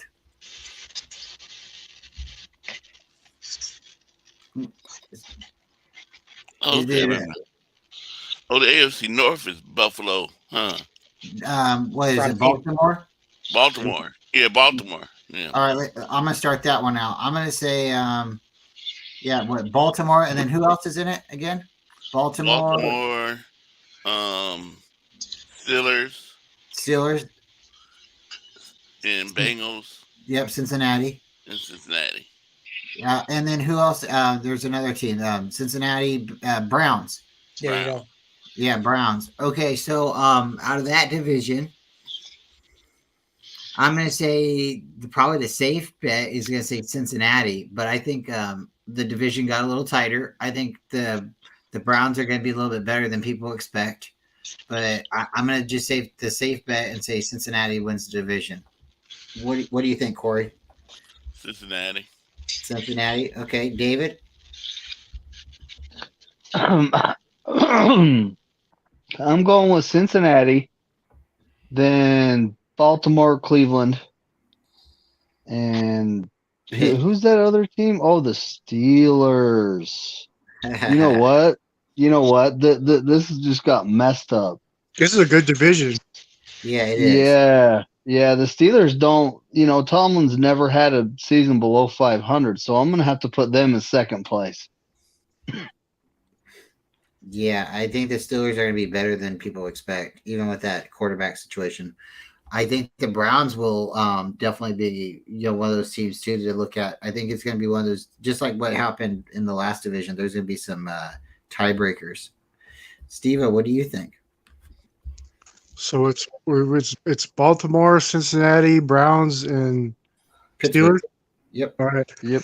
Man, this is oh man, I mean, Baltimore's been knocking on the door for a minute. I'm gonna go with Cincinnati because they got some offensive line. Okay. Cincinnati, and then the Steelers. I heard their quarterback has small hands. I don't know what that means, but I think they'll be borderline playoffs. So when they say your quarterback has small hands, it means when the quarterback's gripping the ball, there's an intangible, there's a possibility where if a player comes up and smacks the ball, they won't have the same, circumference on the ball. They won't have the same grip to be able to withstand a player smacking the ball out of their hand. So, if they have a bigger hand, then they have a better chance of having more airspace on the ball, area. So does Sam Darnold have small hands? The motherfucker fumbles a lot. So you know what I mean? I never hear that about him, but he fumbles a lot. I don't think it matters. Is my point. What I was getting at. Yeah, but no, that's what I understand about the big hands. That's why they try to say it. Oh, he's got big hands, so when he's holding the ball, if he does get hit, they're not going to be able to knock 25% of the ball out of his hand or 75% of it out of his hand. So Cincinnati and John, if you want to leave before the whole show's over, but we're going to try to go through this fast. But we still have like 8 divisions. 4 other divisions. I know. So, Yeah, like I said, once the thing's over, I'm going to have some dinner because cool. I didn't know what time I got home, and then I just looked at it's almost 11 o'clock. Yeah, cool. And David, if you don't want to stay for the whole thing, we're just having fun. John, what do you think with the Bengals division? Baltimore, Browns, or Pittsburgh? All right, so I don't know if Michael's friend who likes Baltimore is listening, or you know what happens when you see his name or Darwin. I think they're going to finish third with either 9 wins or 8 wins. I think they're going to regress. They got a lot of players, but I think they're going to regress a little bit. I think Cleveland will be 7 or 8 wins. I think they'll be at the bottom with. It's a good division. I got the Steelers making the playoffs, and then I got the Bengals. All right, surprise with the Pittsburgh Steelers. Okay, Corey, let me get your help. So we've done the AFC. Bengals. Did I say the Bengals? Yeah, you've already done it, but will you help me pick the NFC? Do you want to start with the North, the West, the South, or the East? Let's go say the best for last. So let's go NFC North. All right, North. And then really quickly, so go ahead and tell me who was in the North, and then I'm going to make my pick. You make your pick, and we'll keep going like we were doing. The North is who's that? in the North. Go Pack, go. Isn't it Minnesota, Green Bay, Detroit, and Chicago? Correct. Oh wow, he's probably listening. You probably get mad. I'm going with Minnesota. All right, we're gonna go with Minnesota. I'm gonna go with the Packers, and then David. Let me write it down real quick. David, what do you think? I'm gonna go with Detroit. Detroit versus everyone. It's like, yeah. And the Packers in second, Minnesota in third, and Chicago is going to be in the basement. Shout out to Michael. I heard that. I got to stop. So you think Detroit's going to win the division? Oh yeah. Okay. Hey, that's not a bad. That's They look really good. The thing that scares me about them is I think a lot of their wide receivers are suspended because of the gambling thing. So I think that's going to hurt them to begin the season, but they should really be good. I believe in the Packers. My uncles are big Packer fans, and I'm kind of like, partial to the Packers. I think they still have a really good team, and I think Jordan Love will surprise. And then Corey said Minnesota, which is they still got Kirk Cousins. I mean, they should be without Aaron Rodgers in the division. They should be clear cut winners. Steve-O, what do you think? Yeah, this is tough because I mean, I would be big on Detroit, but they screwed up, and I'm not exactly sure how many people got suspended or more to come. So, gonna have to keep them as what they always do. Chicago, then they added some pieces, but it's not sold on everything there. So, Vikings, they lost some receivers. They're losing their running back. So, and they only won a bunch of games by 1 point or one score. So I'm not sure how much I feel about Love, but I'm gonna go Packers. All right, I feel it too. I really do. Packers and then the Lions. John, what do you think, man? Because we got some Packers, we got some Detroit Lions and Vikings. So are you gonna go the Bears? Oh my. So this is going to be the division like the NFC East a few years ago. A team with a losing record is going to the playoffs. I got the Packers making it with 8 wins. That's the division winners. I'm not sold on the Vikings because last year they could have been 1-16 if everything went the wrong way for them. So I have them in last place. I got the Lions finishing second in that division with 7 wins, and then I got the Bears also with 7 victories. But I got the Packers making the playoffs. So did you say Packers first, or did you say Lions first? I'm sorry. Packers. Packers. Okay, so we got 3 Packers and a Detroit and a Viking. I could see it happening. So sorry, Michael. Detroit versus everybody. Go Pack, go! And the Vikings will. What do they do? Skull Crush. So okay, Corey, what division do you want to start with next? We just did the NFC North. We have the South, the East, and the West. And you said West for last. So let's go South. All right, South. Let me know who's in the division. Atlanta, New Orleans, and Panthers. New Orleans, Panthers, and Tampa Bay. All right. I'm gonna say Saints win the division. Tampa Bay comes in second place. I'm gonna say Saints, and I think Tampa Bay gonna finish last. Really? All right. Who's the Saints coach? Allen. Dennis Allen. They got John Gruden there as their quarterback coach now too. Yeah. A little weird, huh? Only if you make it. And now he's got Carr there with him. A little weird. All right, David, what do you think? Are you thinking who dat, or are you thinking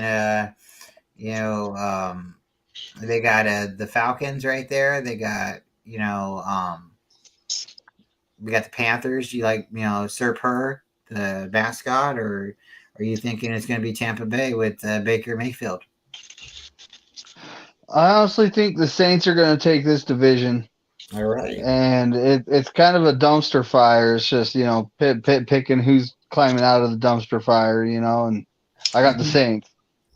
I got the Buccaneers. I honestly think they finished third, and the Falcons in second, and the Panthers in fourth. Yeah, because they got a rookie quarterback. John, Steve-O. All right, so I think the Saints got that receiver coming back, Michael something. Thomas. Yeah, Michael Thomas. But I see him being like a head basket, wanting to get traded. So I'm going to go with the Falcons. Oh, wow. Falcons, really? Yeah, I see them up. I mean, if it wasn't the Devo wide receivers. Sorry to cut you off. They got a new quarterback. Like what? Rookie quarterback too, right? Second year guy, Riddler. Is it Riddler? Yeah, and Riddler played most of the year last year, so he's not a rookie. Okay, so he's like their Brock Purdy. Okay, They surrounded them with some decent pieces, I think, though. So I'll go with the Falcons. All right. Man, Saints and then the Panthers. I like the Panthers though, but over the Buccaneers, really? They still got a Super Bowl roster minus their quarterback. Bears are last. They're starting either Trask or Mayfield. Mm-hmm. All right. Okay, John Jay, what do you think? Are you a Buccaneer fan, or are you a Sir Purr? Are you looking at the Falcons? The best stadium ever for fans. They'll let you have a soft drink for free. You just keep walking up to the fountain machine. No lines. You just walk up, get your soda, and leave. Check out the Tom Grossi video. That's what I'm being funny about. Or do you like the Saints? Who dat? Dirty Bird. All right, so shout out Dirty Bird. All right, so I'm looking at their current staff, the 2023. I don't see John Gurnan's name anywhere, but I'll keep looking. All right. If you don't mind, like, not to prove me right or anything, but if you don't mind later, I'll shoot you the article on Instagram. Got it. Didn't technically give him the QB coach role per se, but he's on the staff. Okay. So I agree with Steve-O. Atlanta's winning that division because they're the only team right now that has a good coach. They have a good foundation. I'm not saying that they're going to win 15, 16, 17 games. I'm saying they're going to win the division. Okay. Mm-hmm. The Saints last year were 7-10. And I don't know why they were 7-10. And I think Carr, I think they're being overhyped because of Carr. They could be second place. I got Tampa in third place, and then Carolina, they're still in a rebuild. So I got Atlanta. They're the only team confident right now that has every great aspect of the team. And Desmond Ridder was not as bad as I thought. And then, shout out to Blake, for those who don't know, Atlanta Falcons guy. He's very smart on his team. So I'm going to take his information. Atlanta's the best team in that division right now. All right, Corey, you want to let us know who's in the NFC East? That's the Cowboys, Cowgirls. Let me see. You know what? I'm gonna say Eagles win it again. All right, you're saying Eagles, okay? So there's the Cowboys, the Eagles, the Washington Commanders, and the New York Giants. And as much as I want to see the Giants win the division, I don't see it happening. The Cowboys have a really good team, but for whatever reason, they can't seem to put it together. But the Eagles have a lot harder of a schedule than they've had in the past.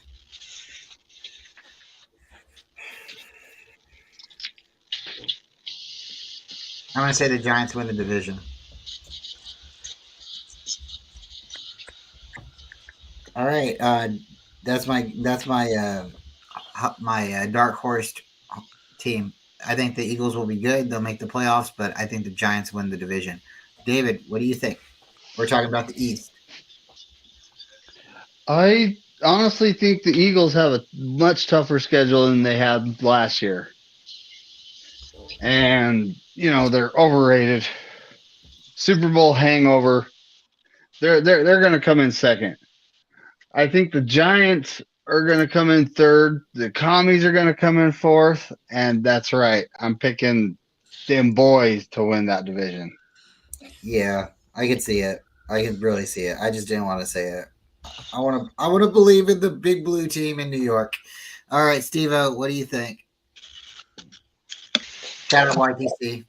The Cowboys, they added some good pieces on both sides of the ball, and everybody takes it as an easy win, but we only won them by the last 2 years.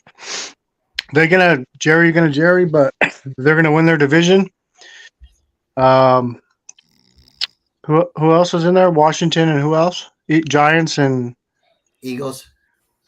Eagles are dead last. Commanders will come in second, and Giants will be third.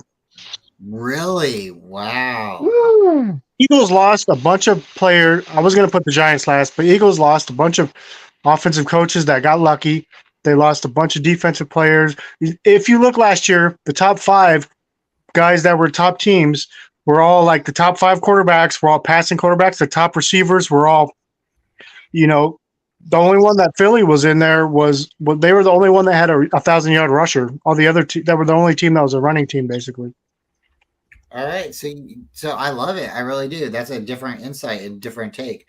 So you're saying Cowboys come in first, and the Commanders coming in second. John, what do you think? What do you think? I'm saying Giants. We got Eagles. We got Cowboys. Are you going to say Commanders? Let's hear it. All right, so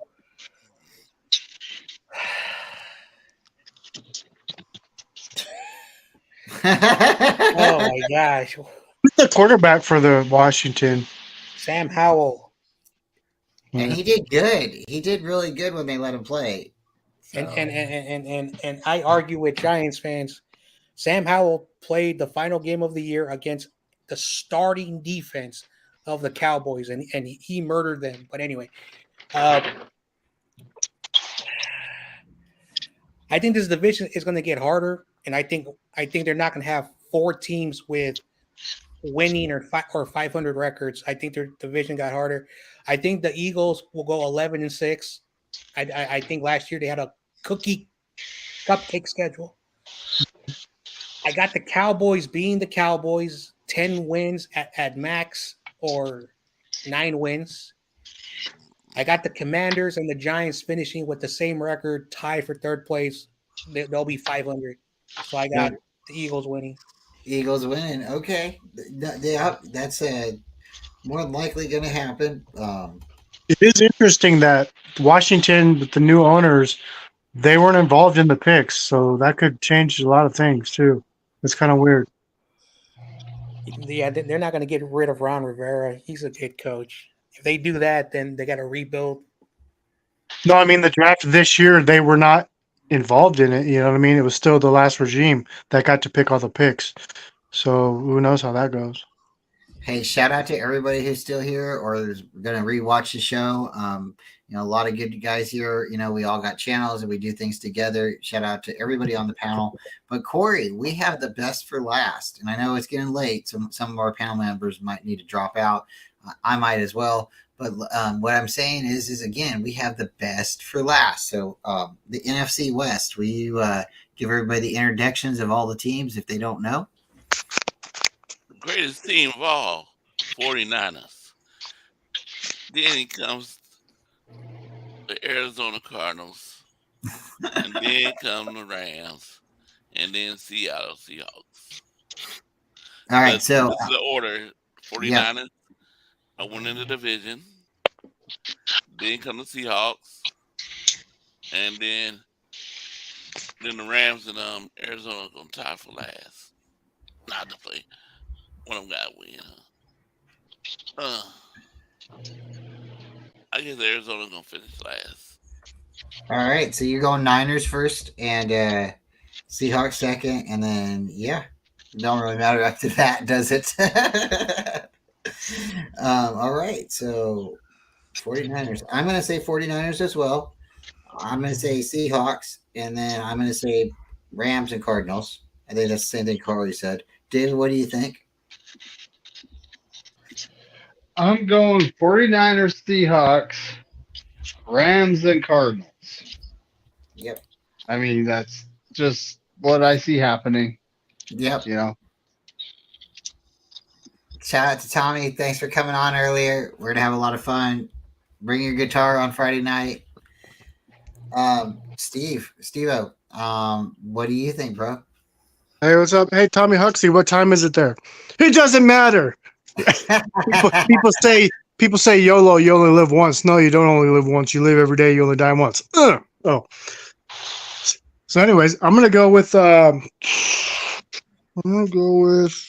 Seattle Seahawks coming in second. Okay. Your Niners are gonna be first. All and right. It's gonna be, see what I did there? It's gonna be Cardinals and then the Rams, because the Rams got like a 05-06 start. Ooh, so you think the Cardinals will have like a little bit of luck in between things, or do you think Kyler Murray's going to come back and win some games, or how do you feel that's going to work out? More the Rams than the Cardinals. Okay, so like they'll probably beat the Rams, and that will be the 2 wins that they'll get over. Okay, I see it happening.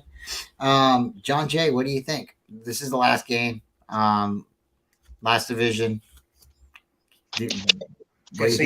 Of course, I want the Niners to win the division every year. All right.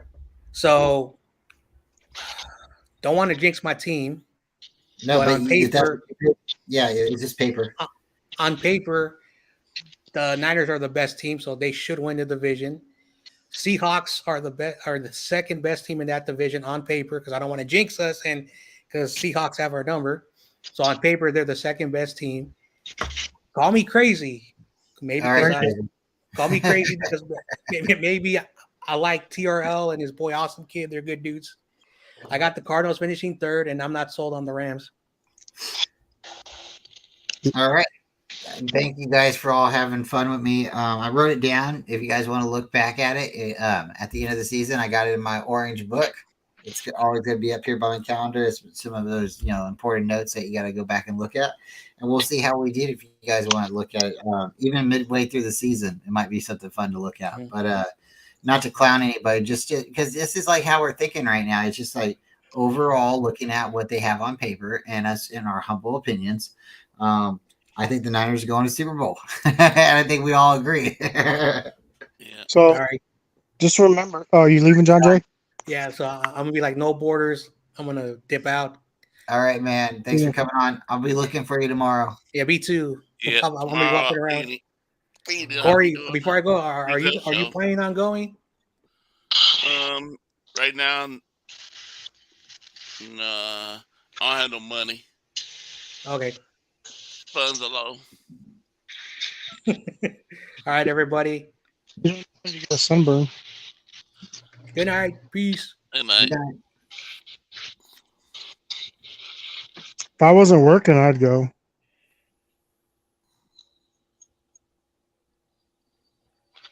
So, remember now, I've lived in Nevada my whole life. Well, minus 3 years in Colorado. So, I've been able to gamble since I was 21. Just throw that in there. If you change your answers. No, I'm just kidding. But are we going to go further? Or are we just doing the divisions? We're going to go all the way? Or We did everybody. no, I mean, we're just doing who wins the division. We're not going to go Super Bowls. Oh man, that'd be a lot of fun too. Like, okay, so look back at everything, and we're gonna put it together in a playoff bracket. I think that should be another night. I can write it down a little bit better. We can come back. But Steve, that's a good idea. All of us will get back together, I think. Yeah, we can do it probably after the results show. All right, let me try to work on that, and then I'll have our because we basically have all of the same ideas of who's finishing first. We almost all are in unison, and then, yeah. I'll make the adjustments. I'll be like, okay, so Steve-O says this team, you know, or we'll figure it out where like maybe this team makes the playoffs and this team makes it first or second in that division. We'll figure it out. But Corey, thanks for having us on. We had a lot of fun. You went like 4 hours, and I think, dude, you always have great shows. Yeah.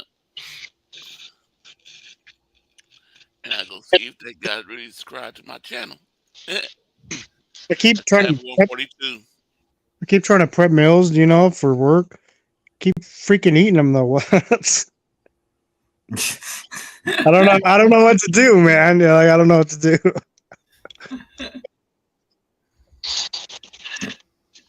That's like a funny. I started on like Friday too. I've only got one of them I didn't eat. I just did like 3 more, but I ate like half of them already. So yeah, I'm having a tough time right now. I hate that, you know, like I'll try to go and buy something for work, you know, and then I'll be like, oh, I'm going to eat that for my lunch at work. And then I don't eat it for lunch at work. I end up going somewhere to get something for lunch. And then I end up, you know, eating that at home, and I don't eat dinner. And I'm like, what's going on here? You know, it's like, stop buying food that you're not eating. Yeah. Tommy Huxley, it is strawberry ice cream. Although it tastes like ice cream, but not strawberry. Well, Corey, I'm about to cut it off soon because I'm going to get ready for tomorrow. I have to make the thing. Banner? The banner. Banner? Yeah, I got to do the banners. I got to change the answers to the new, to the right answer in the banner, and also got to make the you know, the show. So you could do a premiere tomorrow too. I can't see your name. Colt. Oh, like with that going live? Yeah. So you or like clip it, or you know what I mean, like. So it doesn't have to be live. Yeah, I'm gonna try to do something cool. But yeah, Corey, I'll try to be home for the show. If I'm not, then I'll message you. I'll let you know I won't be on the show. I'll be listening, driving her home or something. But I'm gonna try to get over there, and then if I can go live when I'm over there, and more than likely I'll probably go live in the morning. So if you guys want to jump on the panel in the morning, but yeah, I always like talking with you guys. We'll just go from there. But after the show, I got something to say, so don't run away real quick, okay? Okay, somebody tomorrow we're gonna find out 2 people went 17-0. I mean 17-1. Wow. And yeah. And find out that person really won. The man over here. Other way. If I could point that way. You're pointing the wrong way. The man is behind me. Well, on my picture, he's this way. I'm down in the corner. Yeah, you in the corner down there. We're gonna find out if this man win. I think. All right. I think YTC can't catch him, even with his 20 questions.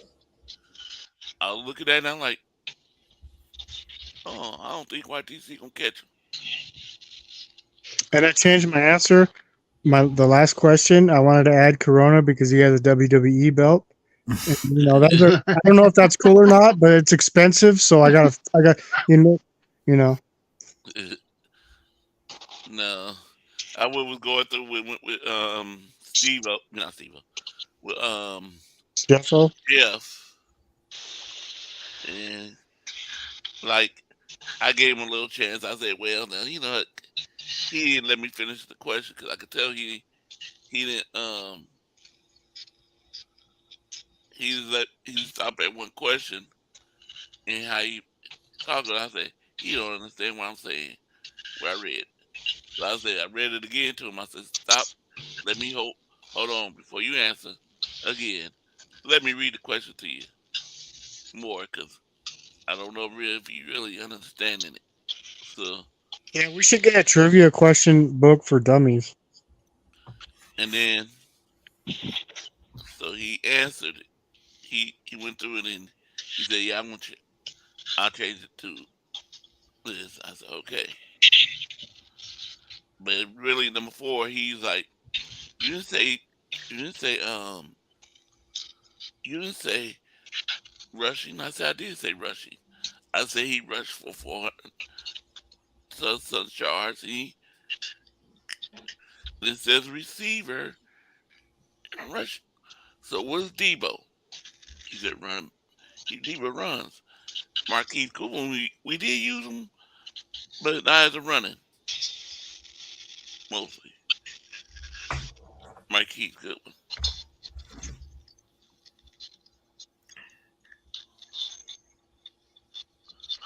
He said, "I can't change it." I said, "No, you can't change it.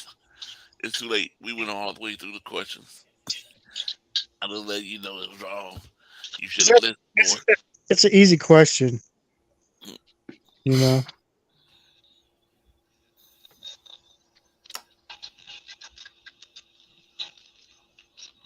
Well, I'm gonna play my music, then I'm gonna end it. So I'm All gonna right, put you on the go background. Niners. Go Niners and F the Lambs. Like and subscribe to Corey Davis, Lockdown Corey Davis, and check back on. Put your notifications on. He's always got good shows and good people coming on. So thank you, Corey, and hit the like button, everybody. Corey, hit the music.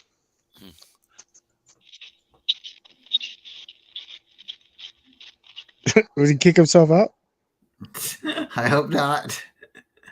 Corey, don't put me up front. Hey.